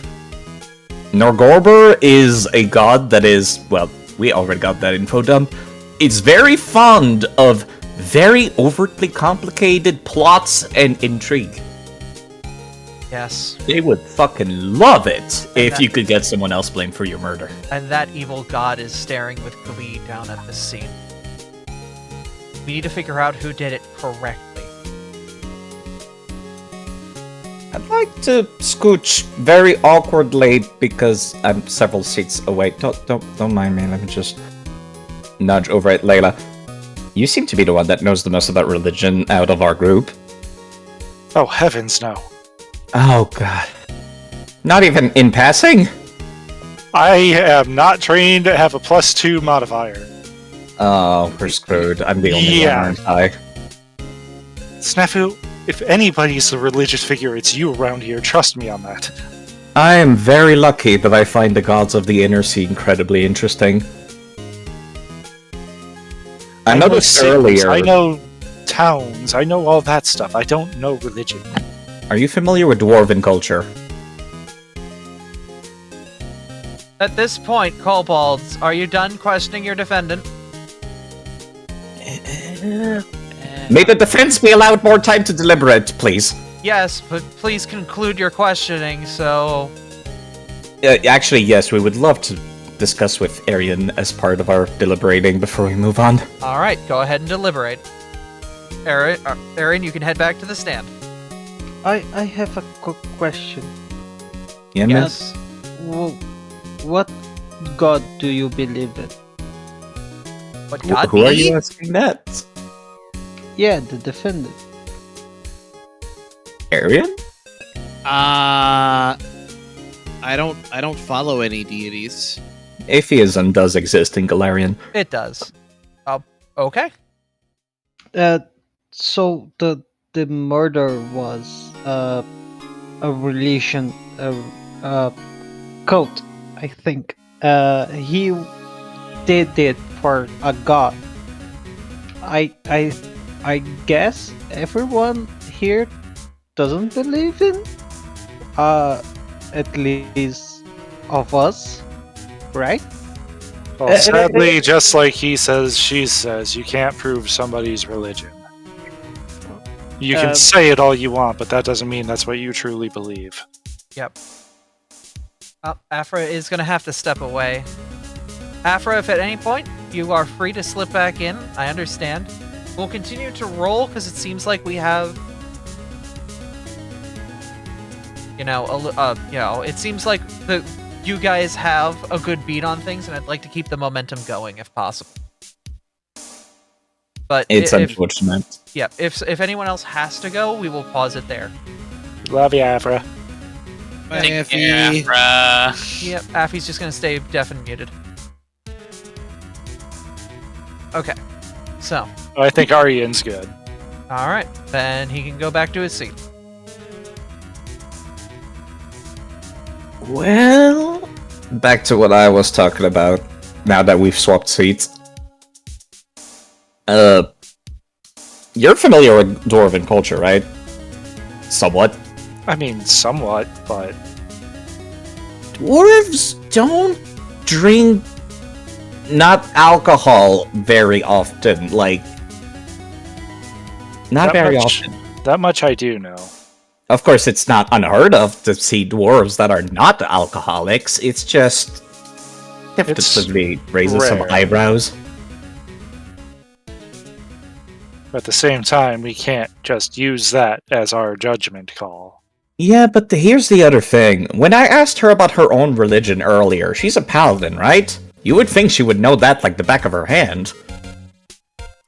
Oh. Yes, but not everybody is forward about their religion. Yeah, but we're also talking about Torag, the god of dwarves.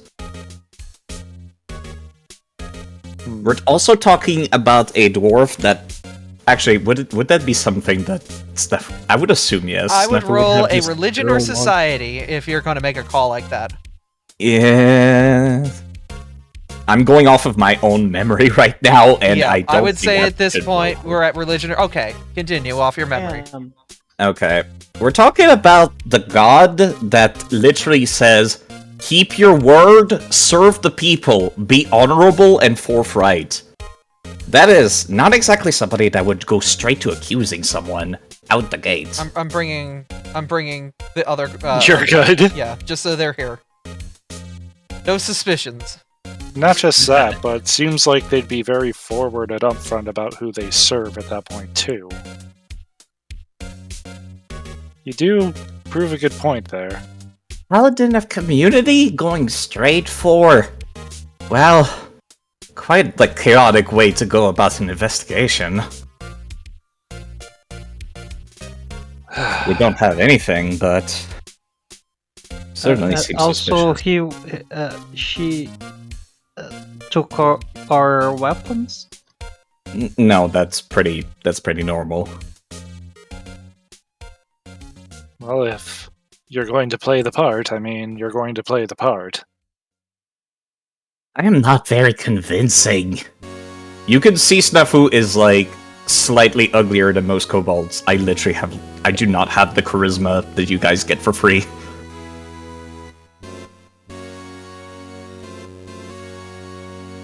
There's also that merchant that seemed very adamant about not wanting to talk about the fact that he already sold a coat just yesterday. And he went for the dagger instead of the coat, so maybe he sold the dagger too? Yeah, that's a merchant right there. I mean, to be fair, they seem like a common type of use material. So, truth be told, that seems like the that razor? could be sold at any type of... I don't know if the razor is very common, is it? No, the razor was specifically like a murder instrument meant for hiding. Oh, is it? Oh, okay. I thought it was said it was a common. Yeah, it's like an assassin's weapon. Never mind on that one then. Anyone else? Mizu, Ani?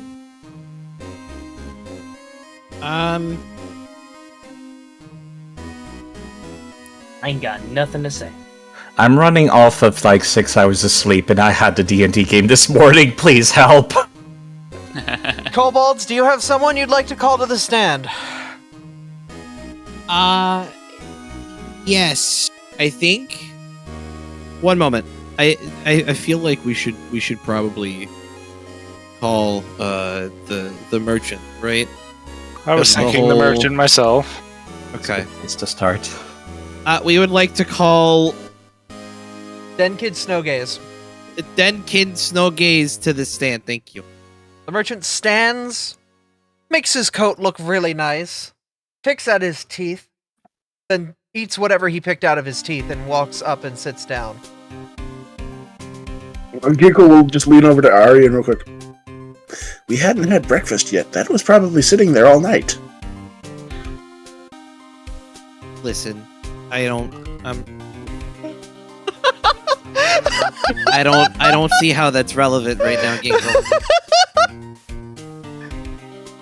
Kobolds, you've called somebody up to the stand. Would you like to question them? I'm the only one who remembers the conversation last stream, don't I? Yeah, I don't think I was there for that. Yes, you were there. It was at dinner. Was I? Oh yeah, he was at dinner. That's right. Everyone was at dinner. I'm trying to remember all the events, I'm sorry. Except for the wife. The thing I remember specifically was that you asked about a trench coat, and he mentioned that he had just sold it to someone. Didn't say who, but said he had sold it to someone. And then he offered you a maid outfit. I remember that. And then offered you a maid outfit. Mr. Snowgaze, is it not true that you are a merchant that can procure all kinds of goods? As a matter of fact, it's quite your pride and joy even to say so. I can get my hands on quite a good amount of things. Specialty items, goods of certain natures, though my clientele is not keen on discussing those sorts of things. That would include apparels of clothing. It would, yes. That is my primary venue, though I do dabble in shiny rocks and the sort. He gives a look to the kobolds. Resisting the urge. Shiny rocks indeed. Sir, your prejudice has been noted. You'll find that we are not so narrow-minded to be swayed away from our train of thought by shiny rocks. As a kobold and I'm just curious. As a kobold and ex-mountain bandit, I am very interested, but that later. We'll talk after we get all this sorted. Speaking of shiny objects, what about knives that you mentioned during our earlier outburst? Oh, I am not one to carry such arms. They do attract such unwanted attention. I purvey my goods in other sorts. Such as? As I said, if I was to discuss, my clientele may be impacted, and I appreciate their business. I believe I asked about specifically a coat on a whim. I will say that my load this trip has become a little lighter due to a group I met in passing. A group, you say? Yes, for 2 of them, but I feel like I haven't the foggiest idea. Maybe a little coin could move my brain. Oh, like, bangs his hammer down, like, excuse me, we're not doing bribes for evidence. Den Kid, tell the goddamn truth. He rolls his eyes. Ugh. Yes, I might have sold a large coat to somebody in this courtroom. And pray tell, perhaps you could illuminate us as to who exactly you sold it to? Do I need to? Can I roll it? He looks through you towards somebody behind you. I would like people to make a perception check to see who he's looking at. Gee, I wonder. Layla, he's looking dead ass at Zenton Applefingers. I The see. man in the corner. And here I thought it would have been too obvious. I expected more out of the universe. I'm disappointed. I will say he's not. I have many customers that he might not be the only customer here. I have had many people purchase my goods.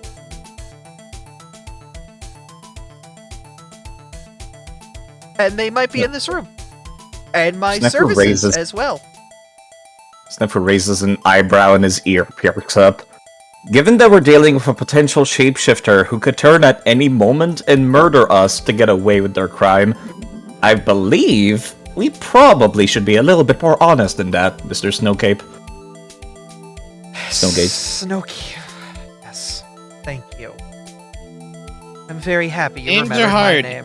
I will say my services were requested by someone here for a matter that is not relevant to this case.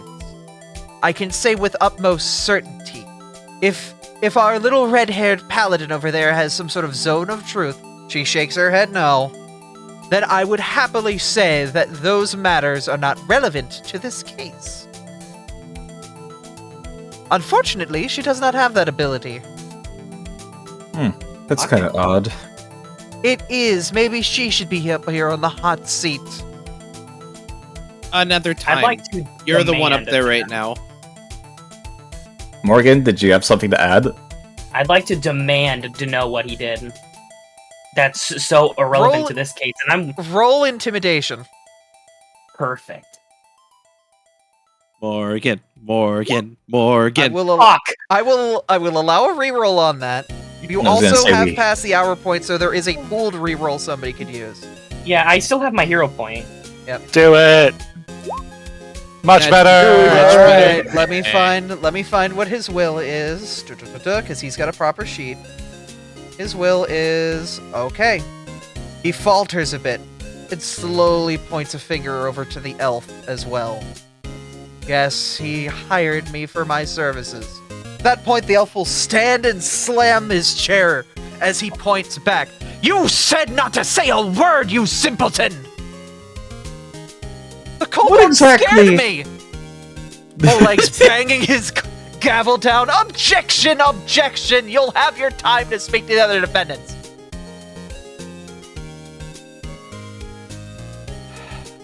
You have more questions for the merchant?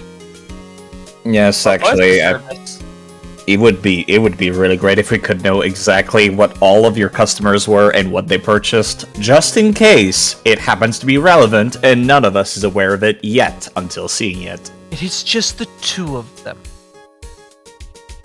Alright. At least from my travels here. I have been trying to sell you some shiny rocks. Unfortunately, there was the matter of the duel and everything else.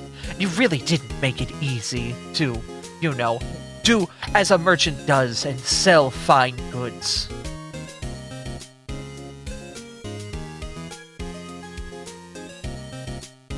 Merkin, anything else? What Anything was else we that can think of? service? Yeah, what was the service you provided? Your Honor, I plead the fifth. The fifth? Plead my fist in your... Roll intimidation. The Morgan? Tone it down a little, please. We don't need Snafu, too much I fight cannot violence in even the think courts. to hold her down. That's on you if it happens. Bold of you to think I would stop her. Ginkle claps his hands. Mecha Mech interpose, and Mecha Mech will just stand up and get in between Snafu and Morgan. Morgan's just gonna scoff and just stomp back to her chair. Order in the court. Get back to your seats, kobolds. If you have any questions left for Denkid Snowgaze, please address them now. Please share with us what service you have rendered. Pleading silence is no different than admitting you have committed a crime, especially given the current circumstances. I feel at this point... You know what? This isn't worth it. I was in the room of Mr. I'm forgetting his name. Dorpius Kadiri, our elf, overnight. I see. At this point, the elf will attack the man with his chair, throwing it across the room. His attack will be... Oh my god. Can I try and intercept it with that will hit. precipitation? That will hit. If you want to try to intercept, now would be the time. I think I'm the only one in the way. I'm just gonna try and magic it. Okay. You know what? Okay, I will say in this moment, roll a 1d6. If it's a 1 to 3, you catch it. If it's a 4 to 5, it hits Denkid Snowgaze. If it's a 6, it misses and hits Snafu. Shit. Denkid gets hit upside the head with the chair, knocking him back against the table, knocking the weapons about on the floor, causing a bit of chaos. Renara draws her blade and stands. Everybody sit the hell down! Arian immediately sits. She's going to walk over to Denkid, who took a light bump on his head. It was like a plastic chair. This is not the music for now. Hold up. We'll move off of cornered, because that might be a bit much for this moment. Hold up. It was a plastic chair from, like, the garden patio, so it just bonks off.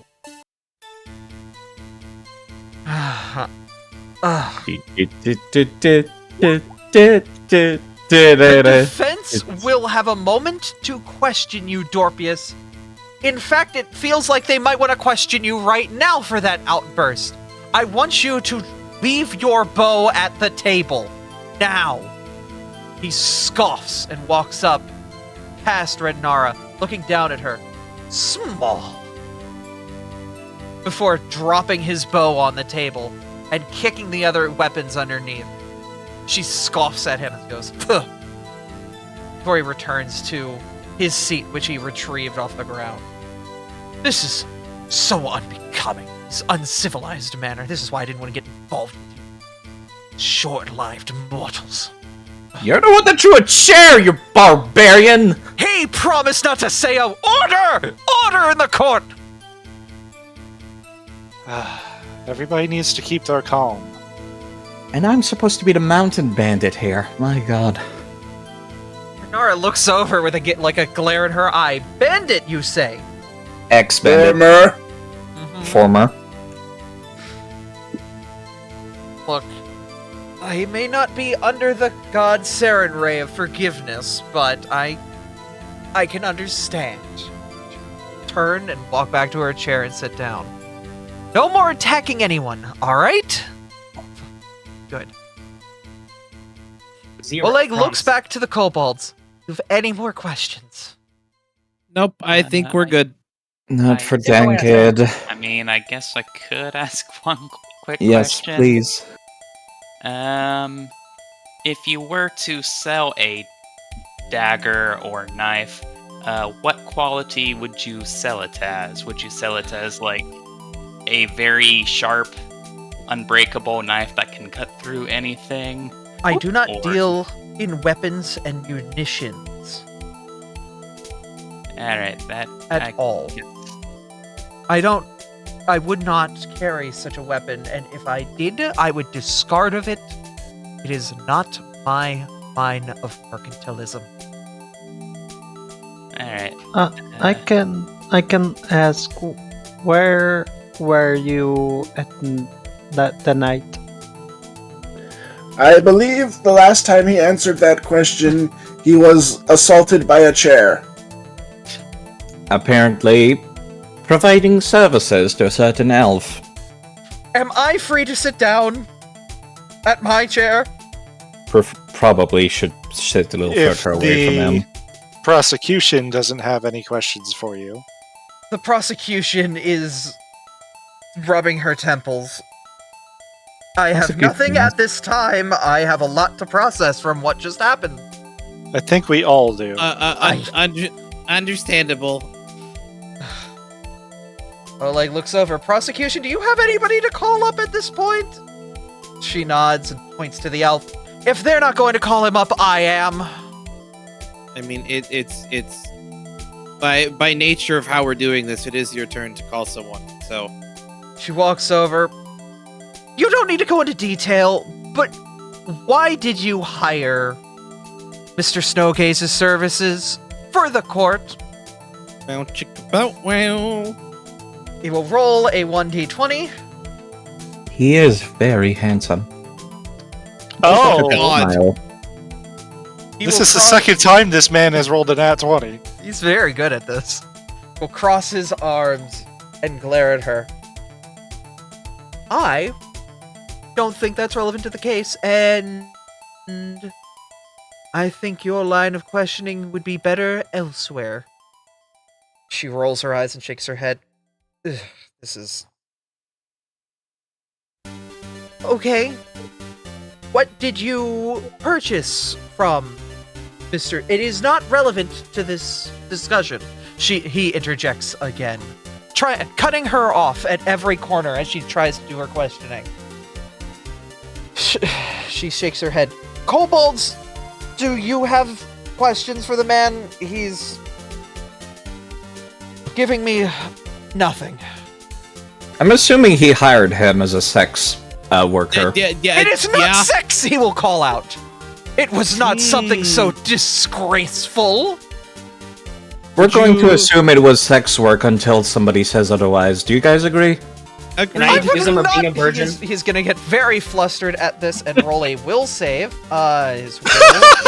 That's exactly what I was going for. His will is that. Okay, so.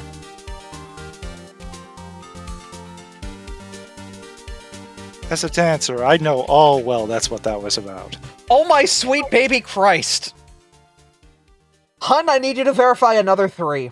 Or another nat 20. Are you fucking kidding me? There is no way. I fucking hate this man. Do you have the secret GM setting enabled that makes NPCs roll nat 20s constantly? Is that a thing in Roll20? Well, no, it's not. But also, the merchant would have also gotten a natural 20. You have to try to find another way to pry that information out of him. He is stonewalling this. I am not at liberty. I will not discuss my private matters in a court case of my peers when it is not relevant to the case. Oh, so we're your peers now. I'm looking at Layla and Morgan, and I'm just like, this is your area of expertise, clearly. Mr. I am all out on Doperios. intimidations. All right, Grandpa approaches the stand. Oh no. I do apologize for the brash method of my associate's questioning.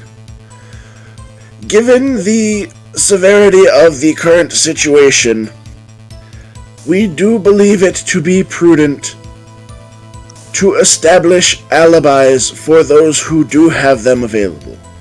I would say... At the moment, we do have... oh, go ahead. I would say for this, we're going to roll a diplomacy. Alright, come on, Ginkle. Are you sure you don't want to play a charisma character next campaign? Because...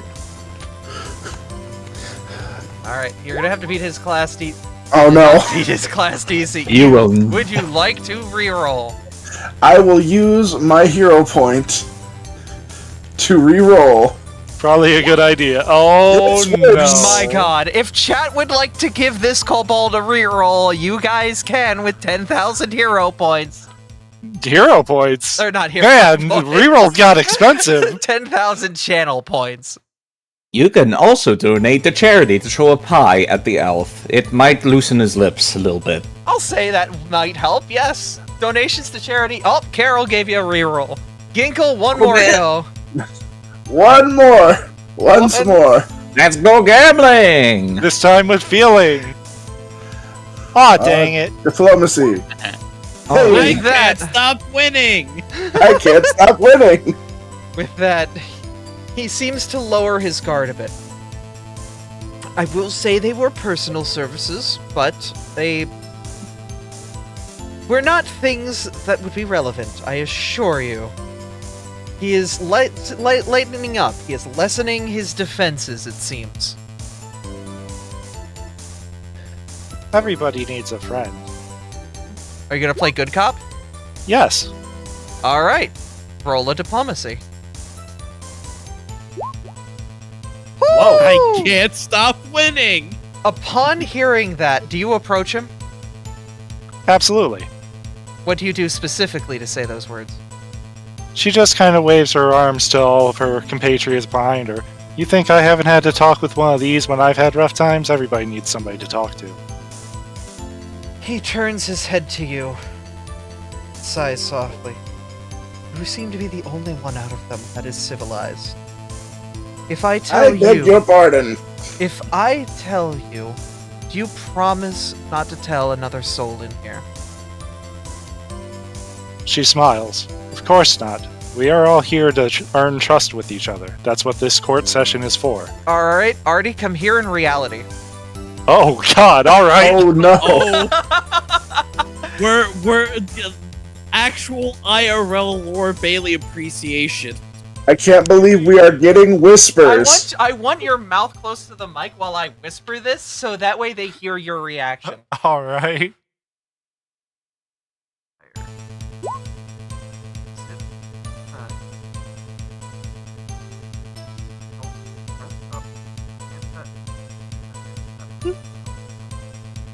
I can hear you. We keep hearing like a couple of words at a time. We hear bits and pieces. That is how you hear it in reality. At this point, Layla, you choose to do with that information as you do.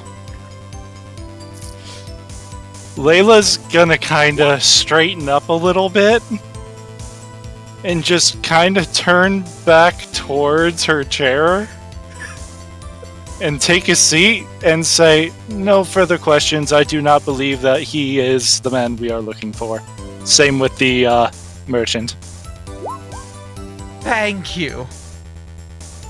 And she just has just like a small witty smile on her face, but at the same time just like not saying shit. At this point, Oleg looks over. Kobolds, does she speak for all of you? Is that the end of the questioning here? No, I have no further questions. I am If willing. he says it's good, I'll say it's good as well. Let's just say he was preoccupied at the time. It is your expertise. All right.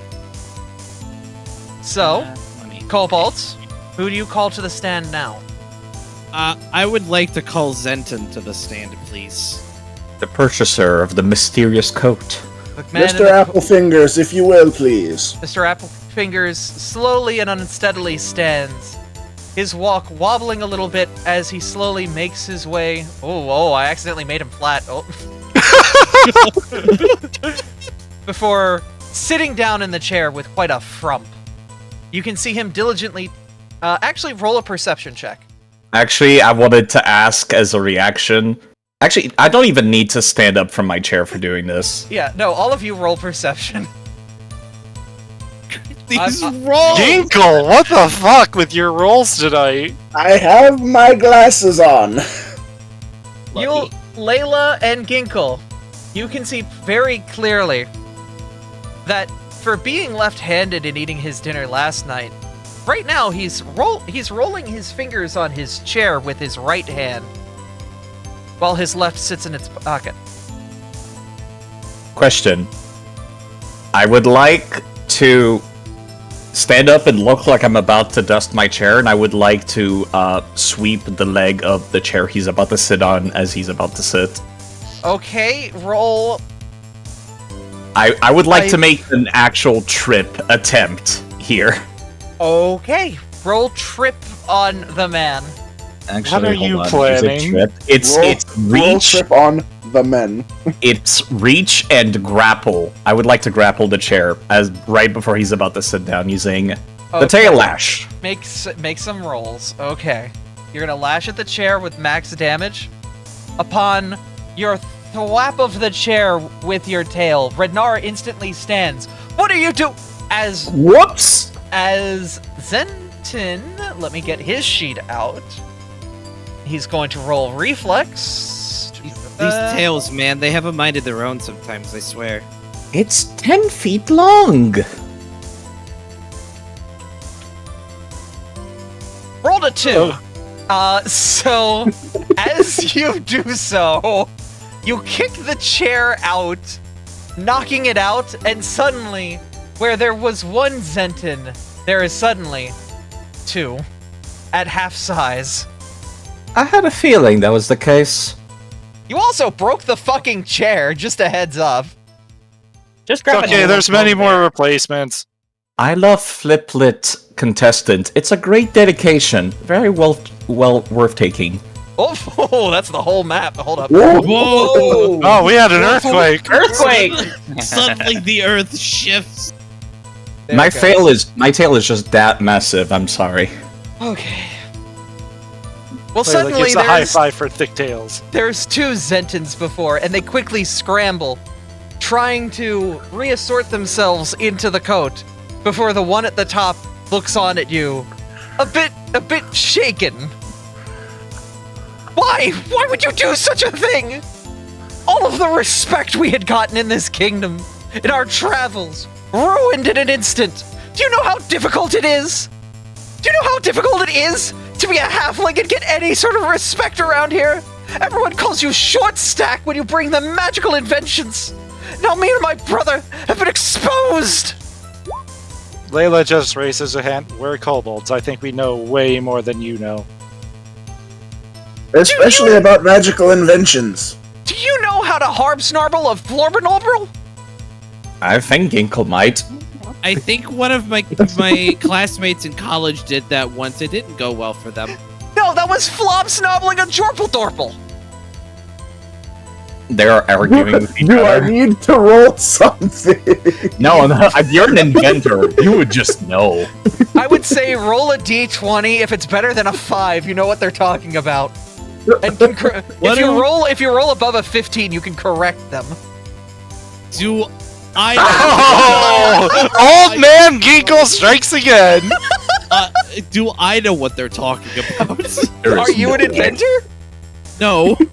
I am an academy dropout. There's so many different colleges you could have gone to. We're not talking about magic here. You're a magus. Roll a d20. 6. You have don't know shit. You don't know shit. Yeah, that's about right. That's fair. Oh no, Mim. Mim does not know. Mim is confused. That's canon for Mim. Wait a minute. Yeah, basically, I'm kind of. I'm just sitting here juggling the broken chair leg with my tail, with my arms Oleg crossed. bangs his gavel. Okay, fine. We'll have. What are your names? Zen and Tun. Really? Your name is just both of your names combined? Oleg stammers. Explains a lot. It's clever. My God. I mean, to be fair, I'm pretty sure if we were 2 kobolds in a trench coat, we'd probably do the same thing. Snaffarian. You know what? That works. That worked surprisingly well, actually. Fine. They pulled a second chair forward. Fine. Kobolds question him. Them? Yes! Gotta get the right pronouns. They are plural. I guess. Yes, there's 2 of them. Onward, Ariat. After you. Why me? What did I? You're the one that called them. This is true. You know, I didn't think I'd get this far. We skipped ahead a lot of preamble by me doing that. Yeah, we did. We really did. so just to clear the air here, so I don't get confused. Which one is Zen and which one is Tun? The one on the left, still wearing the coat, is Zen. One on the right, who is without the obnoxious glasses, beard, and overcoat, is Tun. Can you give them nameplates? I don't know if I can, but I could try. Yeah, because that's a thing we can do. You could just put like different markers on the tokens, so that way we could like tell which one's which. I don't. So, Zen, just allow me a moment to exude my curiosity. Who was it that was disrespectful of your stature and you and your brother's penchant for creativity? It wouldn't be exactly a nice thing to say, but it was the dead man.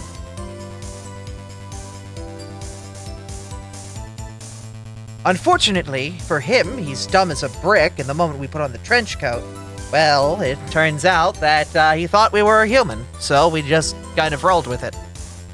Oh my god, he's dumber than a bag of rocks. Gotta use the right, the right tensing. I understand. Okay. He's already been updated in my mind as a was/were. Okay, Wikipedia. You're terrible. A quick point of order for the court. That does add the 2 halflings in front of me as a suspect with motive and means. Renara will raise her hand. Wait, we're dealing with one shapeshifter here, though. I thought we've proven that.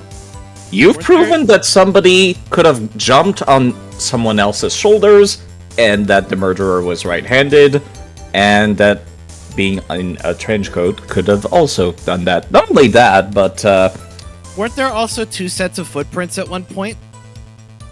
Remember that I proved that it was technically the same person shifting form. So that's where the second set of footsteps came from. It was not 2 people, but it was one person changing form. Question, Layla, however. I missed that bit. Okay, my apologies. Counter question, though. What would you call somebody going on someone else's shoulder? I would call that changing form in a way. That would explain the disappearing set of footprints. Snafu, like, gives a little knowing look over at the two halflings. If you found any information that could help us elucidate that mystery, that should be great right now. Do you. you think we are coordinated enough on each other's shoulders to take down a man like that? Do you think two kobolds on each other's shoulders are coordinated enough to take down a man like that? I don't know. I wasn't the one asking the questions. I was brought into this. Exactly. If I may interject for a moment, I do have a potentially relevant question. Oleg looks over. Yes? For Tun. Yes? Are you left or right-handed? I am left-handed. He is right-handed. We switch every day. Makes it easier on our shoulders. So understandable. It was Tun that was. I'm clearing the halflings right now. I understand this seems counterintuitive, but bear with me here. I was the one on top last night. Yes, you can say it like that. Tun was the halfling in control of the outward appearance last night. I was the eyes and ears. He was the legs. Yes, I was the hand. The killer of the guard was right-handed. Yes, that is correct. Meaning that if... I guess a relevant question before I continue this train of thought. When do you switch? Is it when you wake up in the morning? Is it before? Is it something decided First before thing, you when go we're to getting sleep? prepared. Okay. That means that Tun would have been on top still last night whenever we cut for dinner. Well, yeah, no, I was the one who had dinner, and then I had to kind of discreetly put some away for Zen, but you know how it is. It makes sense. Zen looks over. Why did you put the soup in a pocket? I didn't have anywhere else to put it. Never underestimate good pocket soup. Anyways, it stands to reason then that because the markings on the blade that killed the guard were from a right-handed individual, that the two halflings in front are essentially clear on alibi. Because Tun being on top of the time is a lefty. Arian? What? You do realize they're not fused, right? I understand this. They can literally just swap whenever they want to commit a murder. That's fair. Why? That is very fair. Why would we... Okay. He may have said some stuff about us, but we're not murderers. We're inventors. Neither are we. Look, he might have made me a bit mad with this whole upkeep of how he wanted to do his crossbows. I was trying to be nice with Oleg, but unfortunately, you two kind of ruined everything when it came to building a reputation here, and now we just have to move on and go somewhere else. I heard the village of Shaw is Again, not accepting as a of small visitors. inventor, I do not believe that will be necessary. Hold. What two? Us two. What do you mean? Oh. Yeah, the two of us are... I said it like 3 times. We're brothers. Yeah, we're brothers. I get that you're brothers. I believe I misheard you. I apologize. Oh, alright. I thought you were referring to 2 of the kobolds, not... No. This is awful. We have to basically find a new life. Oleg bangs his gavel. No. As long as you didn't kill a man, you two are fine. Honestly, that just evens out the population difference. I don't really want to think about this right now. That is. Ginkle, a quick question. Yes. Your snare that you put in front of the door. Yes. Would there be any physical markings on a person that would have triggered that snare? Let me see. Time to pull up the thing. Time to look at my character sheet. Do the thing. I did. That was me pulling out the chair with my tail. Perhaps a little too strongly, though. I mean, it's magnets and ropes, so there might be, like, minor signs of rope burn, if that. They both hold out their hands. The one pulling his arms through the sides of the sleeves, 2 robotic arm extenders getting put down in front of him, and he holds out his tiny halfling arms. Look him over. That answers a very good question that I had. Would it not be the ankles that would have the rope burn, not the arms? Depends on the individual, because it does attach to weapons and armor as well as the body. They hold out their legs, and there is also a set of mechanical legs that they use to extend upon, but no signs on the legs themselves. Oh my god, are those pentagraph gauntlets? Yeah, I made them myself. Oh my god, I need to talk to them later. We can talk to them after we solve this murder. Yes, later. Kobolds, do you have any more questions, or do you want fashion advice? No further questions, Your Honor. Alright. Zen and Ten, go sit back at where you were-ish. I don't know. They Just do. go sit. Moving over. Okay. At this point, who else is left to be questioned? We have... And kobold. We have this man and literally every other kobold that isn't. Oh yeah, I guess Renara too. Renara as well. Yep. And every other kobold that isn't Aryan. Oleg's wife has also not been questioned. Neither has Oleg. No, but they have been. There is substantial evidence to suggest that they were not involved in this in any way, and they had been at each other's side the entire time.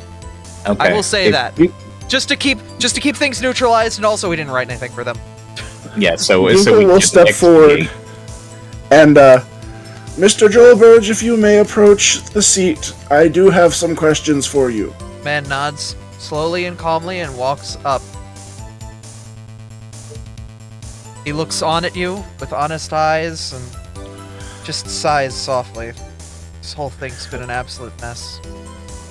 I understand that, sir, and I would like you to know that this is...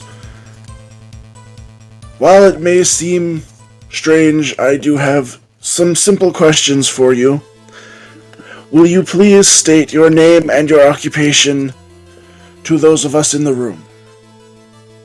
I am Ul Bakir Jolvir. Can we please have the phonetic pronunciation for that? No, I'm not doing it. I didn't write that out. That was from a random site.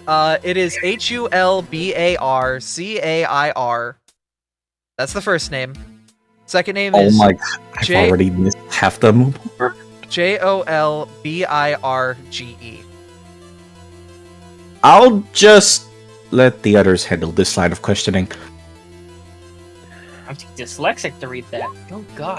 I'm not good at hearing. Okay. I am posting that in chat just as a thing to make note of going forward. Okay. I believe my deception DC would be 16. Okay. Now, sir, I know that you have told members in the courtroom that you have been taking care of your wife, as she is sickly. Yes. Would you care to relay the symptoms of her affliction to the courtroom? We do have people here who are medically inclined, who may be able to identify and perhaps help. It started years ago. She was right after our wedding. Fell very, very ill. From what I was able to gather from the doctors that we've seen across Varizia, one of the flowers that were brought to her wedding by one of her bridesmaids, she had a severe reaction to, which led to further complications and caused a strange breakdown in her system. I was traveling to Brevoy, so I knew that there were skilled doctors there, but we had stopped here to basically let her rest. We don't really have a lot of money. I've been spending every ounce of coin I have to try to find a cure for her ailment, but I've not been able to find any. Can I roll herbology to think about what kind of flower that could be? Go for it. Was just about to point out that. You're not aware of any flowers that directly cause this condition, but you are aware of allergic reactions going to near deadly levels with certain people under certain things.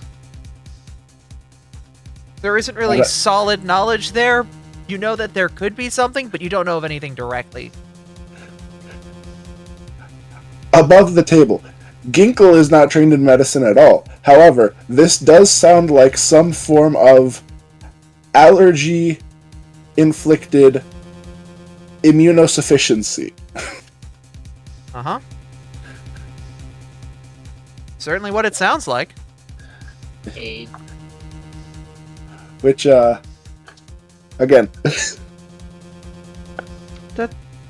That's weird, because if that was the case, she should get better after removing the flower, doesn't she?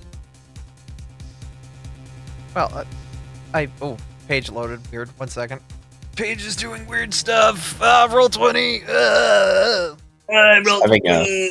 It's having a rough day today. It is. Get that. I have to reload all the tabs I popped out. Okay. Sure, that's good. Okay. Alright, so what was the question again? I had to reload everything so my brain reset. Oh, no, I was, just the symptoms of her affliction, and then Mim was checking herbalism about the flower and reaction. I mean, that's what we thought at first, too. But she never really recovered. It seemed like her health... Afterwards, she got some sort of flu or virus. I did the best I could, but she never really seemed like she was bouncing back.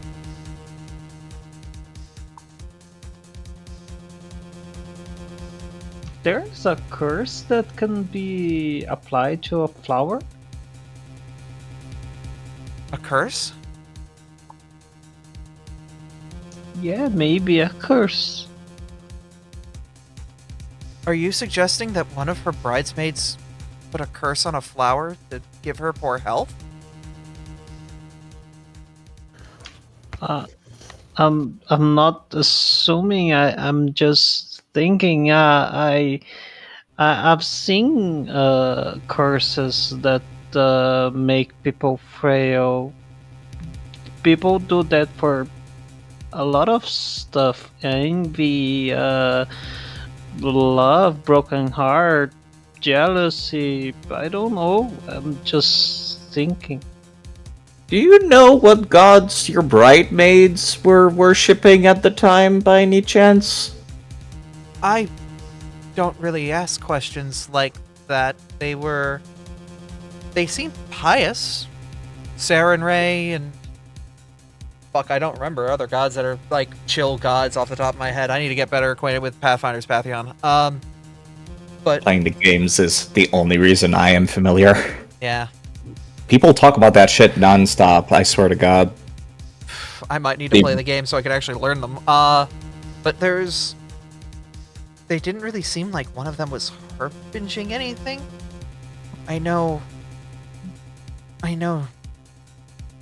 Debbie was her closest. She had approached me multiple times leading up to the marriage to make sure the choice was correct, but I thought it was a good friend watching out for someone. I never really gave it a second thought. I would like to examine your wife if that's not a problem. Don't worry. I'm a doctor. I can clean myself to not make her sick any longer. I mean, if it is a curse, I might be going about this the wrong way. That might be why no doctor was able to find a cure to it. But that does help. I'd like to whisper under my breath to, like, the rest of the kobolds around me. If we're dealing with a shapeshifter, don't you think they could take on the appearance of this dude's wife and use that as cover for committing murders? That's why I was about to ask the question I want to ask. That's a good way to check if by medically examining her. I'm still quite suspicious of our not-so-pious dwarf paladin lady, but this seems like an interesting avenue to investigate. And she's the only one that can, well, escape unnoticed. I will ask, how often are you visiting your wife or tending to her needs? I would say a lot of the time, but there are times where I do go out, gather what I can. I do be careful about it. She is kept in a separate space when I go about harvesting what I need to ensure we are in good health. I cook our meat thoroughly, make sure our berries are thoroughly investigated, washed, and...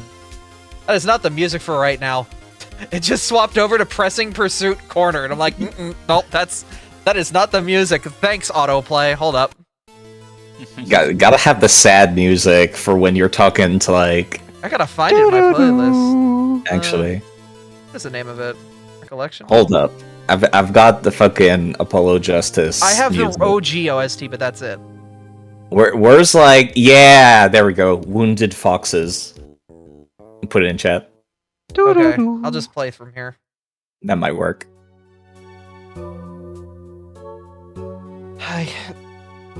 I'm afraid if something is the matter with her, things could get worse quick, especially if she is...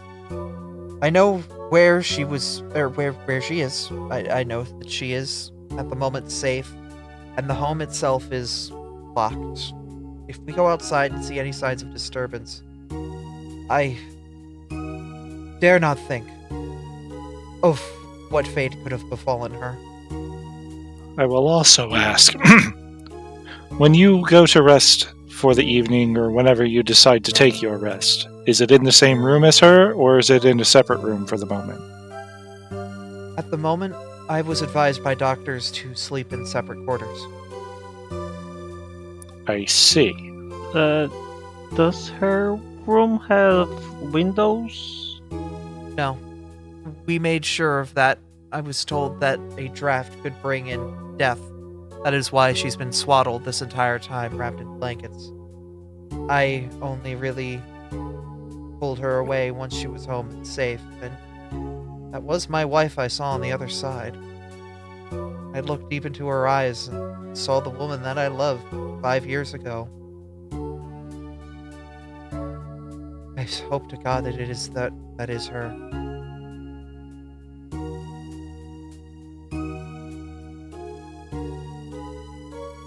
What is the most activity that you've seen her do recently? All I've been able to see her do is sit up. She can barely hold the spoon in her hand I've been feeding her. She shakes like a sapling in a windstorm. She can't be it. There's no way. She would snap. There's no way her frail body could.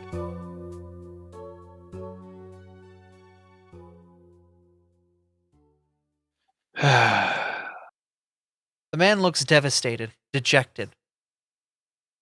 From what you could tell, it seems honest. But if you would like to roll perception, you can.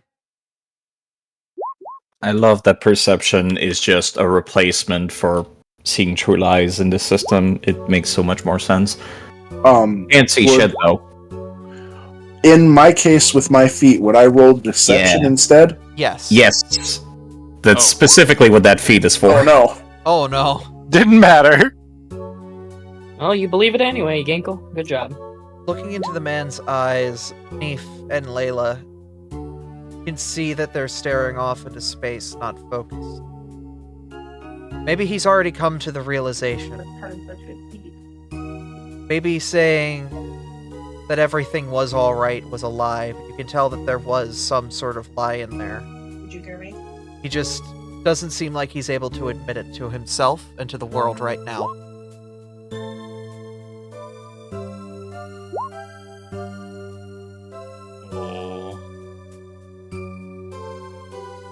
Gotta go. I'm hitting you with every fucking Phoenix Wright trope. All over them, yes. You don't get a rest. You got the whole damn thing. The wacky people, the sad people. You still don't have a... Well, you might have a clue who it is, but... I certainly have a clue. Yeah, me but... At this point, Oleg looks over. Do we have anything else for the man? He needs to sit, think. That's all the questions I have. If anybody else has anything. I have no further questions. I do apologize for making you go through this once again, sir. He goes back to his chair. His disposition seemed to be calm before, but now he's anxious. Almost scared, like a cornered rabbit. His eyes keep flashing as his mind keeps leaving to go to thoughts.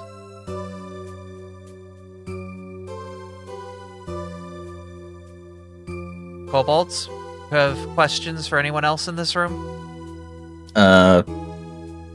Will the prosecution not call anyone else? Prosecution looks around. Well, unless y'all have questions for me, Radnar walks forward. It is her time to call someone up to the stand. Well, I mean, I know that I'm good, so fine. You know what? I'll call myself up to the stand. Kobolds, ask away. Anyone else wants to take this? I hate talking to her. Let's see. Look, I was defensive because you were the prime suspects. I'm not on that mark anymore. You all seem upstanding and you've defended yourselves quite well. Our primary suspect seems to possibly be... Well... We'll have to do a proper examination to see what's going on there. Actually, hold up. Ginkle, do you mind, like, walking outside with me for, like, 2 seconds? Oleg bangs his gavel. Nope, we are not leaving this room or separating it. We are sticking together. You know what? Pair points. Ginkle, you just... I need... Okay. I need to pull something very stupid. I need you I'm to... listening. I need to touch her for an entire minute.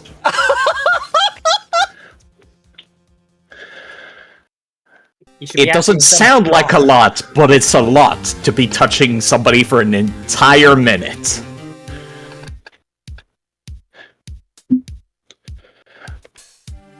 Miss Radnara, I do have a request to make of you as you come to take the stand.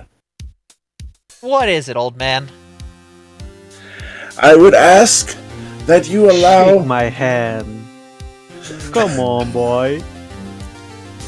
I would ask that as you speak, you hold the hand of my companion and grandson, Snafu, who will be seated next to you. What is he, like, alone? Why? I was charmed by your beauty. I've been trying to keep it hidden this entire court. That's why I keep whispering to my compatriots. Roll deception. There is no way that's going to work. Roll deception. Watch this nat 20s. Ginkle sleep. All right, wait a minute. Let me find her will save real quick. Oh no. I hate how good that roll is. Come on, boy. Won't you, You beat it shake by a parsoner's one. hand? The emotion. She holds her head in her hand and extends her hand openly. Fine, I guess. Is she blushing? Is she like actively blushing? No, she's actively mad. Well, I had to ask. So you recall that I psychometrically assessed the murder weapon earlier? Yes. I would like to psychometrically assess her.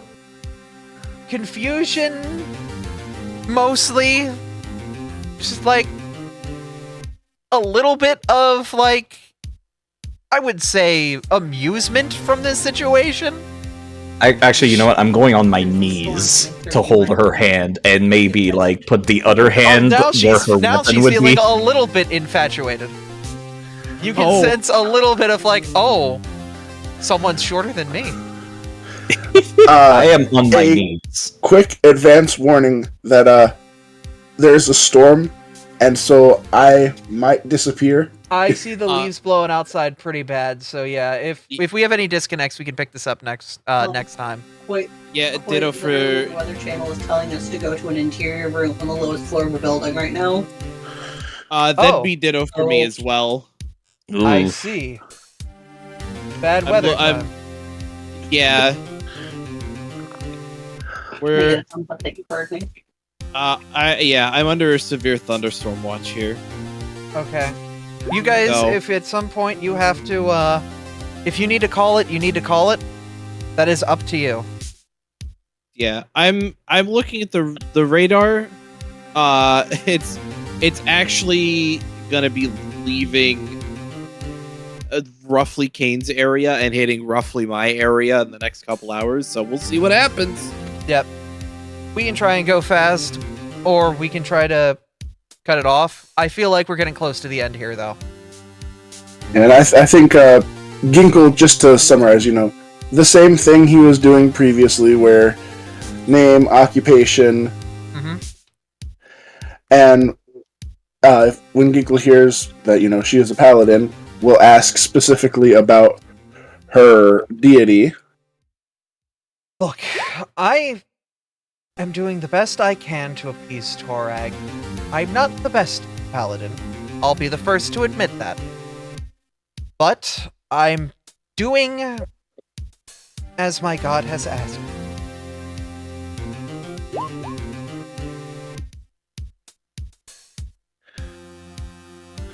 Very well. Now, you said that you had seen me last night as I approached the home of the now deceased. Hello. This went in...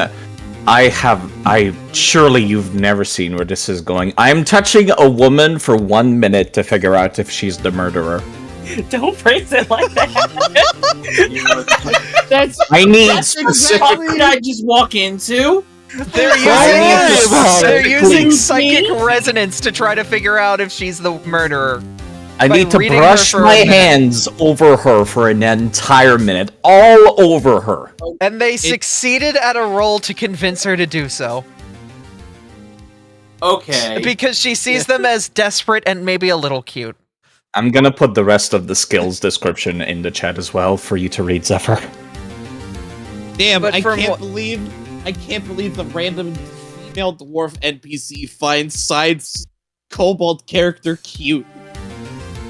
That's crazy. At this point, we have questioned everybody except for Ridnara. We are in the courtroom. Let's see.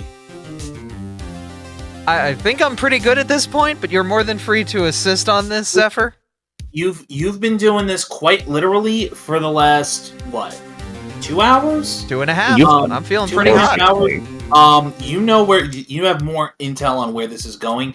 I quite literally just popped in to just see if they'd burned down the fort yet, and the answer to that is no. So I'm just gonna consider me a neutral observer.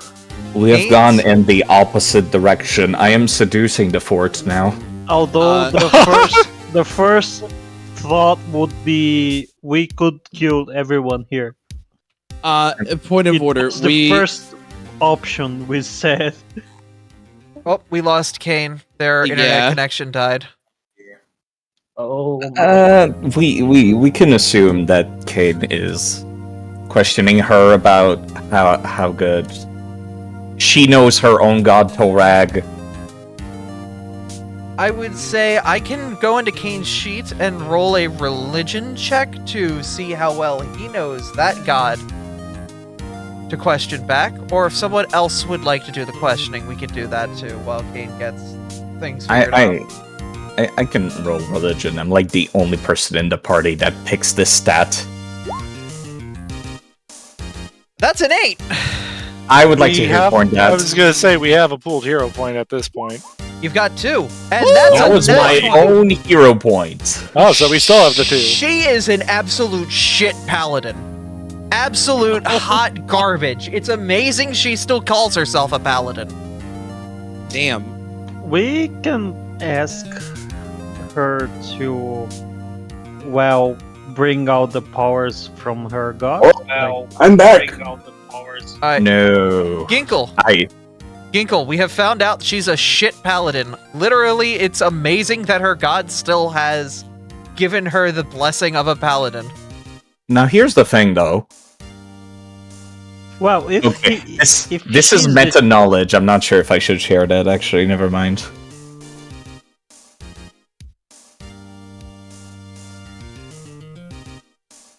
Okay. Do others have questions? I would assume it's been 1 minute, and It has been a minute. I've brushed around my hand, not super subtly, over all of her possessions. I would assume, is there anything with a psychometric resonance that I recognize? There is not. There is not. Well, I mean, like, there's resonances of her, and her attempt at being a paladin, her attempts at honor and whatnot, but you can always sense there's a little bit of something corrupting her attempts at being proper and pure. There's always something twisting a little, but overall, it is attempting. She's doing her best. Her best just isn't very good. Gotta break the psychic lock to make her a better paladin. There's nothing, like, similar to the knife that I inspected earlier. Not directly. Question mark? No, not directly? Not directly. It would be like, it would have to be like 7 levels of like, okay, well that might mean this, which might mean this, which might mean this. It's nothing direct. It's not as A to B as it was before.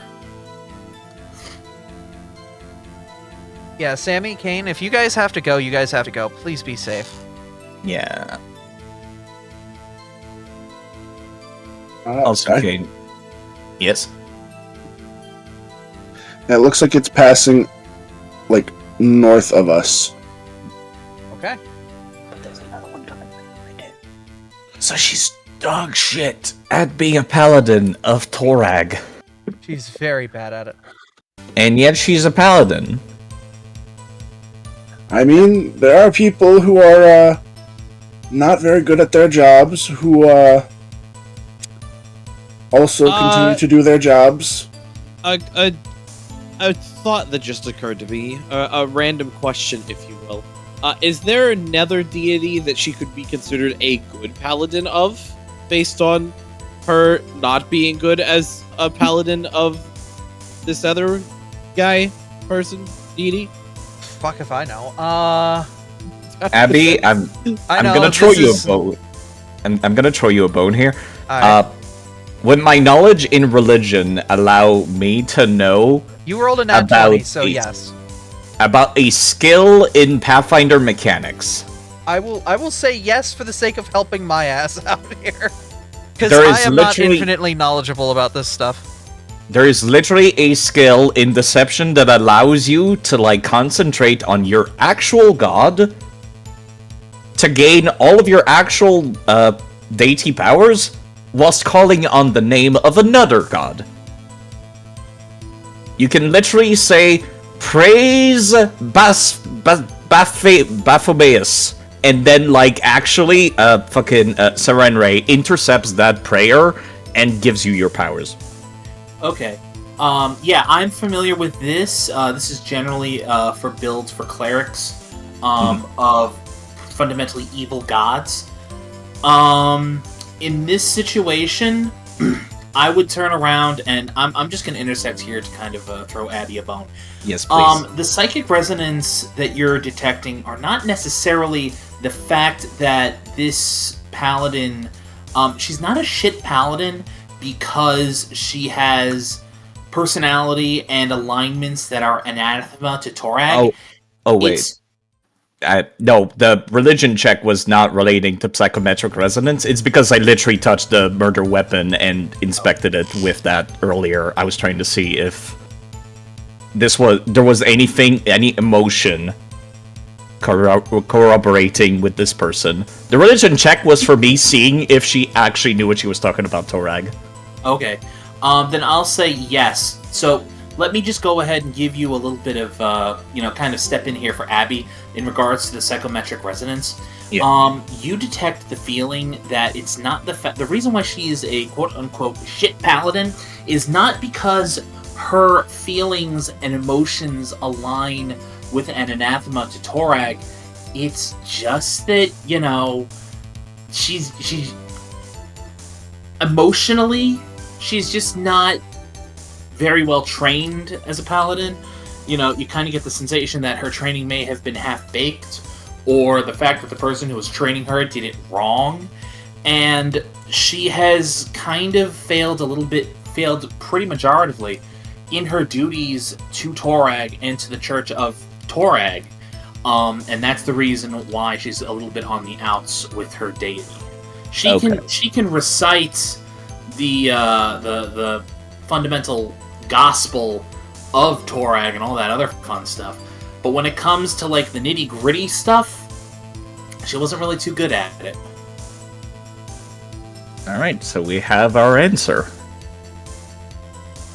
That good, Abby? That's very good, thank you. Not a problem. It's a very weird skill with very weird specific use, so I appreciate that. Yeah, it was built in for I would say predominantly for NPCs who are secretly evil,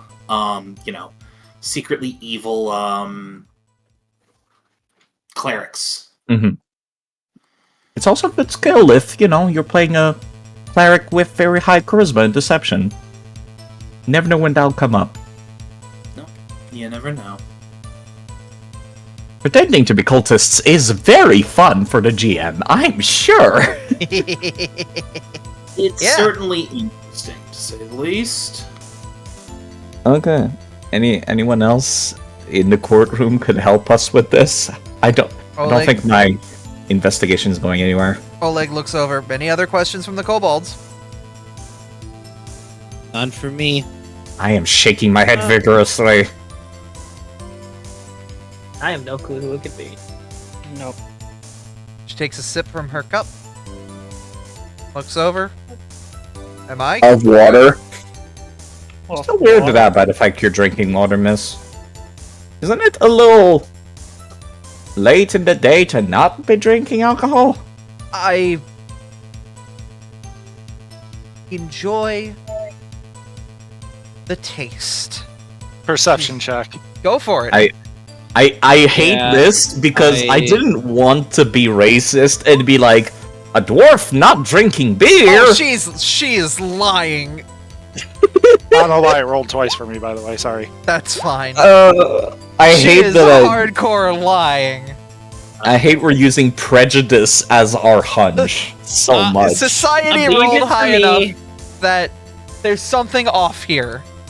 Objection! Nobody likes to taste the water.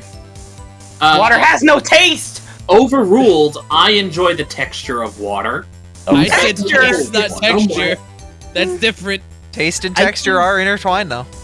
I didn't want to say all dwarves are alcoholics. Why? Morgan would gladly say that for you. Please do. All right, I'm not Morgan. going to. Go up to the stand. Right in her face. Explain now. All right, roll intimidation. All of my rolls tonight have been just perception and intimidation. Intimidation. You know it works. That's what happens when there's an investigation. Would you like to re-roll that? There's still points in the pool. Yes, I think would. There's 2 in the pool right now. Yeah. I'm We've not been living up using to our my own. name. Oh no! Chat, you've got a couple seconds. For once, I haven't 5, rolled a 20. 4, 3. Please, somebody. There's a bit of stream delay. 2, Yeah, there's a little stream delay, especially with the way the connection is, but 2.5. I think. 2 3/4. No, it'd be 1 3/4. Oh, right, Yeah, right, I was about to say that.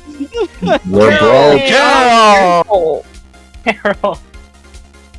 I won't lay you down, Carol.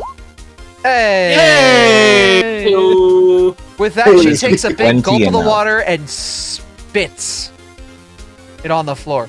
Yeah, I fucking hate the taste of this shit. You wanna know what's fucking funny?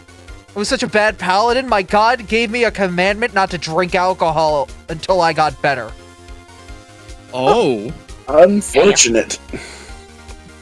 Yeah, you wanna know what else sucks? She turns and points at Oleg. This bastard put me in a room with a giant fucking keg! Oleg, what the fuck? Holds his hands up. You didn't tell me this! You could have told me this at any time! And she shook her head. It's like, no, because that's what a bad guest would do.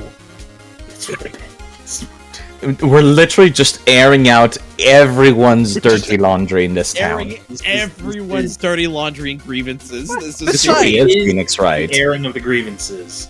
Oleg looks on. I can move you to another room. She shakes her head. What? The only other room here is the one covered in blood?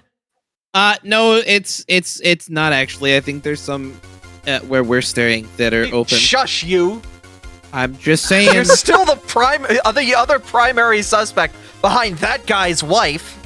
I'm just pointing it out. Excuse me for trying to resolve issues that are going on. Also, I realized I'm just not on the map anymore. What the fuck? No, you are. You are. You're I gonna see you. need to refresh. Yeah. Control Shift R. Roll 20's having a dumb moment today. I was having issues like that this morning. My other game. Not a single problem. Oh, that was Ginkle for me. We're good. No, I'm not glares. I'm not Ginkle anymore. She glares at you all. In fact, you kobolds have been pretty damn good at airing everybody's dirty laundry. That's what happens when you try to get down to the bottom. I'll air of you out something. next. She holds her hand on her sword and backs to her seat. Are we done here? Are we done questioning me? Or did you get all the answers you wanted from this? Honestly, I don't even know where to go from there other than Oleg and his wife, and they're the only people confirmed. Well, we Let's do not have forget another the wife. primary suspect that isn't even in this room. Someone should go grab me- them. Hold up for a moment. I need to take a look at some things. I would. I'm like gonna roll to, something. Okay. If we're going to visit, what's his name's wife that isn't currently here, just as an aside, I'd like to cast Prestidigitation on everyone. Wait, what? What does that do? I can do it too, so you're not the only one. Prestidigitation can clean. Yeah, I do it a clean. That's like doing the dishes, not I would sanitizing like people. everyone to roll perception. Oh no. I'm gonna use one of my hero Aisina. points. That's better. Whoa! Thief! Thief, you are The the doctor. only one. You would be the only one who gets a turn at this point. I need everyone to roll initiative. Oh, shit. boy. Oh no. Oh yes. Hold on, I'm getting texted.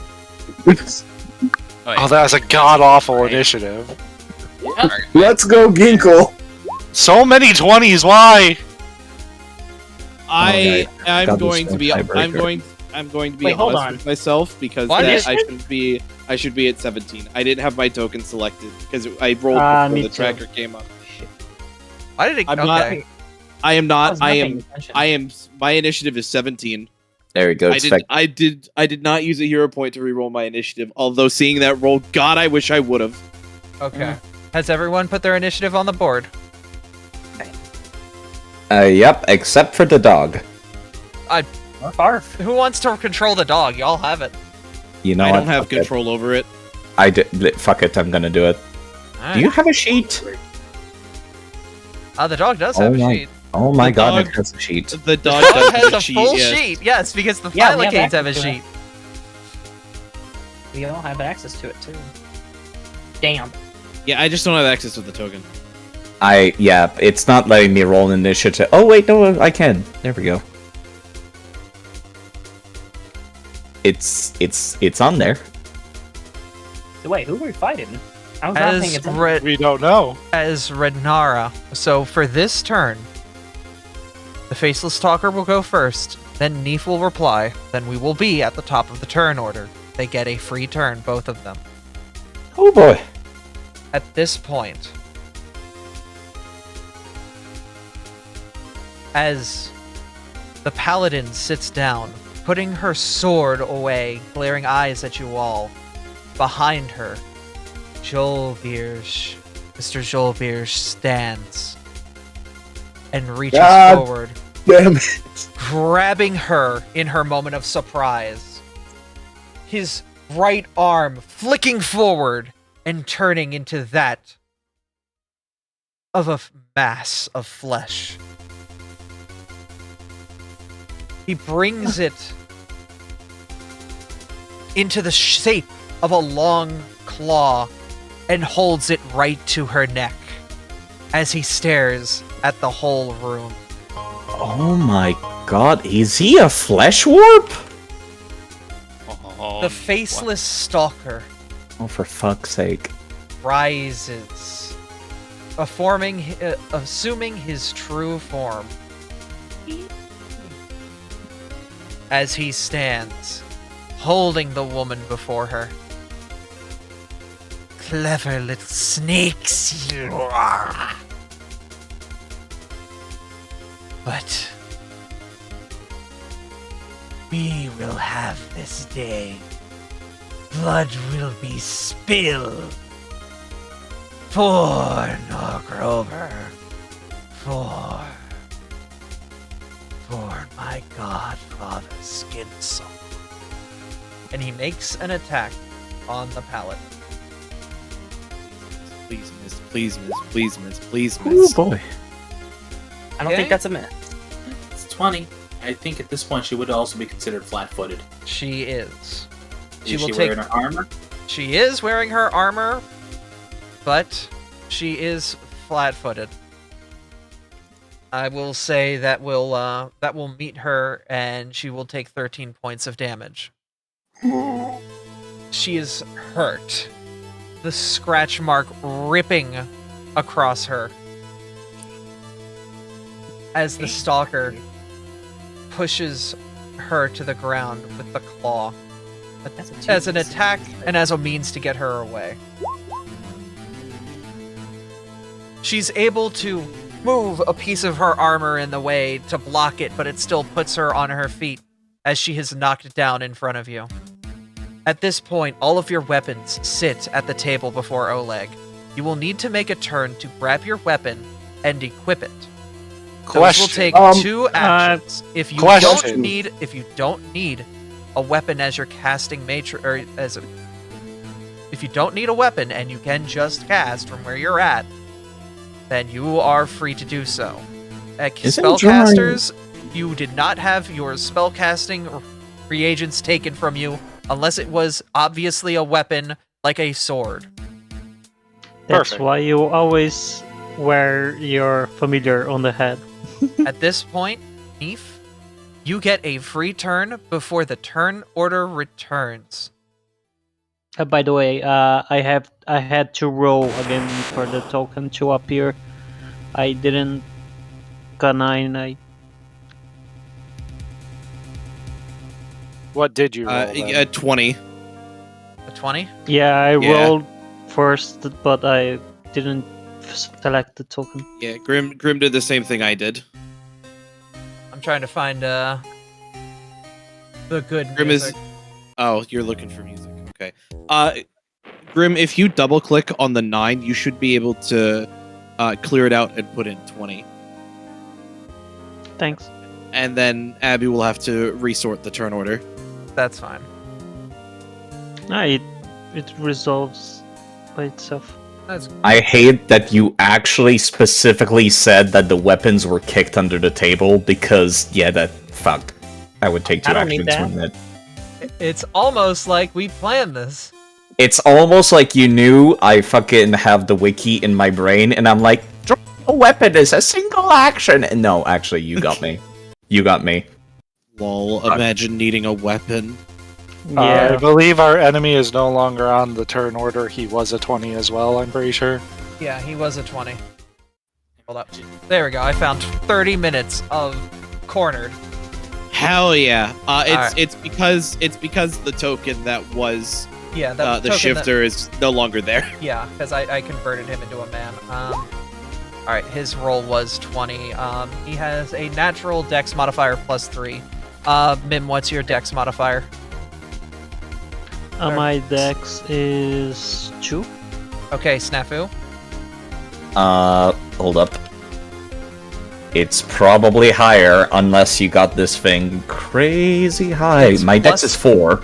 Okay, you go first, but we still only have Neef to go before the turn order begins proper with Morgan. Alright, so I guess like plan-wise, I probably want to move towards the table and just take, let me try to remember. Can I just like take weapons and throw them to the according kobolds? You can throw. You can take one weapon and throw it. That will be one action. So you can move with one action and throw 2 weapons, one in each hand, and that'll be your turn. No need to do it for me. I'm good without. I could use my weapon, but I don't need it per se. I also could use my weapon, but don't need it per se. I'm pretty sure they need it way more than me.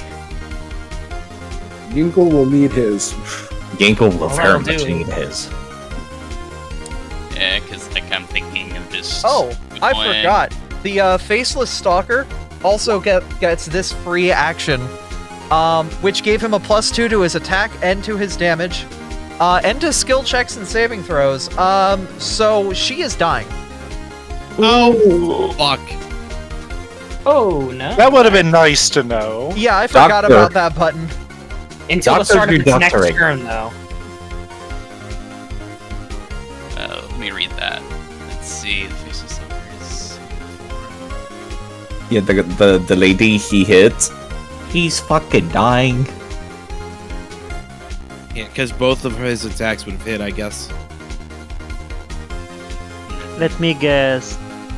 The others NPC will do nothing. We I will think do everything. I think it's specifically that his attacks from earlier would have fucking crit because of that +2. I don't think they would have crit, but No, the damage they definitely wouldn't have- overscaled. The first one probably would have been fine. The second one probably hit with the additional +2, where it didn't hit beforehand. Yeah, I don't think there would have been a crit, otherwise we would have noticed. Yeah. She's got like a 16 or 17 AC when she's flat-footed. Should I be like right here on the table? I'm not sure. That'll work. Yes. Sure. Alright. Just scramble under it. So like scramble over with seeing the horrors. I grab, let's see, Connie's rapier, or is it like a sword? It's a rapier. And I throw it to her, and I take Grinko's cane, knowing how well that weapon does. With its... Also, we are running past our end time, but if y'all are okay with it, we can keep going. I'm good. I'm good with going. Let's finish this. I want to land a drop kick on his mouth. Or It's gonna be very awkward if we don't. Yeah, take Grinko's cane and throw it towards Grinko. Adrian, welcome Raiders. We're at the final climactic ending of this court case. Yep, and like all good court cases, it's about to end in a bloodbath. It's about to end in a witness meltdown. Like all good cases, it's time for a death battle. Okay, you've thrown a weapon to Morgan Bladder. They will.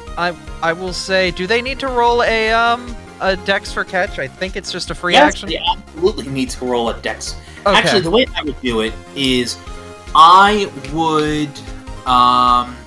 would say whomever is throwing the weapon makes a ranged thrown attack roll. Okay. If you critically succeed, the weapon lands neatly in the target's hand. If you succeed, then the weapon lands in the same square as the target. If you fail, the weapon lands within a space within 10 feet of the target. And if you critically fail, they throw it backwards. They take the weapon's damage. You know. Grab the blade or something. I don't know. I am Okay, awful. so find a throw attack weapon, or can I just like? Is that the improvised ranged? Improvised ranged weapon. That's at the -2 though if we use improvised weapon rules. I'm okay giving back the +2, but if you've got the button, you can hit it. Could I attempt to catch it with performance? I don't think so. That would be on brand for Morgan, though. It would be on I'll brand. tell you what. That would make me powerful.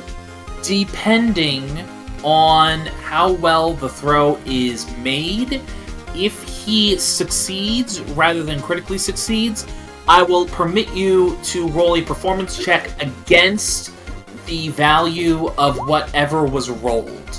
And if you succeed at that, then yes, you can catch the weapon. Okay. So you can... Alright, so just roll a ranged attack at Morgan to throw the weapon at them. I wonder if I should use crossbow and pretend that's like the range. You can use attack? crossbow and pretend, yeah. Alright, because that's the easy way without looking through actions and stuff. Yep. Without going through the actual, like, 20 paragraph rules for it.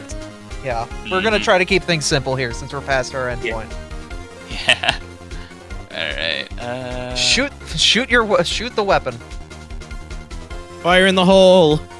That's good accuracy. Okay, Does a 21 hit, Morgan? That's it. That's a hit. Okay, so that's a hit. So that means that the weapon will land in the square that you are in. You may make a performance check.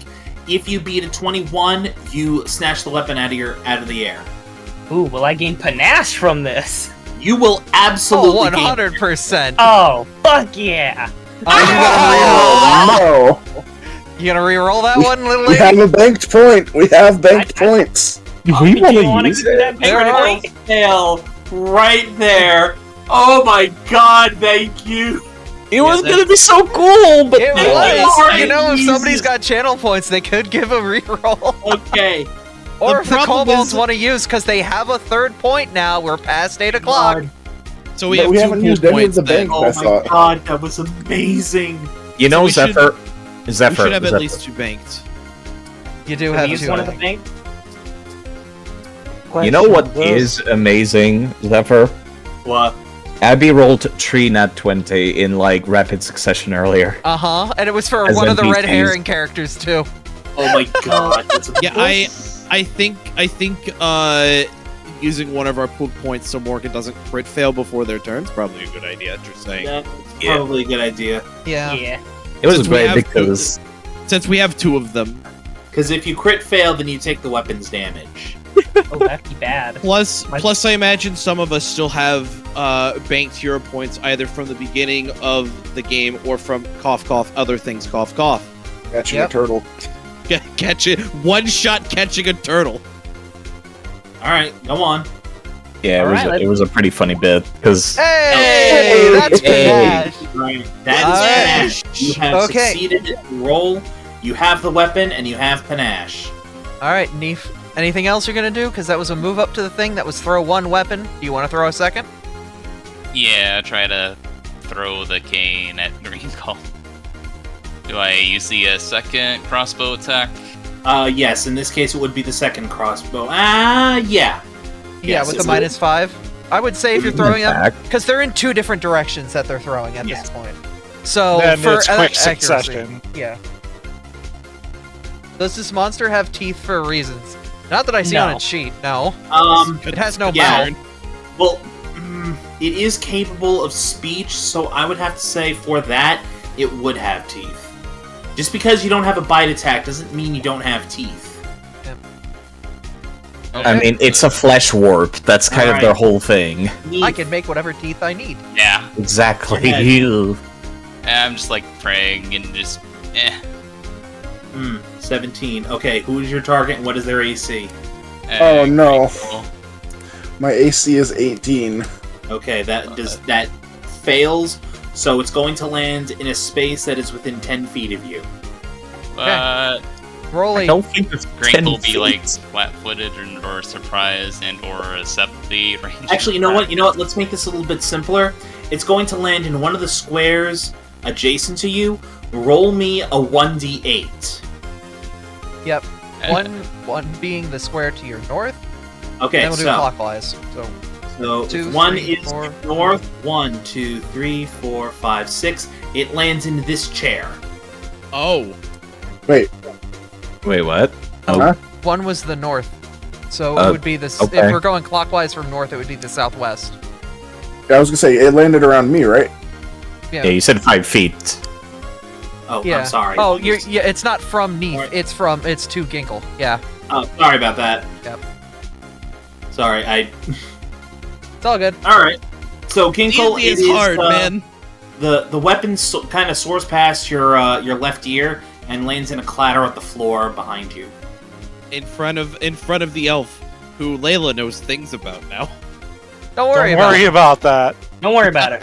It landed in front of Vampire Man. Andrew, I whispered it to him in person, and the mic barely caught some of the words. It was perfect. It was very, very It good. landed in front of That Vampire man had a very good time last night. I'm sure he did. He exchanged money for goods and services. A service, specifically. Services. Wink, wink, nudge, nudge. A service. Entirely Abby's idea. That is. Oh, I'm sure. Thief, that is your turn. We go to the top of the order. Morgan, initialize. Well, since I have panache, my speed is 40. Alright. You bolt I'm over the going- chairs and quickly stand on the chair that Renara was sitting in.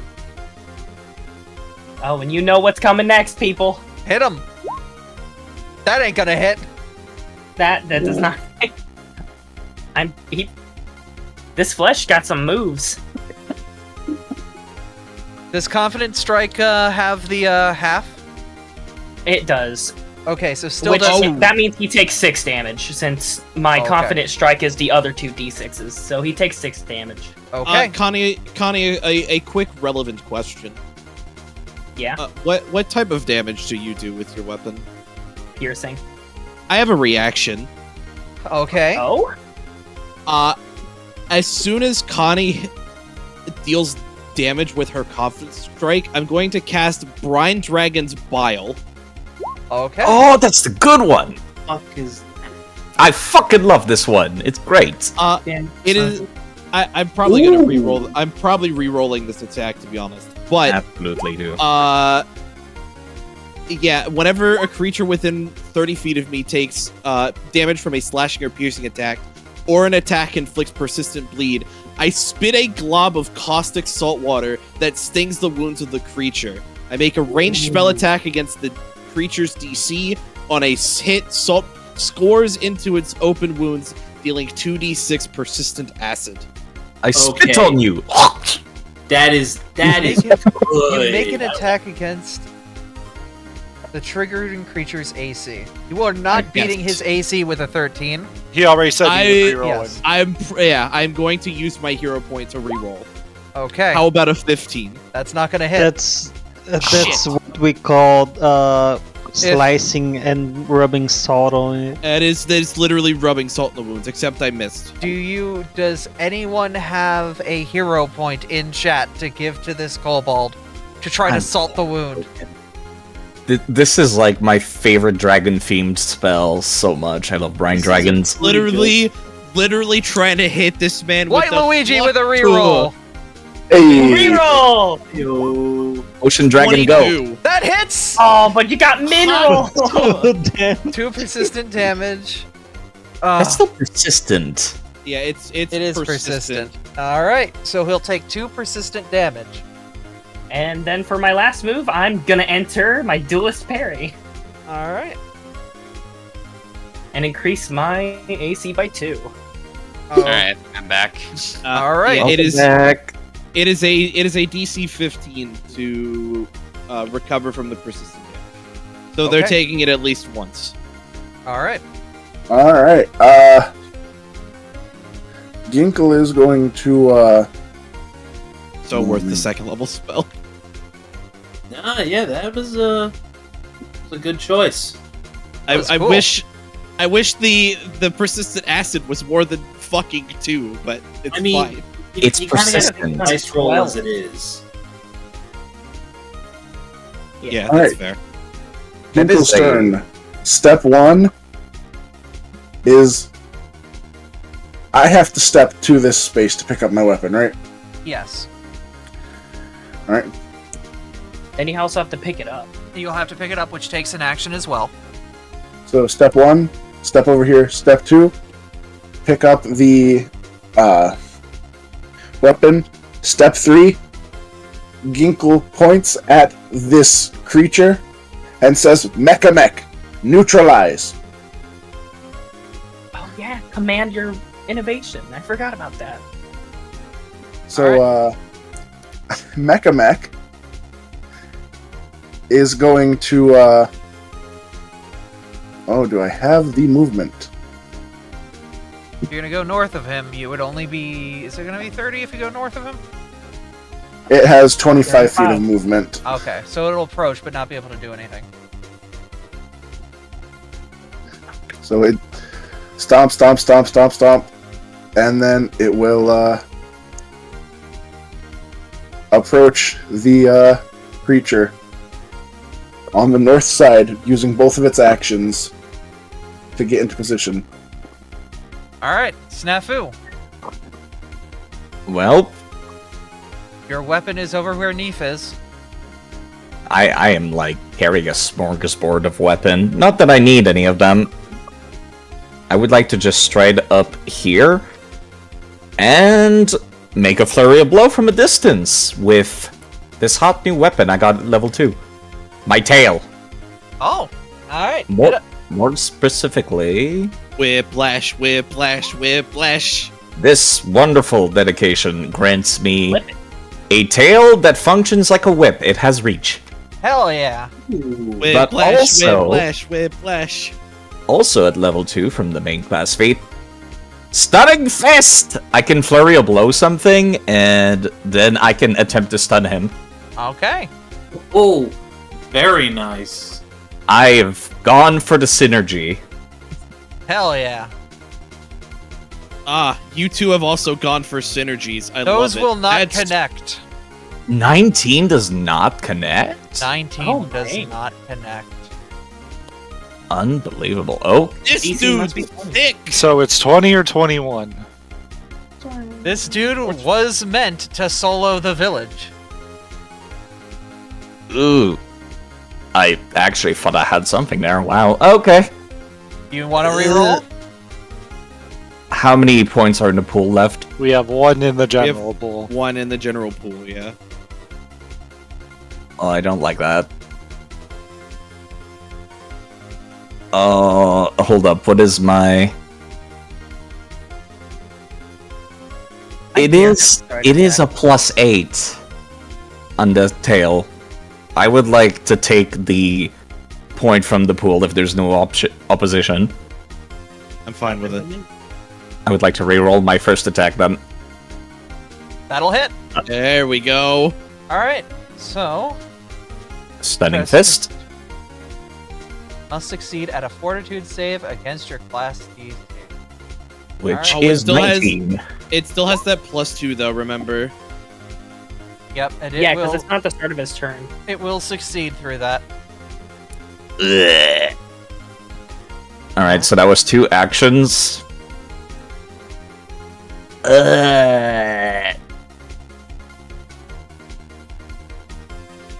I would like to attempt to grapple it using my tail, so that's a third attack athletics check. Oh wow, that's not gonna happen. And my turn. All right. How much damage does your tail lash do? I did not catch that, Morgan. How much damage did your tail lash do? It's about as strong as like a. I think it does She's a D4 plus mod. D4. She's asking because your 23 has no damage roll with it. Yeah, it's a whip. It's basically a whip. Great, but how much damage did it do to the stalker? Oh, that would be the first roll, so 6 bludgeoning. Okay. Yeah, that's what I figured. Sorry, It I did not has- catch that. Oh, you only do 1 damage. It has resistance 5 to bludgeoning. Resistance 5! We're level 3! Damn. Hit it It out of the was way. meant to take on a whole village. It is. Okay. He turns. Bring it, and bring it, bring is it. looking for an opportunity. He sees to the right of him 3 civilians that don't seem to be ready for this fight, and makes a lunge forward at one of them, going for his ton of Zenton. With a 28. Ton is down. He is bleeding on the floor and has been knocked aside. He then looks to you, Morgan, and brings his clawed hand down, blade side, facing you. 12 does not connect. That's a crit miss! He critically missed? That's a crit miss. That's 10 below my AC. Okay. Opportune riposte! Ooh! Okay! Yes! The level 3 people are very hyped tonight. Kill! Alright. Hit it. I should have went for the disarm. That should still use your multiple attack Doesn't have penalty any- from the last turn. How does one disarm an arm? You disarm them? You literally disarm them. Actually, isn't there a rule against, or specifically for that? I don't know. I'm playing this by the seat of my pants. You can't really disarm somebody with natural weapons. Yeah. But hey, I at least got an attack roll out there. I Hell tried. yeah, you did. Alright. And then finally, he's going to turn to the robot, and with his other arm, the right arm flicks out as you hear metal. His left arm turning into a long sword, and he brings it down on Mecha Mech. There's a 23 connect, Ginkle. A 23 does. Let me double check the armor. Can you take 14 damage? It can take 14 damage. Okay. It's a plus 14 on his rolls. What? Yeah, it was 8 damage. That's the full damage of a longsword. Alright, he gives a roar. Mim, it's your turn.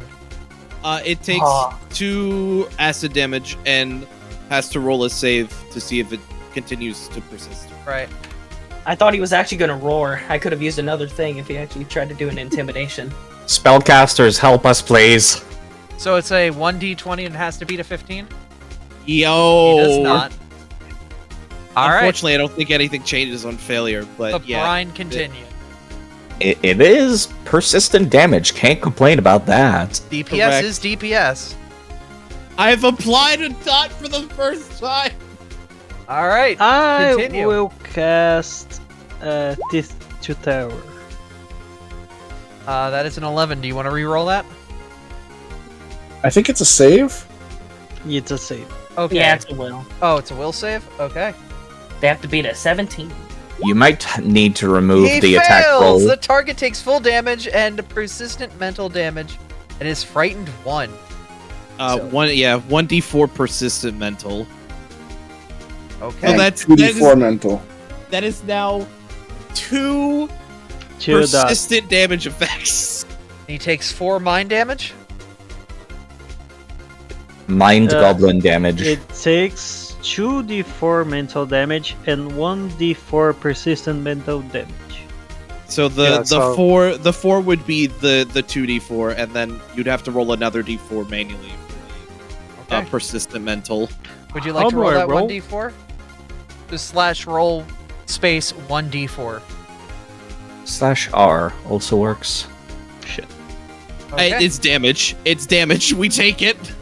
Okay. That's 3 I don't know persistent how damage I can there. put frightened 1. So let me go find what frightened 1 does.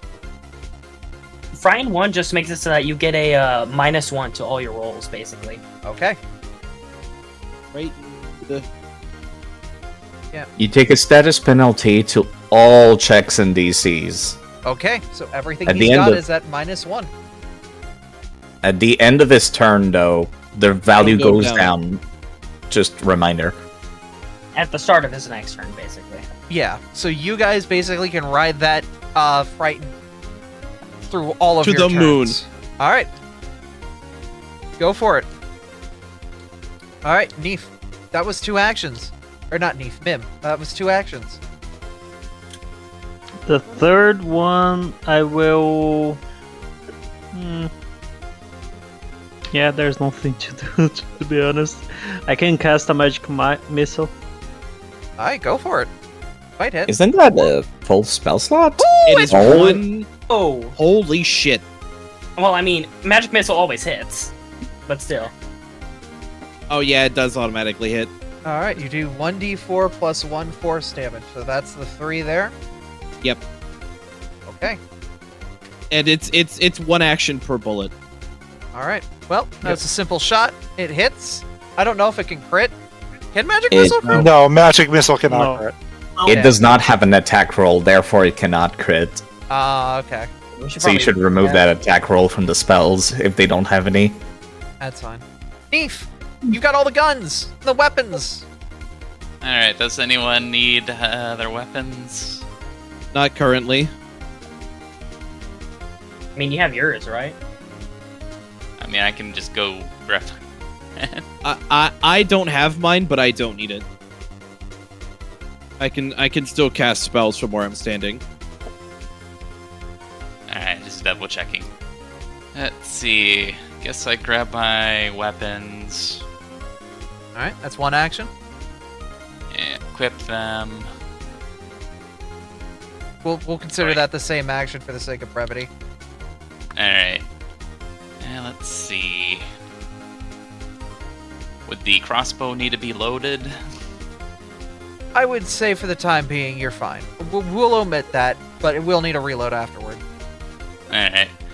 And I'll go ahead and don't select the Thylacane. Shoot the crossbow at the monster. Yep. Alright. Range attack 1.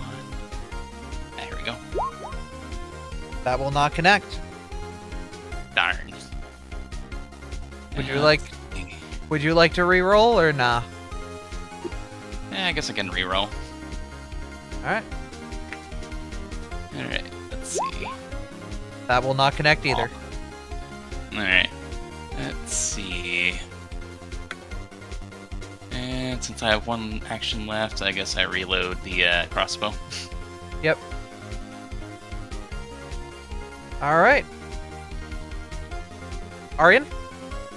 It's time. This man has basically dragged your name and everything through the mud. It is time. Get revenge. End Aryan this is going- murderous streak. Arian is going to take a very familiar pose.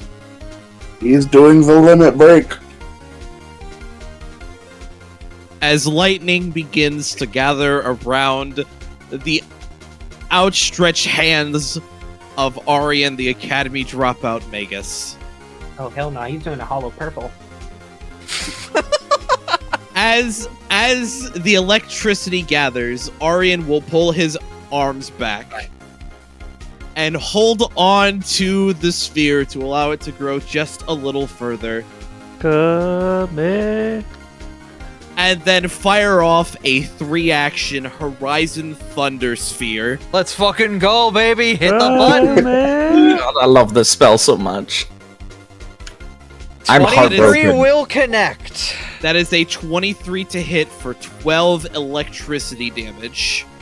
Okay. And it's jolted? What does Jolted do? It is... Or is that just... It's flavor on if I missed, it would still deal half damage. Got it. All right. Unfortunately, I did not critically succeed, so there is no dazzling. But, yeah. All right. You did 3d6 electric damage on a level 3 Horizons Thunder Sphere. That is all 3 of my actions. That's All a right. word salad of a name. Layla. I fucking love this spell. every day I'm heartbroken it's not on the monk's skill list so much. Layla's kind of torn on what to do right now. Because she literally just watched as 2 people were struck down. 2 innocent people.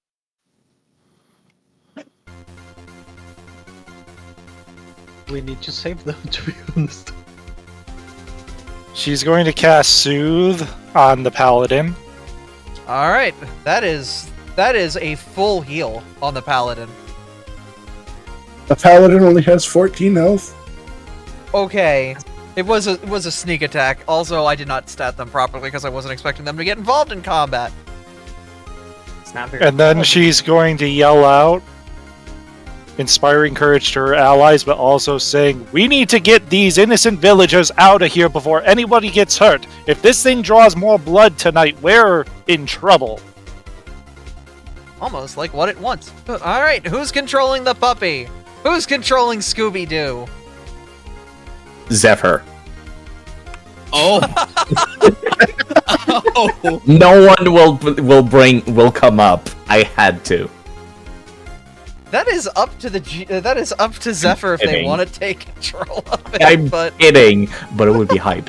It would be pretty hype. My, dessert. What's up to me? Wait, somebody. I was kidding, but I said Zephyr should control I the dog. asked who is controlling the dog, and it was suggested you do it. But if you're busy, obviously. No, sorry. I'm kind of only half here at the moment, so. Yeah, you know what? Probably just the GM. It's you know the sheet better than we do. Oh, do I? Okay. Yeah, the sheep's different than players. The dog is going to howl with hunting cry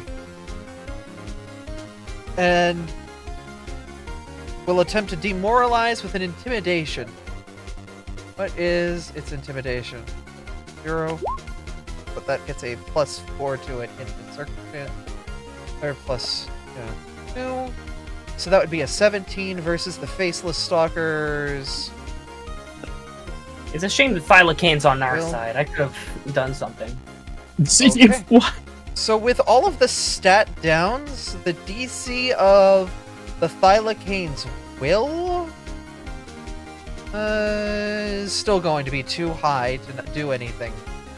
The dog, then in true Scooby-Doo fashion, runs in place for a moment before bolting towards the door. Well, now. It does the xylophone nose. And just zips off, scratching at it, begging to be released. I appreciate that's a very believable outcome. Alright, Morgan! We're back to the top of the round. At this point... It's a shame. At this point, our paladin is up and alive. For her turn, as I'm abridging this, she is gathering all of the humans to try to get away. Oh, I started rotating the wrong icon. Trying to bolt over to grab Tun off the ground and drag him back as the others make way to the far side of the room. Oleg stands with his wife and they hold their shield up as everyone bolts, trying to get out from this situation. Alright, Morgan, your turn. We have large flanking. There is a We have a flanking opportunity. Oh, goodness, there is. Flank. We probably need the bonus. Flank. It is a shame that he's against the wall. And remember, we have +1 because Inspire Courage. Yep. +2, +1, plus it has -1 due to fright. Well, Morgan's gonna hop from chair to chair. Sadly, that won't be a performance roll. Unless if I can. I would say you can roll, but if it's less than a, what is your DC? Class DC? Yeah, what's your class DC? 19. Alright, what's your bonus? For performance. Oh, like, how much I gain from it? Yeah, because if you beat 7. that 19, I'm willing to give you panache from jumping from one chair to another. If you How fail, about- though, you become flat-footed. How about just acrobatics and then performance? That sounds so much easier. I mean, acrobatics does count towards panache sometimes. I would say in this situation it does, whichever one you want to roll with. I'm gonna go acrobatics, as I have a +11 in that. Alright. It just makes more sense. It does. Roll that gamble, baby. Oh no. Oh man. Oh dang it. Oh dang it. Alright, chat. If you got a reroll, bring it. If not, Morgan's gonna fall flat on her face and lose a turn getting up from flat-footed. Oh, God, so I'm gonna be prone. 5, 4, 3, 2, 1.5 for Twitch delay, 1.25 for Twitch delay, 1.1/10. Oh, Carol! Carol is so rich. Yeah. Alright, Carol you has get a lot of reroll. points. Hey! Hell you hit yeah. it, and you get your panache back. Alright, so you got 2 actions. We already know what's coming next. Alright, hit it, Tit. So let's see. So we get a +1 and then a +2 from flank. Yeah. So you've got +2 from flank, +1 for Inspire Courage. That's a and crit. It's Oh my at God. That is a crit. 36 damage? 36 damage. And don't forget the -1 from the monster. Yeah, I'm pretty sure that's why it's a crit. Oh yeah. Morgan, describe so describe how you end his life. Holy shit! Right through the forehead. Almost piercing Mech even. Just slides right through like butter. As you Head on, leap from apply one directly chair to the to another, you land with grace as the wood The barely crit queen is skids at it again. on the ground. You hold your rapier forward, adjusting the chair as if you were sliding on it in such skill and expertise. Your blade lunging forward, the beast unable to account for this sudden shift in movement as you go right through his head. Do you have any one-liner to quip? I'd like to just spit on him and to just call him a coward for messing up that duel. Give him that old huck. Use a bitch, hop too. With the rapier, you go through his head like a hot knife through butter. The beast stands there a moment before finally it falls. Wrong music. Holy shit. Layla's gonna rush up and heal the person that's down. We are extremely lucky this flesh warp does not have a second brain. At this Oh my point, god. the 36 mass, the mass falls as the kobolds and humans scramble, trying to figure out what happened. trying to recover and heal from the issues. They all take a moment in solace.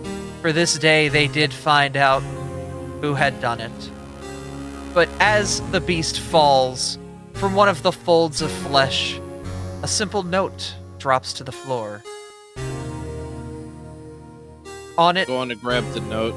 plainly words written in common. Once Oleg's outpost has been dealt with, return to the manor, and let us continue our plans. Crazily enough, that was wrong. Oleg looks over at the note and then to the kobolds. The manor? Are they talking about the old manor down the road? Okay, we are back to Scooby-Doo. Of course, there's a haunted manor. As the scene fades out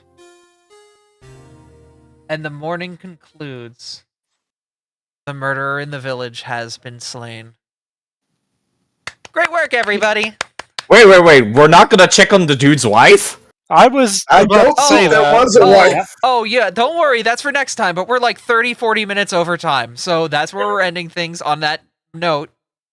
We can go back and look at the wife next time, but that'll be where it is for now. I will heal her!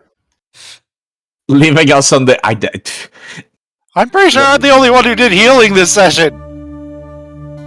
Were you like expecting? I'm not able to. Hey, wait, everybody! Ginkle made it through a combat session without getting downed. Yeah,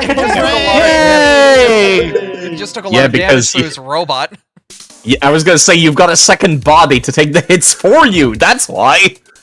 Look, that second body helped us get that crit. So, just out of pure unbridled curiosity, prior to that crit by Morgan, how much HP did 30 this thing... It had Were you expecting us to kill it that fast? It had 60 HP and a 21 AC. You, with your +3, got to 31, which was already a crit, but it was already at -1. So you guaranteed it. Damn. The crit queen strikes again. I'm so surprised. 36 damage. Yeah. Did I input it correctly? That's 3d6 plus 3 times 2 plus 1d8.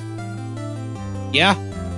But for the time being, now things have been solved, and that will be it for us and this evening with our various kobolds. We will return next time with an investigation of the mysterious Yolvirj, as well as the investigation into the manor and all sorts of strange things that has happened here. But at this point, the town can rest easy knowing that the murderer, or at least a murderer, has been slain. Thanks everybody for coming out and watching. It's always awesome streaming with y'all. If my kobolds that are here would like to yip. Yep. Yep. Yep. Yeah. Yep. Yep. Yep. Yep. Yep. I hope you all enjoyed our little delve into courtroom drama and, of course, a fun little mini boss fight for y'all. Yep. That was the mini? Yeah, that was the mini. That was the mini. I was gonna say, there's no way it was the big bad evil guy here. I told you this wasn't gonna be just a 2-session thing. Can't believe I never got to present my badge. Quick. You can still present it now. Show it off to the people. Yo, Oleg, do you think... What does this piece of evidence tell you? Fuck off! Yeah, I love the Ginkle also did it. We were talking before the session, me and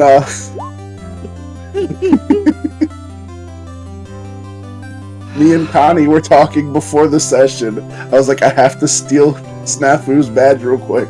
I copied the Wikipedia article for the Defender's badge. Amazing. Oh my goodness. You probably want to end the game, don't you? Yeah, that's going to be it for us tonight. Thank you guys for coming out and watching. It is always awesome streaming for you all. Let's find you guys a target to head off to and give some love to. There are tons of wonderful people part of our community. Let us go give some love to... We've rated those two. I would like to try to give a new raid to somebody who... There's the True Epic Pro playing Dr. Robotnik's Ring Racers. There is. Why can I see them on my list? Where... Are you followed? There they are. There they are. I am following There them. you I go. was looking in Robotnik, not... Okay. But that's going to be it for us. Thank you all for coming out and watching. It's always awesome streaming for you all. We will probably not be live much this week, as Artie and I will be focusing on 14. Wednesday, we'll have a bunch of wonderful people visiting our house and being here. And then, of course, this weekend is Anthrocon weekend, so we will be back next week, even though today is only Sunday, with streams. But for now, we're going to be taking a little break, enjoying a little summer vacation. And you all should have a great time as well. We'll be back with Kobolds in the near future, as well as all sorts of other shenanigans. If you guys want to say goodbye, now's your time. I can't believe my summer vacation is over. Have a I nice. You've got can't another believe- 7 days. Good time zone. I can't believe my summer vacation is over. You've I got can't another believe it's 7 not days. butter. It's fine. Just befriend some kids with ice cream. It's winter here.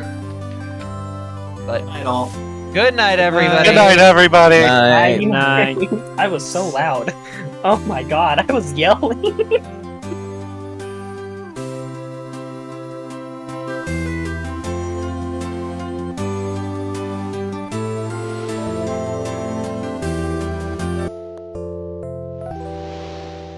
Not yet, no. Oh, wait. My mic didn't get muted for the end screen.